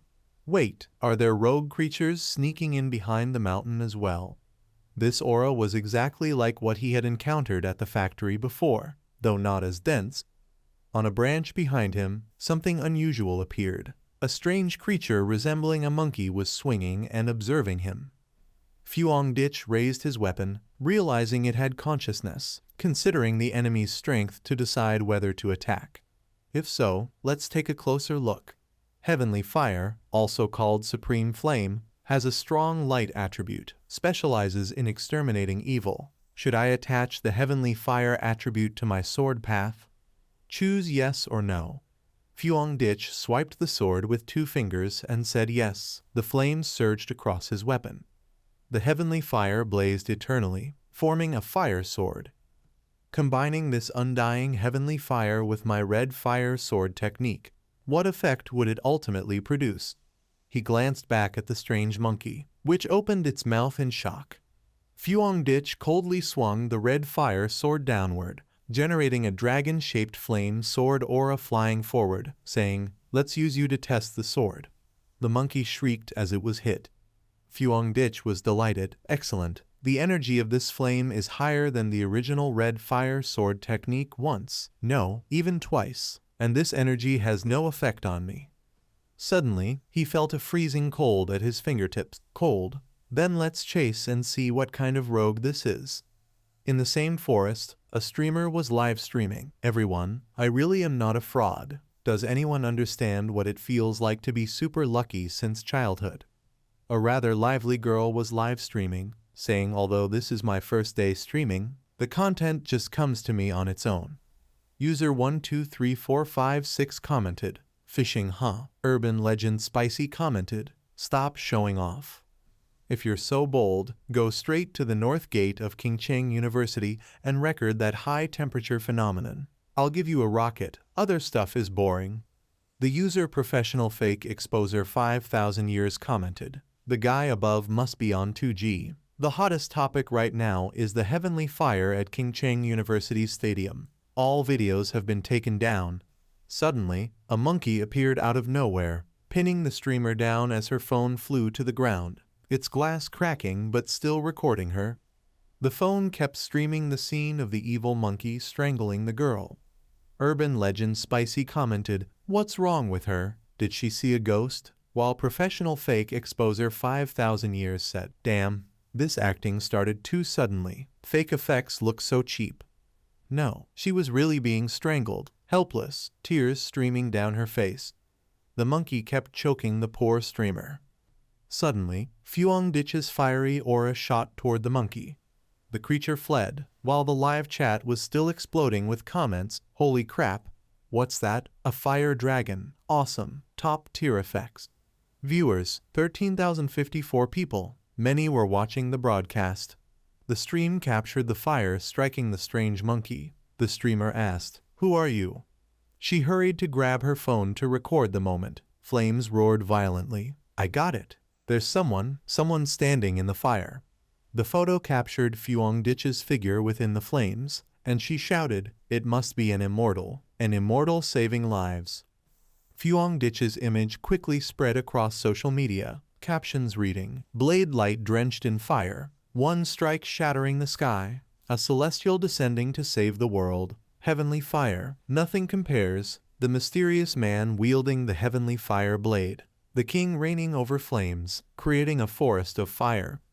Views, 13,596,254, ranking number 1 in popularity. Meanwhile, Fan Lai's friend who was using her computer also caught the news and called out, "Come here and look. A celestial descended to save people. A real cultivator exists. Heavenly Fire is real."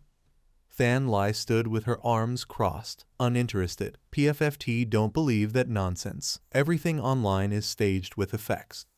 But when she glanced at the screen, she was stunned because the figure in the image looked exactly like her ex-boyfriend, Fuongditch. "This is," her friend insisted, "I'm telling the truth. So cool. Fan Lai." Fan Lai believed that this video was absolutely fake. All special effects. There was no way. This could not possibly be him. It was only that the figure looked somewhat similar. If it were really him, he would have already been reduced to ashes. And if it were real, Would he have used the opportunity to take revenge on me? How hateful. I absolutely will not bow my head. She turned to look at No. 81, who was also watching the news, and asked Lam why. Hey, does this person look familiar, very similar to the immortal cultivator who saved us from the vines before? The girl replied, I think so. Moreover, I recently learned that a great deity has broken through to the living spirit realm near my home. Could these two be the same person? Hunha, also watching the news, turned to Lao Lai and said, Look, could he be Fang? His power seems to have increased quite a bit. Lao Lai, surprised, said, My God, the sword stance is exactly the same. We really did grab a big thigh before. The chairman said to Than Hein, I heard the army has had in-depth discussions with Phuong Dich.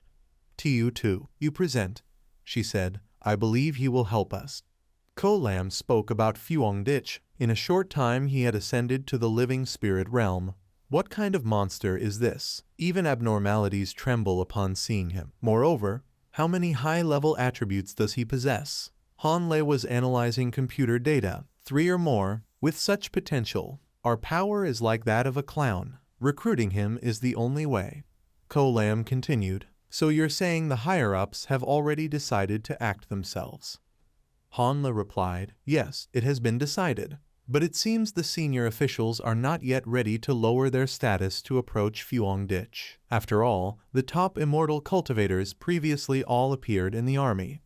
Han Le offered full support, providing conditions for Phuong Dich to develop himself. Seeing what he still lacks, new weapons and equipment being researched, as well as information about suitable cultivation locations. All of these can be given to him. Additionally, this live stream and all previously posted videos must be handled.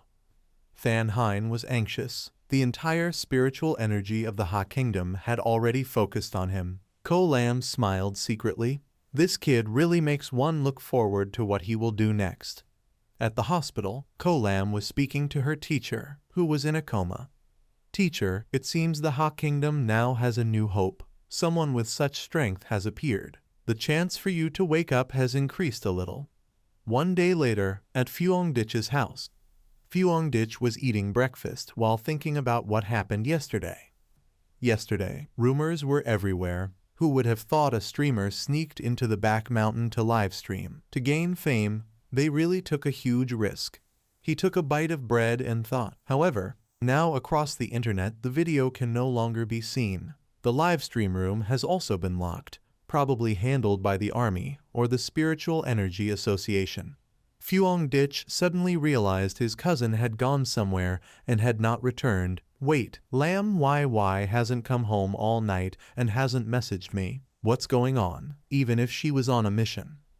Phuong Dich picked up the phone to call Lam Y. Feeling that something was wrong, this girl shouldn't be that unreliable. Hello, the subscriber you are trying to reach is currently out of coverage. Phuong Dich was worried. Not good, I have to go find her. In the forest, Lam Y was trapped there with No. 81. No. 81. How long have we been stuck here? Can you roughly estimate? Roughly, probably about 10 hours. I don't remember clearly. Sorry, I dragged you into this, said No. 81. At first, I thought it was just a normal shadow demon. No. 81 was injured.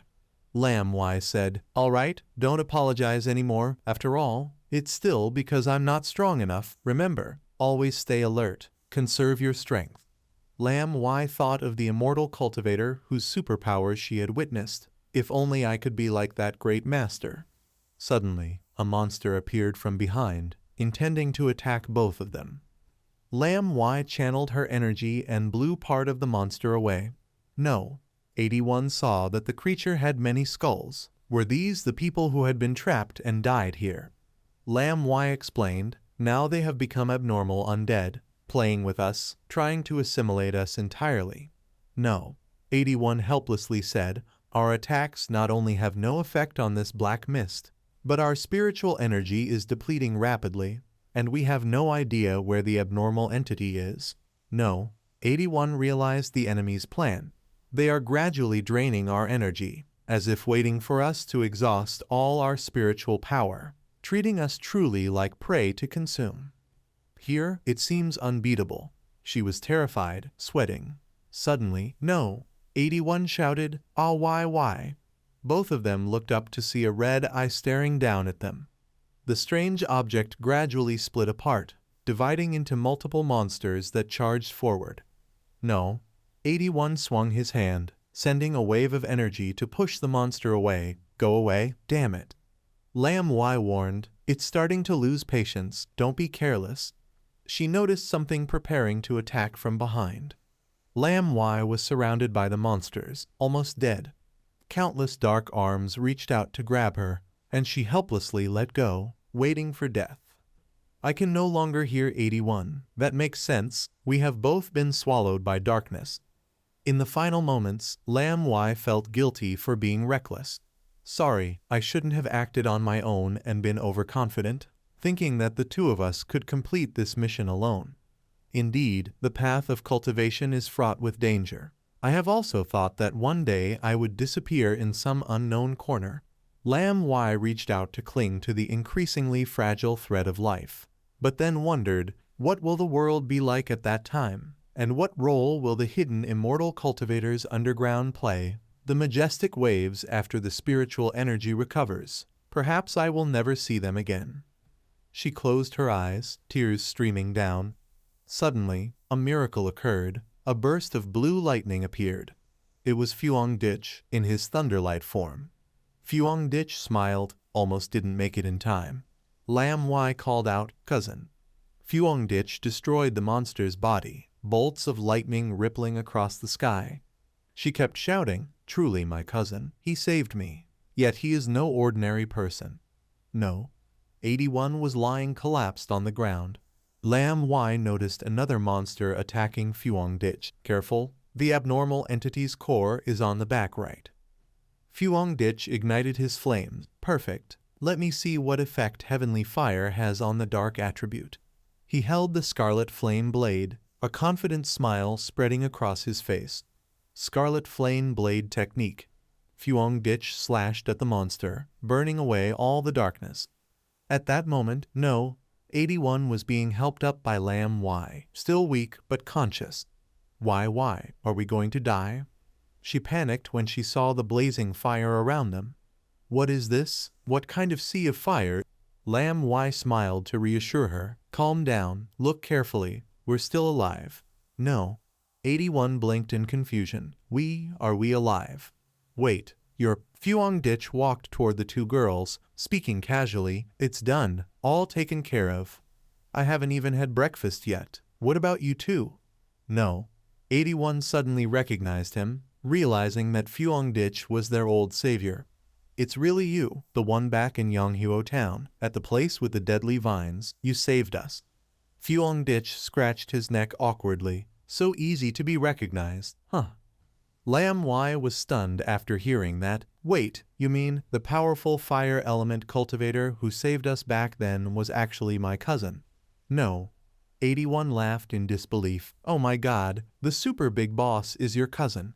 Didn't you say your cousin was just an ordinary guy? Fuong Ditch stood there scratching his head with an awkward grin, while no. 81 grabbed Lamb Y's shoulders and joyfully explained, he's our lifesaver, the one who, with a single strike, wiped out the entire wasteland, even forcing the 3-star Ghost Elder's fortress to collapse, and caught the attention of Sister Lan herself. Lamb Y was completely shocked. So her cousin was actually that high-level fire element powerhouse. But just now, he had clearly used pure lightning energy to destroy the black mist anomaly. A super genius of dual elements, both thunder and fire, his aura far beyond my own abilities. Then she suddenly recalled the cultivation scene near their neighborhood.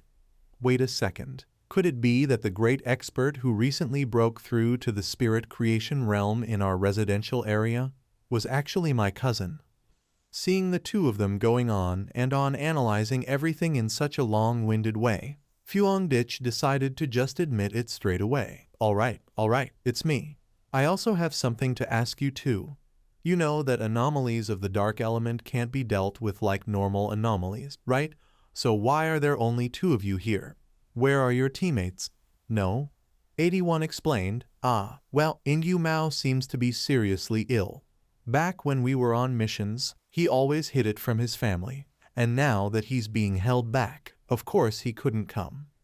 Our uncle seems to have another, more difficult mission. And as for the other friends, we're not always together anyway. Lam Y also admitted fault.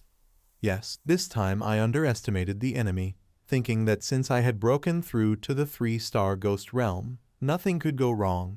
Fuong Dich looked at their team with disdain, thinking to himself, these teammates all have their own thoughts. It seems this team won't last long anyway. In that case, you two leave. I absolutely won't abandon my teammates. No. 81, who used to be dissatisfied with her teammates, now stood up to protect their dignity in front of outsiders, a truly loyal person. And my cousin, being so smart, probably sensed this long ago. Fuong Dich then suggested to Lam Y, actually, if my identity and yours, and your friends, are all known now, I trust both of you. How about we form a team? But this matter, you two must not disclose it to anyone. No, 81 was thrilled. Really? Boss, that's great, that's great. My mouth is sealed. Haha, I'm really lucky to have YY. Lam Y finally realized, yes, a strong cultivator like my cousin must have already recognized that I'm also a cultivator, and quietly protected me. She felt moved, realizing that on this lonely path of cultivation, having a trustworthy person fully supporting and accompanying her was such a blessing. Lam Y smiled at her cousin, and Fuong Dich held up 2 fingers, saying, all right, thanks, cousin. Tonight I'll fry you 2 eggs. Suddenly, Lam Y's phone notified her, and when she opened it, she saw a message. Sister Gia Lam has just issued a new mission. Gia Lam, mission notice, Extreme Yin Land. Proceed to Extreme Yin Land to collect mission items related to the dark element. Think carefully before registering. Think carefully before registering. Fuong Dich pondered. So it's the dark element. Extreme Yin Land, do you know about it? Lam Y recounted, Extreme Yin Land is located in the border region of the dark element, which is strictly forbidden by Hakwak.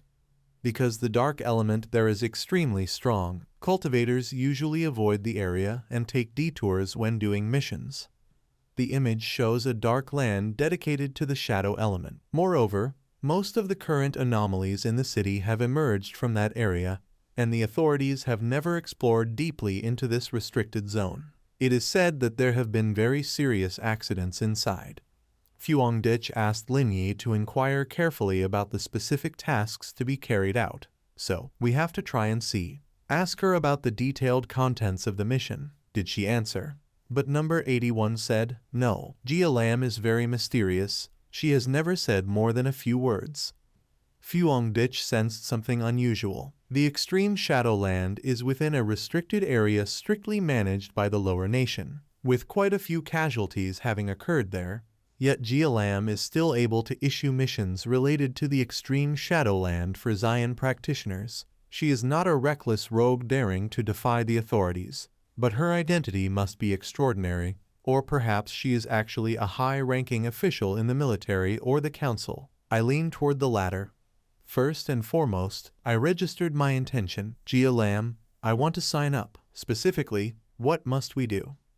The chat box between Lin Yi and Gia Lam appeared. Gia Lam. The content of this mission is to collect rotten 7 flowers. Gia Lam. A small reminder. The rewards for this mission are richer than any previous ones, but all the dangers in the extreme Shadowland belong to the Shadow System, and the level of danger of the anomalies is higher than anything people have encountered before. Therefore, everyone needs to form a team before registering to participate. Number 81 was surprised by Gia Lam's change in messaging style. Oh my, what is happening? Gia Lam, why are you answering in such detail? Gia Lam, this mission may involve class anomalies. The mortality rate is very high. Everyone should think carefully before acting. If there are strong and reliable Zion practitioners forming a team, then registering afterward is not too late. Gia Lam is walking inside the base. Just proceed and see if that person agrees. Fuong Dich read the message and laughed.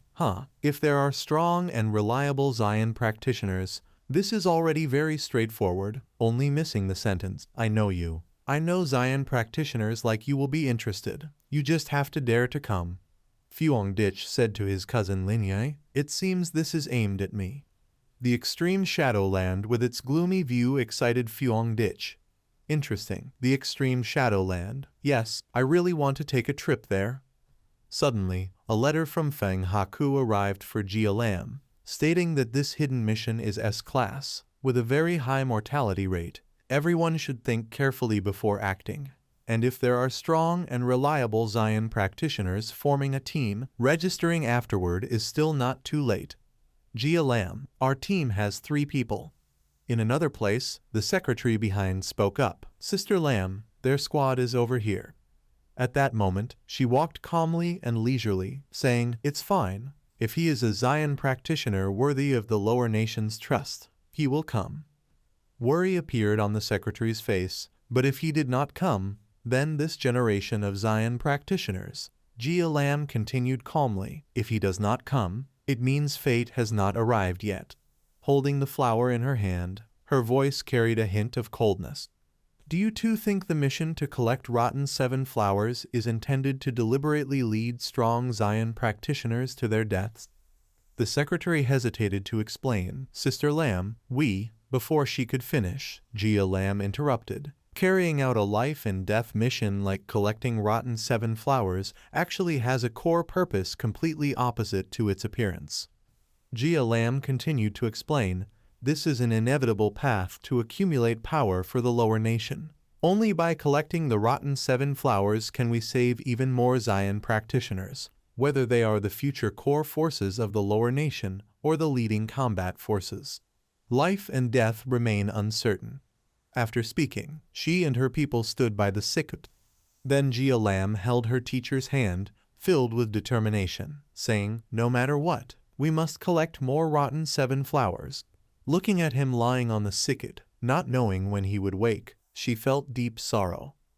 Teacher, as the only Zion practitioner in the lower nation to reach the Vajra realm, we must use the rotten 7 flowers to heal and awaken him. The existence of a Vajra-level powerhouse, after the restoration of spiritual energy, is comparable in value to today's nuclear weapons and is our greatest support in negotiations with other nations, both before and after the spiritual energy restoration.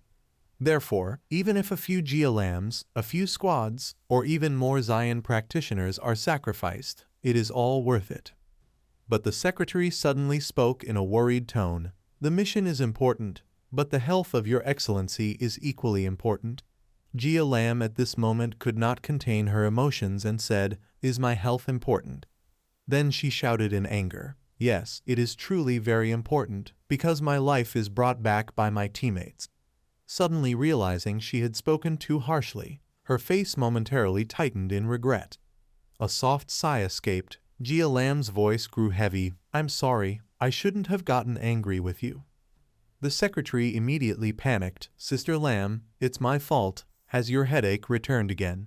Jia Lam lifted her head, her gaze distant, her voice deep and weary. It's all right. It's not yet time for medicine. I just wanted to. Never mind, it's all in the past now.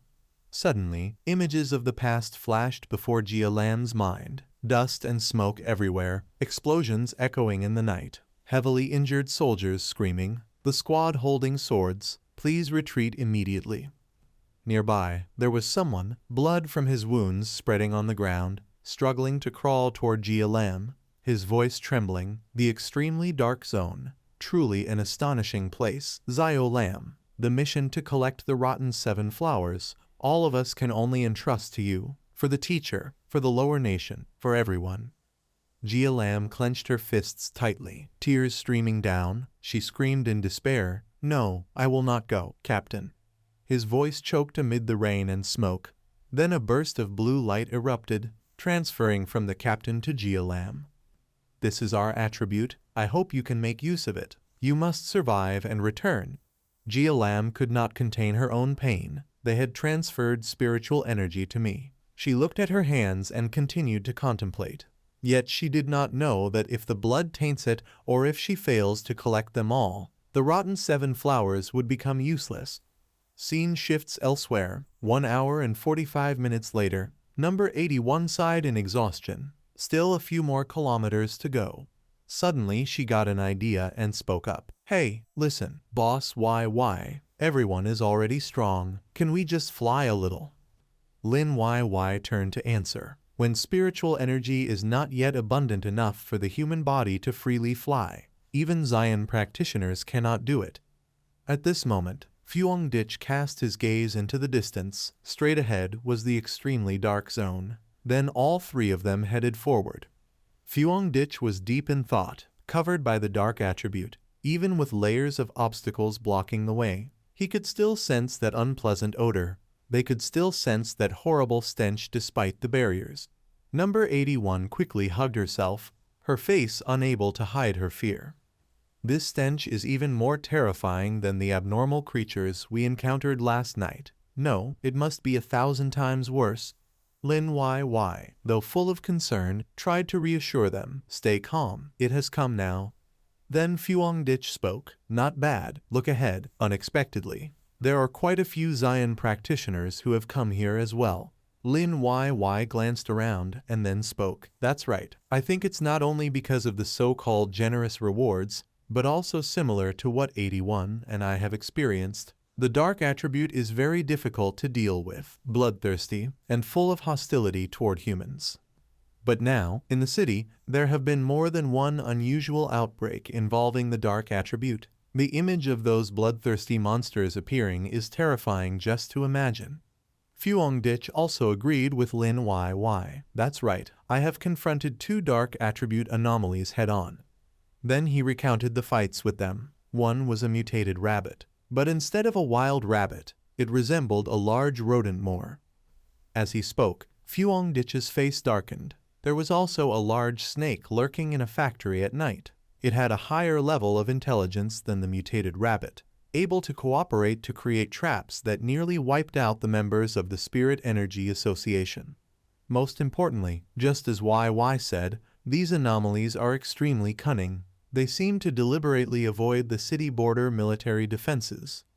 Fuang Dich fell silent when mentioning the real situation, although he did not know exactly how they did it. Now the anomalies are appearing in the city more and more frequently, reaching a level that is almost impossible to prevent, and the monsters destroying the city appeared in his eyes. Finally, Fuang Dich told everyone, so, we definitely have to make a trip, and the 3 of them then headed forward. Fan Hein saw this, stunned, not knowing what was happening. Then she panicked and shouted at the presence of so many people around. What the hell? He has come too. And he even brought 2 girls along. Little Fan beside her reminded, boss. Then Fan Hein clasped her hands in prayer to the heavens. Amitabha, great Buddha, please do not discover me, praying to heaven but to no avail. Fuang Dich noticed her. Hey, that person, is that Captain too? Fan Hein, upon hearing her name, quickly turned around and pretended not to know. Oh, it's you. You've also come to the extreme dark zone. That's great. The military had long since synchronized the data on Fuang Dich, and 81 pointed at Fan Hein and questioned, Great being, who is this girl? Could she be YY's sister-in-law? Lin YY panicked. Cousin. Fan Hein blushed at these words and refused. Oh my, such a huge misunderstanding. Fuang Dich cheerfully introduced me. Of course not. She's someone who does errands for me, Captain 2 of the Spirit Energy Association. She listened, expressionless, thinking, why do I feel even more annoyed by that? Suddenly, a loud voice came from behind, a bunch of kids boasting shamelessly. Old Dang and his companions stepped forward confidently. He declared, nowadays the younger generation of cultivators shows no manners. If they don't greet elders it's one thing, but they argue noisily without even considering the place. I hope that soon in the extreme dark zone, you all can trust each other like that. 81, full of anger, shouted loudly, Look, my temper is flaring up again. Do you know who these people are? Fuang Dich signaled to 81 to stop this action immediately. Even so, 81 still stepped forward and mockingly said, Uncle, worry about yourself. Later who knows who will be scared to death. Old Dang was about to reply, but his gaze shifted elsewhere. He exclaimed happily, "The vehicle is here, let's go see." The door of the vehicle suddenly opened. Everyone in the crowd became agitated as they realized, "This is Sister Gia Lam." Everyone confirmed without doubt it was indeed her. Gia Lam stepped forward coldly. As she walked past Phuong Dich and the group, 81 admired, finally, what her identity, truly magnificent. Phuong Dich standing beside added, "Perhaps she is the one who opened the gate for us." Gia Lam only glared sharply behind her. She approached the gate in front. Then she raised a strange stone high. Without hesitation, Gia Lam exerted all her strength to open it. A powerful voice rang out from within. The person had arrived. The gate opened. The gate opened, and Gia Lam instructed everyone before entering. "Everyone can go in now, but a special reminder that thoi flowers collected must be completely intact and absolutely not stained with human blood. If anyone fails to meet the requirements, they cannot receive the reward. If everyone understands and there are no problems, they may start entering." Old Dang showed dissatisfaction after hearing Gia Lam's requirements. "This little girl, she won't go by herself but forces us to risk our lives, and there's not even compensation after death. What kind of attitude is this?" A member of the demolition team approached and whispered to Old Dang, worry evident on his face. "Old Dang, say less. If we die, it will only be reported as missing. If the government then gives your family a large sum of money for no reason, doesn't that prove they killed us?" Old Dang did not reply, helpless before the words of the person beside him. Hearing his words, Than Hein also realized that the middle-aged man was perhaps like Phuong Dich, a first-stage spirit creator. Moreover, among those who said nothing, there also seemed to be several masters, but they might have withdrawn their spiritual aura, making it hard to judge. She continued, "The others are also cultivators with solid cultivation in the 2nd and 3rd star ghost realm. The strength of each team is roughly equal." Hearing Than Hein's analysis, Phuong Dich agreed with her. "It seems the mission is quite difficult. Unexpectedly, they found so many elite cultivator teams." He silently thought, the person earlier is also a first-stage spirit creator, but Phuong Dich felt his spiritual aura level was not particularly high. At this time, the secretary was reporting to Gia Lam, Sister Lam. "The character statistics are complete. In this extreme dark zone, there are 37 2nd star ghost realm, 12 3rd star ghost realm, 3 first-stage spirit creators, and the difficulty level of abnormalities in this mission ranges from grade B to grade S." After hearing the secretary's report, Gia Lam seemed satisfied and instructed, "Those who arrived first should go to the monitoring equipment. I have completed all preparations. You can proceed with confidence." Then, after everyone stepped through the gate, an extremely cold scene unfolded before their eyes, a land showing no signs of life. The sky densely covered with clouds, the ground cracked, mud and ruins scattered, trees bare and withered, desolate and dry. With the gloomy scene before them, everyone took cautious steps further inside. Phuong Dich immediately turned to remind everyone, "Stay close together. The dark attribute here will dominate vision. If we do not stick together and act in unison, we will soon get lost. It is very easy to lose direction here." Meanwhile, number 81 collapsed. Seeing the desolate and gloomy environment here made her unable to endure, and she vomited repeatedly. Ugh, sorry. I feel so nauseous, I can't hold it in anymore." Seeing this, Than Hein quickly helped 81 up and reassured her, "It's okay. This is the smell of decaying corpses mixed with cerebrospinal fluid. Anyone would feel nauseous. You are not alone, it's perfectly normal." Than Hein then looked toward the men ahead and forced a smile. "Look, the group ahead with comparable cultivation levels is also vomiting." Indeed, the dark attribute is naturally countering the cultivators. She could interpret it as a type of contamination, perhaps caused by the extremely active existence of abnormalities in the extreme dark zone. At this moment, Phuong Dich was thinking, perhaps the abnormalities everyone has known about are actually B-grade abnormalities. Similar to the ghost realm level of cultivators, the damage range is controllable. grade abnormalities, similar to spirit creator level, with violent spiritual fluctuations or concentrated locations often seen, for example, in this extreme dark zone. Additionally, S-grade abnormalities are comparable to Diamond Realm, or even higher, almost at catastrophic level. However, it must be emphasized that dark attribute abnormalities in the extreme dark zone are enhanced. An abnormality originally classified as B-grade can rise at least one level here. At this time, Lam Y was surprised upon hearing Fan Hein's reassurance earlier. Is that so? I didn't know that before. I understand now. But what about Captain 2? You girls are fine. Number 81 also spoke up. That's right. You girls are not contaminated, right? Hearing this, Fan Hein smiled confidently. Ha ha ha. You are overthinking. My team and I often deal with similar abnormalities, so we are not afraid of the stench. Moreover, recently we have been strictly improving ourselves, converting water attribute abnormalities into ice attribute.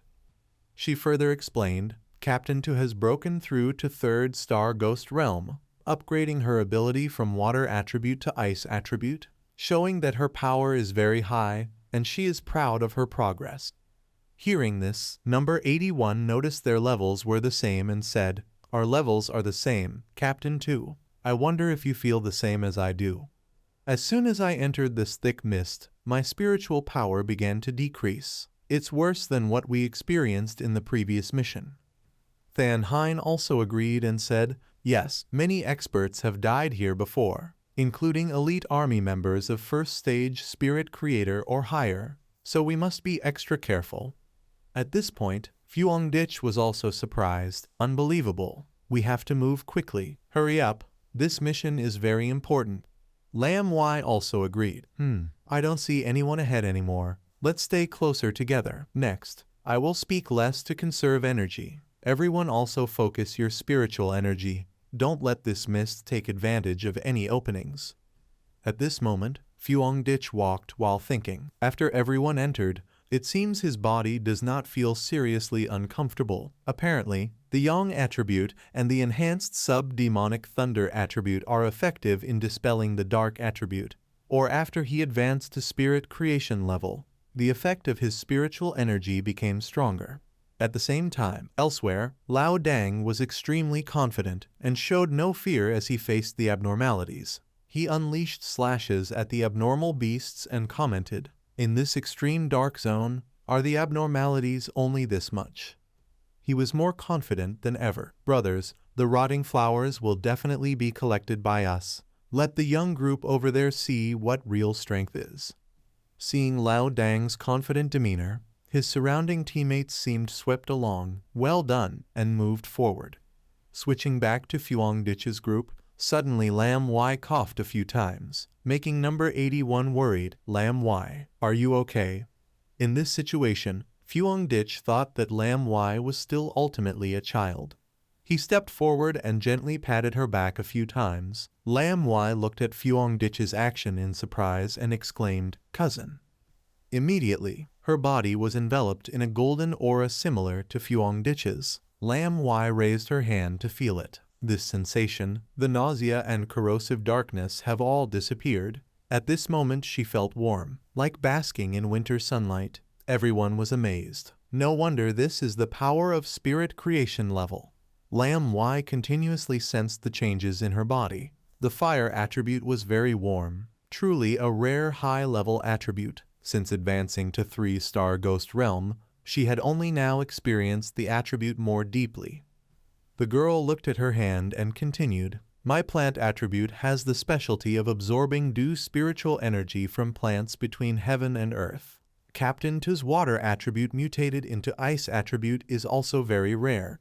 Fuong Dich immediately explained, It's not fire attribute, it's Yang attribute. I haven't explained clearly before. I'm the one handling the fire at the North Gate and training grounds at Than Than University. He enthusiastically continued explaining. But these two abnormalities are different. Yang attribute and celestial fire attribute also have some differences. Fan Hein realized he just admitted it, so that means now he has 3 rare high-level attributes. Fuong Dich thought with pride, Actually, I also have the wilderness attribute, but tall trees are easily felled by wind, so I keep it in reserve. So Fuong Dich pretended to admit having 3 attributes. He hesitantly replied, something like that. Fuong Dich quickly changed the subject. Oh right, where's 81? Hearing her name, number 81 came to stand in front of him and awkwardly replied, I haven't broken through 3-star ghost realm yet. Cannot sense attributes clearly. But roughly following the metal attribute path, mighty cousin, I promise after going out I will never trouble you again. I beg your yang attribute to warm me a little. Fuong Dich agreed to number 81's plea. He then patted her back. All right, I'll warm you for a day. He used his energy to heat her body. But because he applied too much energy, she was startled and reacted violently. Once done, number 81 sighed. She was now feeling the warmth. Xiao-than, seeing everyone repeatedly patting each other in a strange way, approached and asked, What are you all doing? Patting back and forth. After explaining the recent action, Fuong Dich proposed an idea. Captain 2, why don't we do the same for your team? With Fuong Dich's sincere suggestion, Than Hein felt it could only help and said, Feels not bad. Xiao Fan and her teammates were extremely excited. So what are we waiting for? To invite the mighty one. The 3 of them were being warmed by Fuong Dich. Suddenly, an abnormal creature appeared, heading straight toward Fuong Dich's group. He seemed to sense the approaching abnormal and warned, Everyone, attention, an abnormal is coming. Than Hein reacted quickly. She leapt up and launched a powerful attack. What is that thing? While number 81 looked ahead in surprise and caution. Suddenly Than Hein shouted, warning number 81, Hey 81, it's right in front of you. She froze in front of the giant abnormal creature with blazing red eyes preparing to attack her, screaming loudly. At this moment, the abnormal dashed straight at number 81 making meowing sounds, scaring her so she could only stand still. Than Hein immediately assessed. This isn't a level abnormal, she should be careful, it's an A-level abnormal. Than Hein, with determined eyes, prepared to strike the abnormal, saying, Leave it to me. After saying this, she launched a powerful attack at the abnormal. After the strike, Than Hein still couldn't feel relieved. She assessed the difficulty, but before she could finish her thought, she was surprised as it vanished. At this moment, Fuong Dich noticed many abnormalities resembling zombies slowly advancing. In a moment, Fuong Dich's group was surrounded by these abnormalities, and he shouted a warning, Watch your feet. Fuong Dich stood in front of the group, speaking briefly and decisively. Moving aside, he faced the swarm of abnormalities rushing in. Flames flared around his sword. At this moment, Fuong Dich's eyes blazed. He swung his sword with full force, the flames around it erupting violently, forming a giant creature like a roaring fire dragon. With just one powerful strike, it engulfed all the abnormalities, the scene filled with light, heat, and smoke, the moans continuously echoing from within the flames, Hot, hot, don't burn me. After dealing with the abnormalities, Fuong Dich turned to reassure everyone, temporarily safe. These abnormalities have dissipated. Seeing so many eyes is just an illusion. In fact, there were only 2 creatures. He continued, I just didn't expect the abnormalities here to have evolved to mimic human language. Than Hein quickly shared her thoughts. Perhaps because they have eaten so many humans, they learned that these abnormalities, even the weakest, were nurtured by the extremely dark zone to a level. Without reaching that level, one couldn't fight them head-on. At this moment, a figure stood at a distance, observing Fuong Dich's performance. It was Jia Lam, surprised at Fuong Dich's strength. With just one strike, he destroyed 2 illusionary A-level abnormalities, even though she would have needed several rounds to defeat them.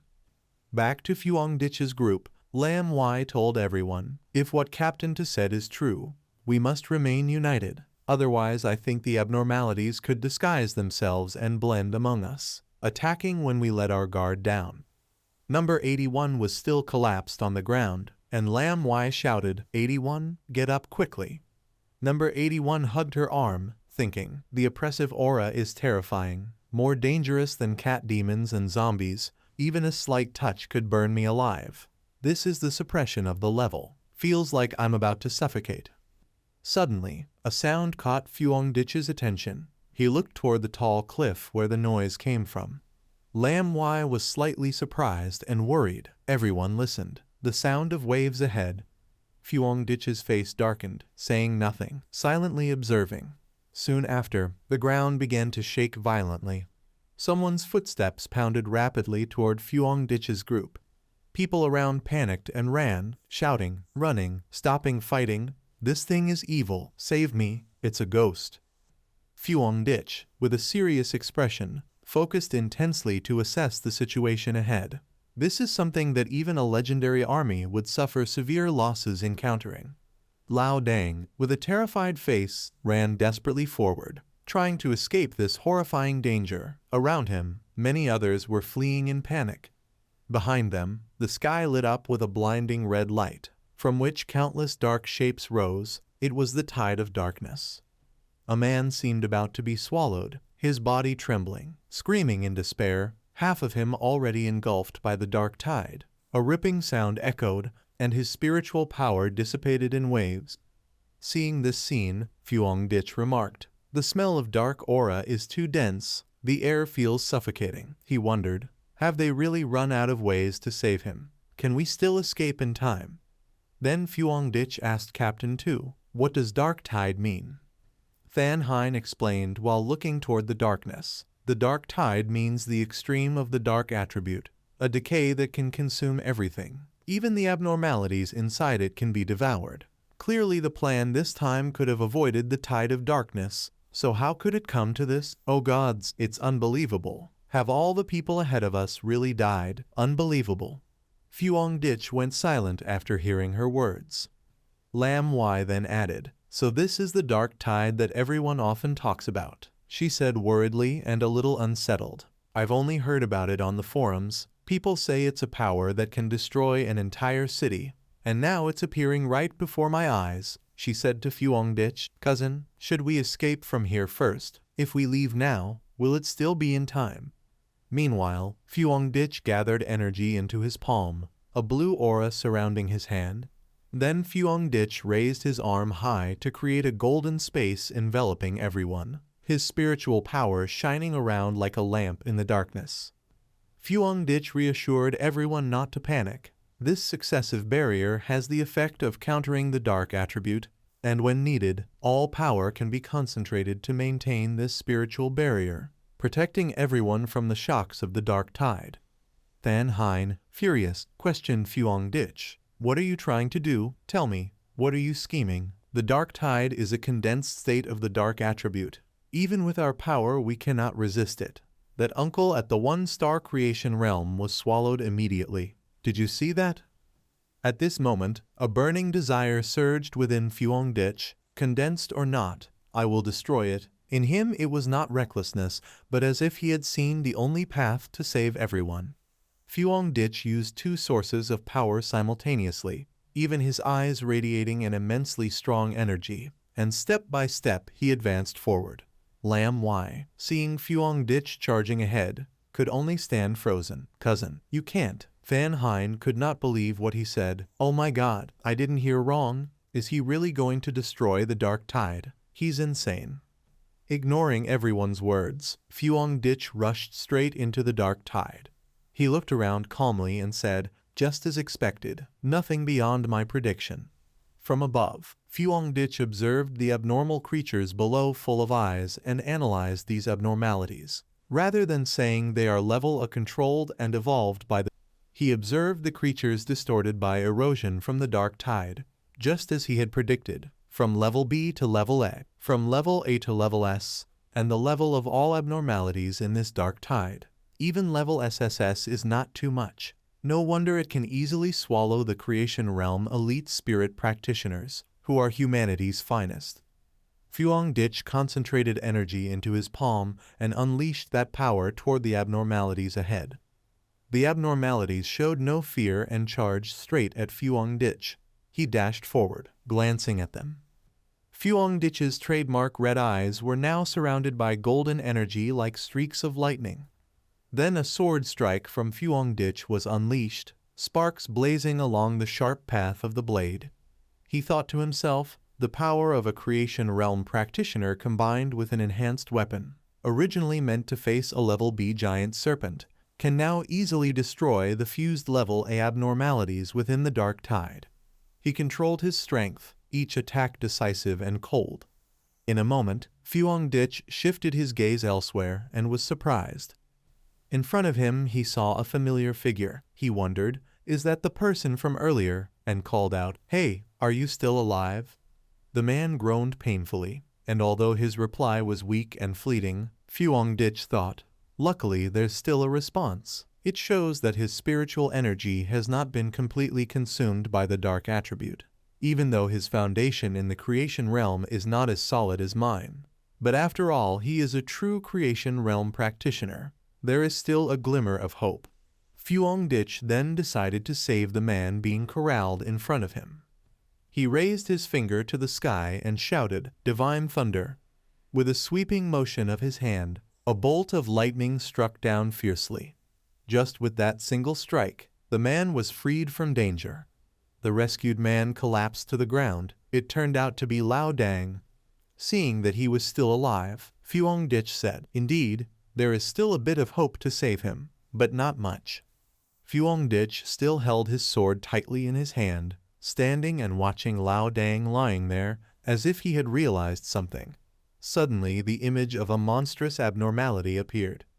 He clicked his tongue, infinite augmentation. Could this be the special trait of abnormalities of level S and above? Fuong Dich confidently looked up at the abnormality and said, "Then let's try this. Spiritual energy barrier, release." With that, golden energy radiated around his body. At this moment, the familiar sound of machinery echoed, detecting an extremely strong dark attribute. The power of this attribute is very special, temporarily impossible to extract. Upon seeing the system notification, Fuong Dich thought, even reaching the creation realm, but still unable to extract the dark attribute. Indeed, the dark attribute is somewhat more unique than other attributes. He let out a faint, calm, and terrifying smile. If he cannot completely destroy it or directly absorb it, then he must take another approach. At this time, the abnormality frantically lunged to attack him, but he remained still, analyzing. Unfortunately, Fuong Dich had not brought his little white flower. Otherwise, he could have used wild energy to contest this dark attribute. Standing there, exuding abundant energy, he asked the abnormality, "Is there anything else?" Fuong Dich seemed to already know everything, as if it had been prepared. Meanwhile, the group with Than Hein still stood within the protective barrier Fuong Dich had created. Suddenly, someone asked Than Hein, "Captain 2, may I ask, have you ever encountered a situation like this?" Than Hein honestly replied, "My knowledge is limited. I have never encountered such a case." Everyone was suddenly surprised, looking toward the dark tide. How can it remain still like that? Inside the barrier, Lam Wai spoke, trembling. "What is this shield? It's so strange. I have faced demons before, but never felt this uneasy. Yet in this abnormal environment, she hesitated. My cousin has been in there for so long. What if something happens?" Seeing Lam Wai's worry, Captain Tu gently took Lam Wai's hand to comfort her. "The spiritual barrier is still there, isn't it? It just flares up a little. We can reinforce it together with our energy. Moreover, with his power, even if something were to happen, the only possible outcome would be for us to be buried alongside him." Than Hein continued, "A person possessing several extraordinary attributes of the creation realm, even I doubt whether his true strength has already reached 3-star creation realm. It's not yet the turn for insignificant 3-star underlings like us from the demon domain to step in and save." Hearing these words of reassurance filled with lethal force from Than Hein, Lam Wai and number 81 fell silent, unable to say anything. Then Lam Wai suddenly laughed. She said, "Captain 2, you really have a sense of humor." She beamed. "Really, my teammate said the same. Now do you feel a bit relieved?" The conversation was abruptly interrupted by a resounding, earth-shaking sound, leaving everyone confused about what was happening, only seeing in the distance a pillar of power piercing the pitch-dark sky. This was Fuong Ditch's 9 Dragons Celestial Fire Sealing technique. He appeared together with the technique, shouting once, "Go!" His moves surged forward. Witnessing this scene, everyone below was astonished. Only number 81 was thrilled and said to Lam Y, "Hey why, that's your cousin." The girl froze. "This technique is..." In her fear, she shouted, "So awesome." Lam Y seemed unable to contain her excitement. The 9 Dragons Celestial Fire Sealing technique was truly magnificent. Jia Lam stood outside, witnessing the entire scene, unable to believe her eyes. "That celestial fire attribute?" she asked skeptically. With just this technique from Fuong Ditch, could he really seal the Dark Tide? In truth, Fuong Ditch had already sealed the Dark Tide. Meanwhile, Fuong Ditch continuously unleashed his technique, both hands seemingly holding a gigantic blazing fireball. He executed a strong and decisive follow-up strike, 9 Dragons Edict, and as he finished speaking, he hurled the fireball to the ground, shattering the earth, sending rocks flying in all directions. Not stopping there, he continued to launch the fireball while shouting, "Seal!" The sealing seemed complete. The light Fuong Ditch told everyone that they were temporarily safe. The harvest was quite unexpected. They had picked up a person and asked how they should handle it. Lam Y, overjoyed, ran to Fuong Ditch, saying, "Cousin, you're all right. That's great." Than Hein came up with an idea, speaking decisively with sharp eyes fixed on the person lying on the ground. "This person will be entrusted to my team members, Elder." Seeing Fuong Ditch's expressionless face, she asked with a hint of doubt, "You've sealed the high-level dark attribute, so why don't you look happy?" Fuong Ditch wanted to eliminate the Dark Tide, and now it was truly done. He really had. He said, "Because this is only a temporary seal. The dark attribute here is too abundant. We must move quickly. But while the temporary seal still works, we have to collect the rotten flowers." His calm voice immediately put the entire team on alert, danger still looming very close. Than Hein looked at Fuong Ditch and said, "Understood. We will take this person to the spirit hall for treatment. But what about the people ahead? Can anyone survive?" Fuong Ditch explained briefly. "Not a corner of a sleeve or a bone is visible, except for this person. They have likely all been devoured by the dark attribute, regardless of their level." Number 81 sighed and slowly said, "Just now there were people alive right before our eyes, and now they have all disappeared, perhaps because I have a cold-blooded bloodline. My only thought now is thankfully I didn't witness their deaths firsthand." Everyone fell into silence. After a moment, Fuong Ditch instructed, "Lam Y, number 81, you two and Captain to go ahead. The greatest danger now is still this black pond. I'll cover the rear properly." Everyone responded in unison, "Yes." He began checking the intense dark attribute waves. Check success. In an instant, Fuong Ditch relaxed his whole body, and the power around him surged violently. The system panel reported the progress, initiating the supreme calculation force, compiling. At this moment, he closed his eyes and focused fully to feel each stream of power being transmitted into his body. Then the system displayed, compilation of the ocean successfully.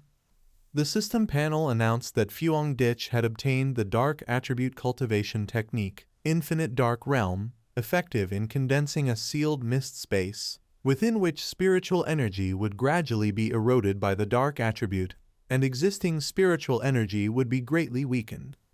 After reading through all the information, Fuong Ditch felt a bit curious about the Dark Realm, a special domain.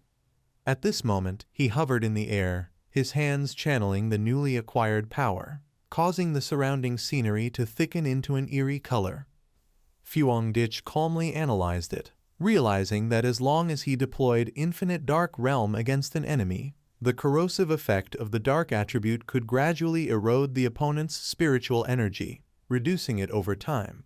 If combined with his other attribute techniques, wouldn't the weakening effect stack even more? That way, even if an abnormal creature more demonic than the Dark Tide appeared, he could surpass the level and defeat it. At this time, Than Hein was walking a distance away, but as if sensing something strange, she turned to look for him, saying, "Elder, don't you..." It turned out that Than Hein had witnessed Fuong Ditch's current state and realized this spiritual energy wave. How did Fuong Ditch break through again? Earlier there was no change in the heavens or earth. Her eyes were wide with disbelief at what was happening. Could it be that Fuong Ditch was absorbing the power of the dark tide, rated by the government as S rank? But this was utterly outrageous. While Fuong Ditch was almost done absorbing, Than Hein was still lost in thought. During the alert phase, spiritual energy restores, and all cultivators knew that the dark attribute was the most terrifying, a power derived from the deepest negative emotions of living beings and latent malice. For this reason, absorbing the dark attribute was strictly forbidden by the government. Than Hein recalled that in the past, the government had tried to study ways to purify and refine the dark attribute, but had to pay a tragic price. That was why abnormal creatures with the dark attribute were categorized separately. Many cultivators had attempted experiments before, and even though their levels ranged from D to S, even a D rank was enough to make a newly ascended demon realm cultivator suffer immensely. Not to mention the dark tide, which exists as an S rank abnormality. Even a single spirit realm cultivator, let alone 10, could be easily swallowed whole. Then she recalled the time before the dark attribute was banned, when some immortal practitioners tried to absorb dark attribute power. However, a 3-star ghost realm practitioner like him who absorbed even a ray of C-grade dark abnormality was struck back crazily. His flesh rotted and his mind went mad.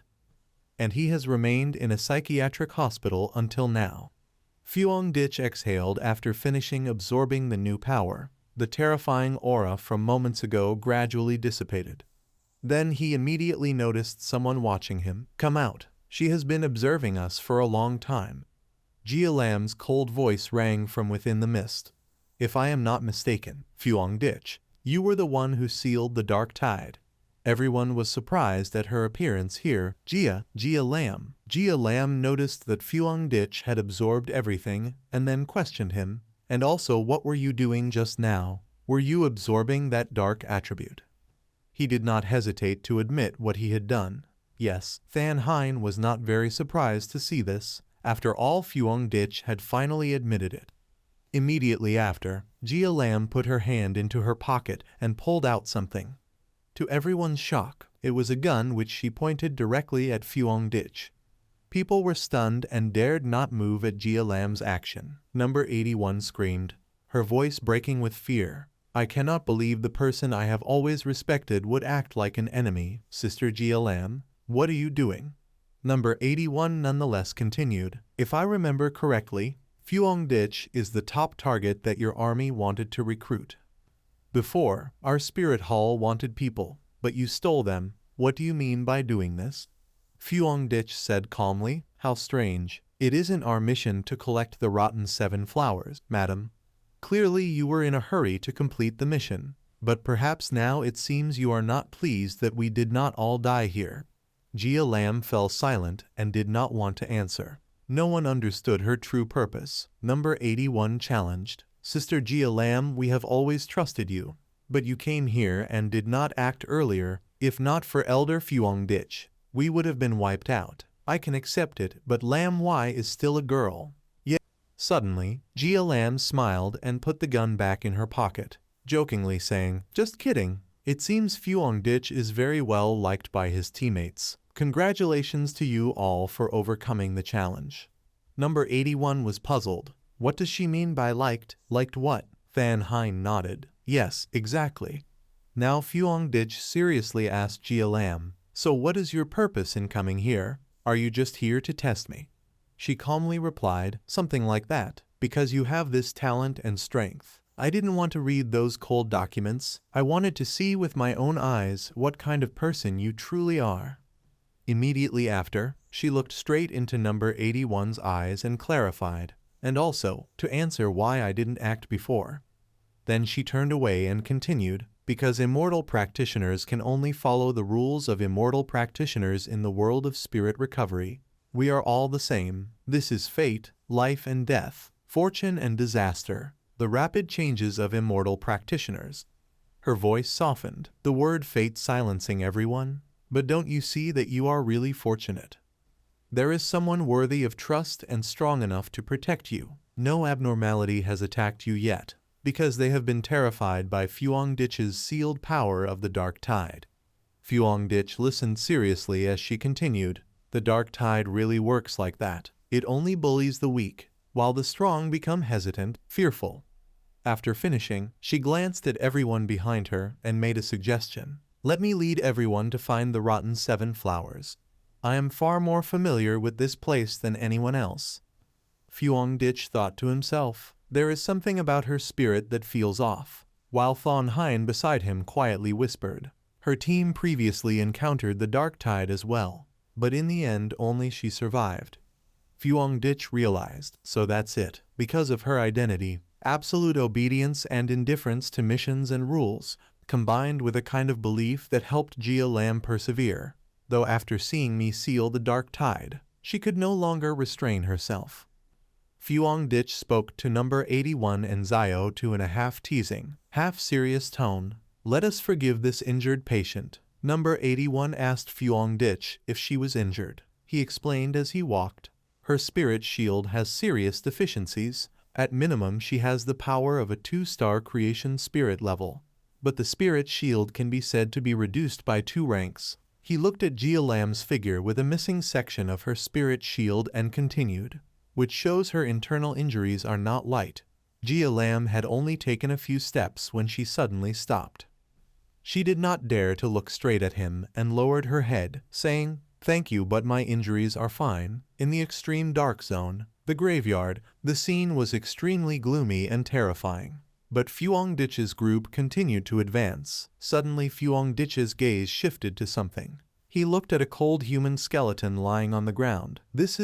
But he did not have time to be distracted. Jia Lam pointed to everyone. It's here. This is the graveyard. A beautiful flower shone brightly in the dead night. Jia Lam pointed it out. Look, that is the rotten 7 flower. She silently and steadily walked to the graveyard where the flower was glowing. Before them was an extremely strange scene. A large number of dark ghosts were hovering over the rotten 7 flower. Suddenly Jia Lam seemed to lose control. She frantically rushed forward. Finally, I have found you again.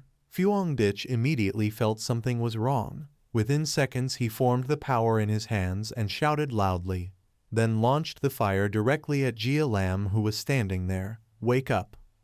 Jia Lam immediately snapped back to awareness. Too strong. This is a yang attribute extremely powerful and rare. She then turned and counterattacked, managing to evade. She remained silent and looked toward Fuangdich. Seeing that the dark forces had disappeared, Jia Lam wondered if her preparations were still insufficient. Number 81 ran over anxiously and asked, Sister Jia Lam, are you okay? Thon Hein also expressed concern. She has been affected by the dark attribute. Seriously, we should still stay together here. Thon Hein looked at Fuangdich and told everyone, just let him handle the rotten 7 flower. Fuangdich slowly stepped forward. Soon he reached the glowing rotten 7 flower. Suddenly, the ground nearby cracked, and a strange light emanated from the earth. Instantly, a lake demon appeared, with blazing red eyes, massive hands, sharp claws, swinging as if preparing an attack straight toward him. The monster opened its mouth wide, revealing countless souls inside wailing, "Too hungry, too hungry, too hungry." Fuangdich quickly activated Divine Thunder. In moments, he struck it 3 times with Divine Thunder piercing through its body. The lake demon roared fiercely, mouth wide, sharp teeth, eyes glowing red, its body covered in lightning. Fuangdich stood aside, thinking, how many abnormal creatures must this lake demon have swallowed to become like this? And moreover, it is an S rank. Without hesitation, Fuangdich immediately unleashed the dark attribute in his hands. He must deal with it quickly. Grab the rotten 7 flower and leave. The time of the dark tide seal is running out. It still won't die. Then let's use it to test our skills. From Fuang D letter 1 ECBCH's hands, spiraling energy expanded. Infinite dark realm deployed, forming a whirl of demonic power. Moments later, the lake demon was surrounded by the vortex, then completely sealed. Not stopping there, Its body was covered by writhing lightning, slowly burning it. Then it raised its head high, mouth wide, letting out prolonged groans. Grr ooh ooh ooh. The system notification appeared. Affected by the special dark attribute within the infinite dark realm, the S-rank semi-decayed lake demon had dropped to B rank. Fuang D letter 1 ECBCH saw the lake demon weakened, descending 2 ranks consecutively. It seems the cultivation foundation of S-rank abnormalities in the extreme dark zone isn't that solid after all. Then he took the blazing chain fire in his hand and slowly approached it. Fuang Ditch decisively slashed, burning the entire massive body of the lake demon. Than Hein and Lam Wai stood before the scene, both sensing that this ceiling was unlike any before. Than Hein said, "What is this dark energy? It is a dark attribute, but it feels different." Lam Wai felt the same. "Yes, I don't sense that oppressive, gloomy, cold, and repulsive aura." Jia Lam had observed how Fuang Ditch sealed it and explained, "Because this is Fuang Ditch's domain, he has mastered the dark attribute and independently refined it, thereby creating his own domain." She recalled her teacher lying on his sickbed and fell into thought. Creating a domain with spiritual power is extremely difficult. Previously, aside from him, at most 3 people globally possess this ability. The identities of the other 2 are unknown, but it is known they are in Country M. The image of him struggling alone against disaster remained deeply in Jia Lam's mind. He had foreseen the capital facing overwhelming catastrophe and deployed his domain to suppress it, but the result was. Just then, a voice cut through her thoughts urgently. Move, it's out." Than Hein and Lam Wai watched the scene with astonishment and tension, slightly surprised and anxious at how fast it was. After the tense sealing, Fuang Ditch's face relaxed and confident, smiling to reassure everyone. "All right, the graveyard behind probably won't cause any more trouble." Then he stepped forward to pick the rotten 7 flower. Fuang Ditch gently touched the still glowing flower with both hands. Once the flower rested securely in his hands, he exhaled, thinking perhaps there would be no further issues. Jia Lam was surprised when Fuang Ditch handed her the rotten 7 flower. She carefully observed, "Is this the rotten 7 flower? Such a small bloom." Then Fuang Ditch instructed everyone, "The mission is complete. We must retreat immediately." The dark tide is not like ordinary dark attribute abnormalities. It can cause trouble at any moment. He glanced at the unconscious person. "Moreover, we now have an additional burden." Than Hein and Lam Wai stood before the scene, both sensing that this ceiling was unlike previous ones. Than Hein said, "What is this dark energy? It is a dark attribute, but it feels different." Lam Wai also felt the same. "Yes, I don't sense that oppressive, gloomy, cold, and repulsive aura." Jia Lam had observed how Fuang Ditch sealed it and explained, "Because this is Fuang Ditch's domain. He has mastered the dark attribute and independently refined it, thereby creating his own domain." She recalled her teacher lying on his sickbed and fell into thought. Creating a domain with spiritual power is extremely difficult. Previously, the only person capable of using a spiritual attribute to create a personal domain was Jia Lam's teacher. Aside from him, at most 3 people globally possess this ability. The identities of the other 2 are unknown, but it is known they are in Country M. The image of him struggling alone against disaster remained deeply in Jia Lam's mind. He had foreseen the capital facing overwhelming catastrophe and deployed his domain to suppress it, but the result was. Just then, a voice cut through her thoughts urgently. Move, it's out." Than Hein and Lam Wai watched the scene with astonishment and tension, slightly surprised and anxious at how fast it was. After the tense sealing, Fuang Ditch's face relaxed and confident, smiling to reassure everyone. "All right, the graveyard behind."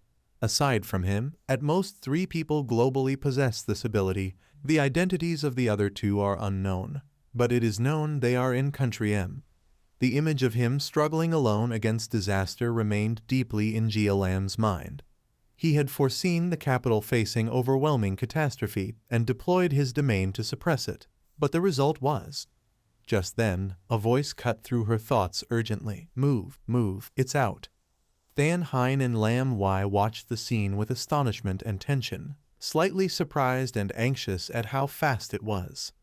After the tense sealing, Fuong Ditch's face relaxed and confident, smiling to reassure everyone. All right, the graveyard behind probably won't cause any more trouble. Then he stepped forward to pick the rotten 7 flower. Fuong Ditch gently touched the still glowing flower with both hands. Once the flower rested securely in his hands, he exhaled, thinking perhaps there would be no further issues. Jia Lam was surprised when Fuong Ditch handed her the rotten 7 flower. She carefully observed, "Is this the rotten 7 flower? Such a small bloom." Then Fuong Ditch instructed everyone, "The mission is complete. We must retreat immediately." The dark tide is not like ordinary dark attribute abnormalities. It can cause trouble at any moment. He glanced at the unconscious person. Moreover, we now have an additional burden. Than Hein and Lam Wai stood before the scene, both sensing that this sealing was unlike previous ones. Than Hein said, "What is this? This dark energy. It is a dark attribute, but it feels different." Lam Wai also felt the same. "Yes, I don't sense that oppressive, gloomy, cold, and repulsive aura." Jia Lam had observed how Fuong Ditch sealed it and explained, "Because this is Fuong Ditch's domain. He has mastered the dark attribute and independently refined it, thereby creating his own domain." She recalled her teacher lying on his sick and fell into thought. Creating a domain with spiritual power is extremely difficult. Previously, the only person capable of using a spiritual attribute to create a personal domain was Jia Lam's teacher. Aside from him, at most 3 people globally possess this ability. The identities of the other 2 are unknown, but it is known they are in Country M. The image of him struggling alone against disaster remained deeply in Jia Lam's mind. He had foreseen the capital facing overwhelming catastrophe and deployed his domain to suppress it. But the result was... Just then, a voice cut through her thoughts urgently. Move, move, it's out. Than Hein and Lam Wai watched the scene with astonishment and tension, slightly surprised and anxious at how fast it was. After the tense sealing, Fuong Ditch's face relaxed and confident, smiling to reassure everyone. All right. She nodded. I will come later. Jia Lam stood watching the vehicles of the spirit combat zone depart. Then Fuong Ditch approached Jia Lam and asked, "You are from the spirit combat zone, right?" She replied, "Your strength and performance have probably spread throughout our deployment zones. Soon, you will become famous."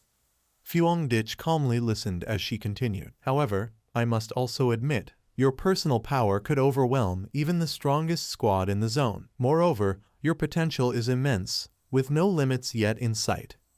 Then Jia Lam made a proposal to him. "If you are interested, would you like to join us? You could receive the best cultivation resources. Indeed, in this mission, you, your teammates, and even the squad of Nin Heap, all rewards will be doubled."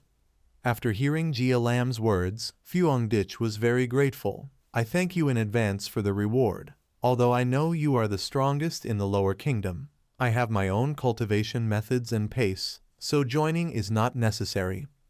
She gave him further guidance. Now that the world is changing, what the nation values most, or fears the most, is the abnormal dark attribute. The number of abnormalities is increasing rapidly. In the future, the situation will become even more severe.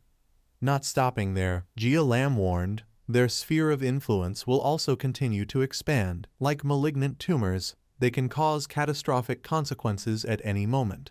Therefore, we must spare no effort to build restricted zones to block them, and spirit knights oversee them strictly everywhere. She spoke with a serious expression. "I tell you this not to bind or morally constrain you, just that an outstanding cultivator like you now has the right to know these situations." Fuong Ditch smiled, understanding what Jia Lam meant. "I understand. If I encounter abnormalities in the future, even strangers, I will not stand by idly. You can rest assured about this." Jia Lam smiled gently. "Very pleased to meet you, Fuong Ditch." She handed him something, taking this token. Fuong Ditch looked at the token in his hand as Jia Lam explained, "With this token, You can freely enter any restricted zone to cultivate, and the spirit combat zone will always open up to you. Suddenly, she asked one more thing. Would you like to visit Elder and Yo? Fuongditch was surprised by Jia Lam's suggestion. She meant that the person is a venerable of the Diamond Realm. Jia Lam said, "He is my master. I think you should meet him. I don't know if you agree, this is just my personal thought. I truly want to be friends with you. Would you accept that?" He slowly put the token card into his pocket. Then Fuongditch, without any hesitation, replied, "All right, one more friend is one more path. I will accompany you on this trip." At this moment, Fuongditch recovered his power, considering this a gift between friends. Jia Lam was surprised by his action. "What is this?" Fuongditch explained. "I think I can purge the lingering poison caused by the dark attribute that has contaminated your body." She felt currents of electricity running through her body. The thunder attribute also has a healing effect. "Now I only feel numbness all over. The places that were cold and painful have become warm. The discomfort in Jia Lam has disappeared."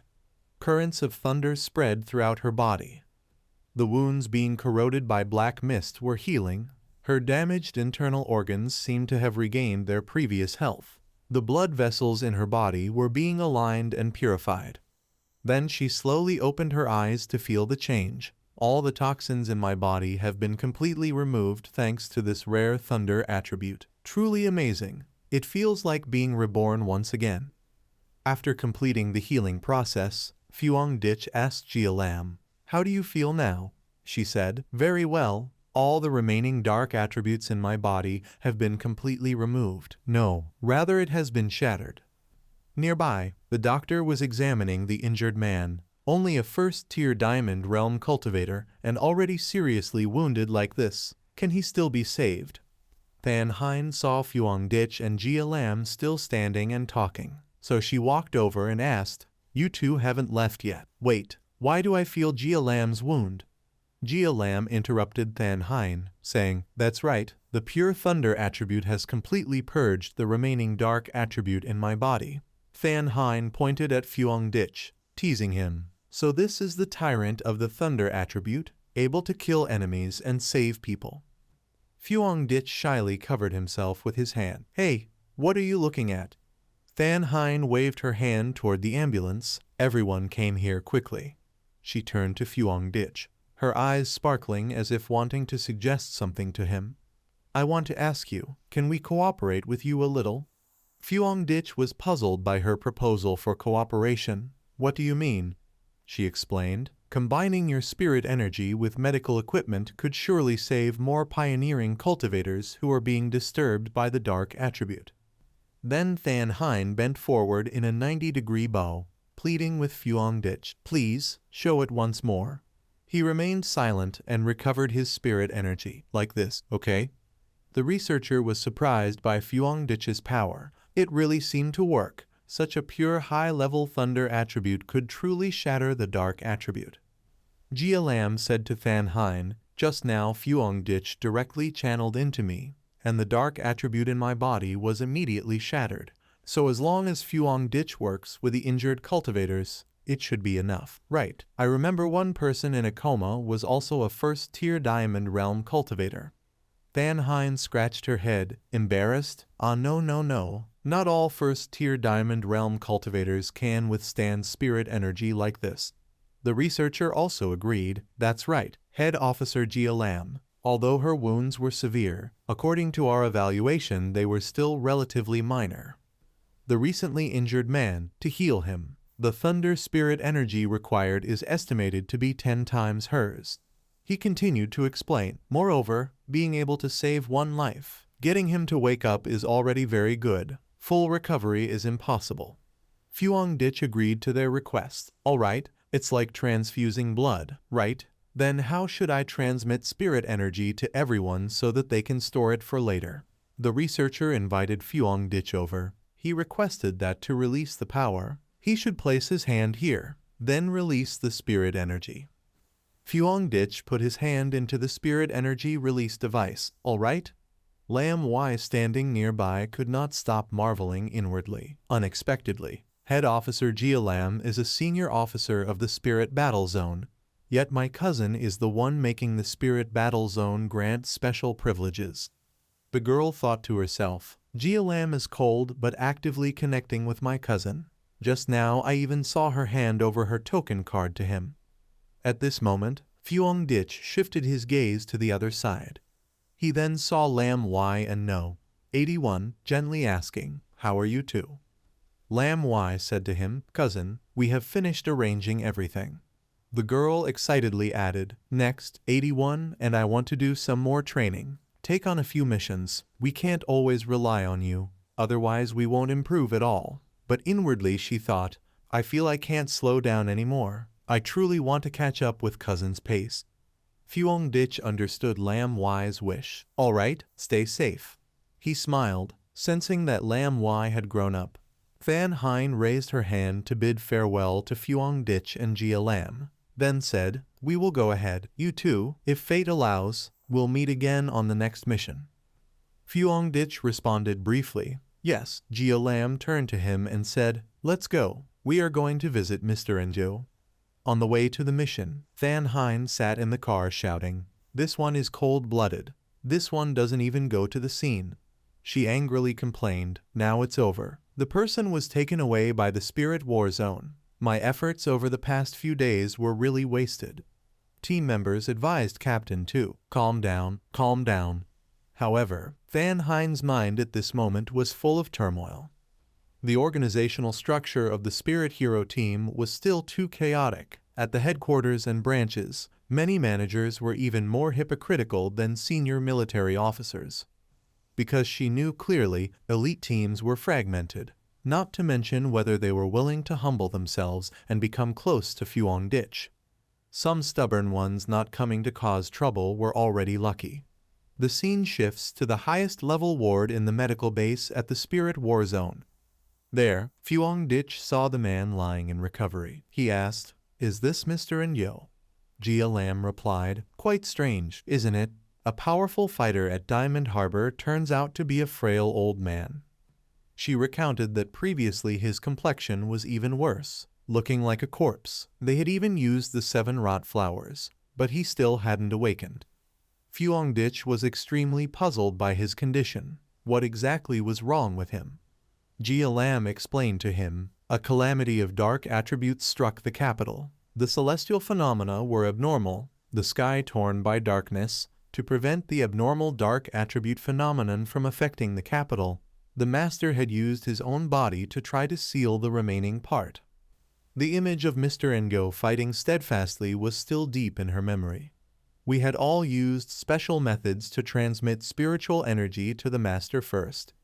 The scene of devastation with nothing intact at that time evoked Jia Lam's emotions as she continued. "We assessed this abnormal calamity as exceeding his level. Although the dark waves we encountered were already terrifying as level, the damage of this calamity was many times stronger than dark waves." She spoke about it seriously.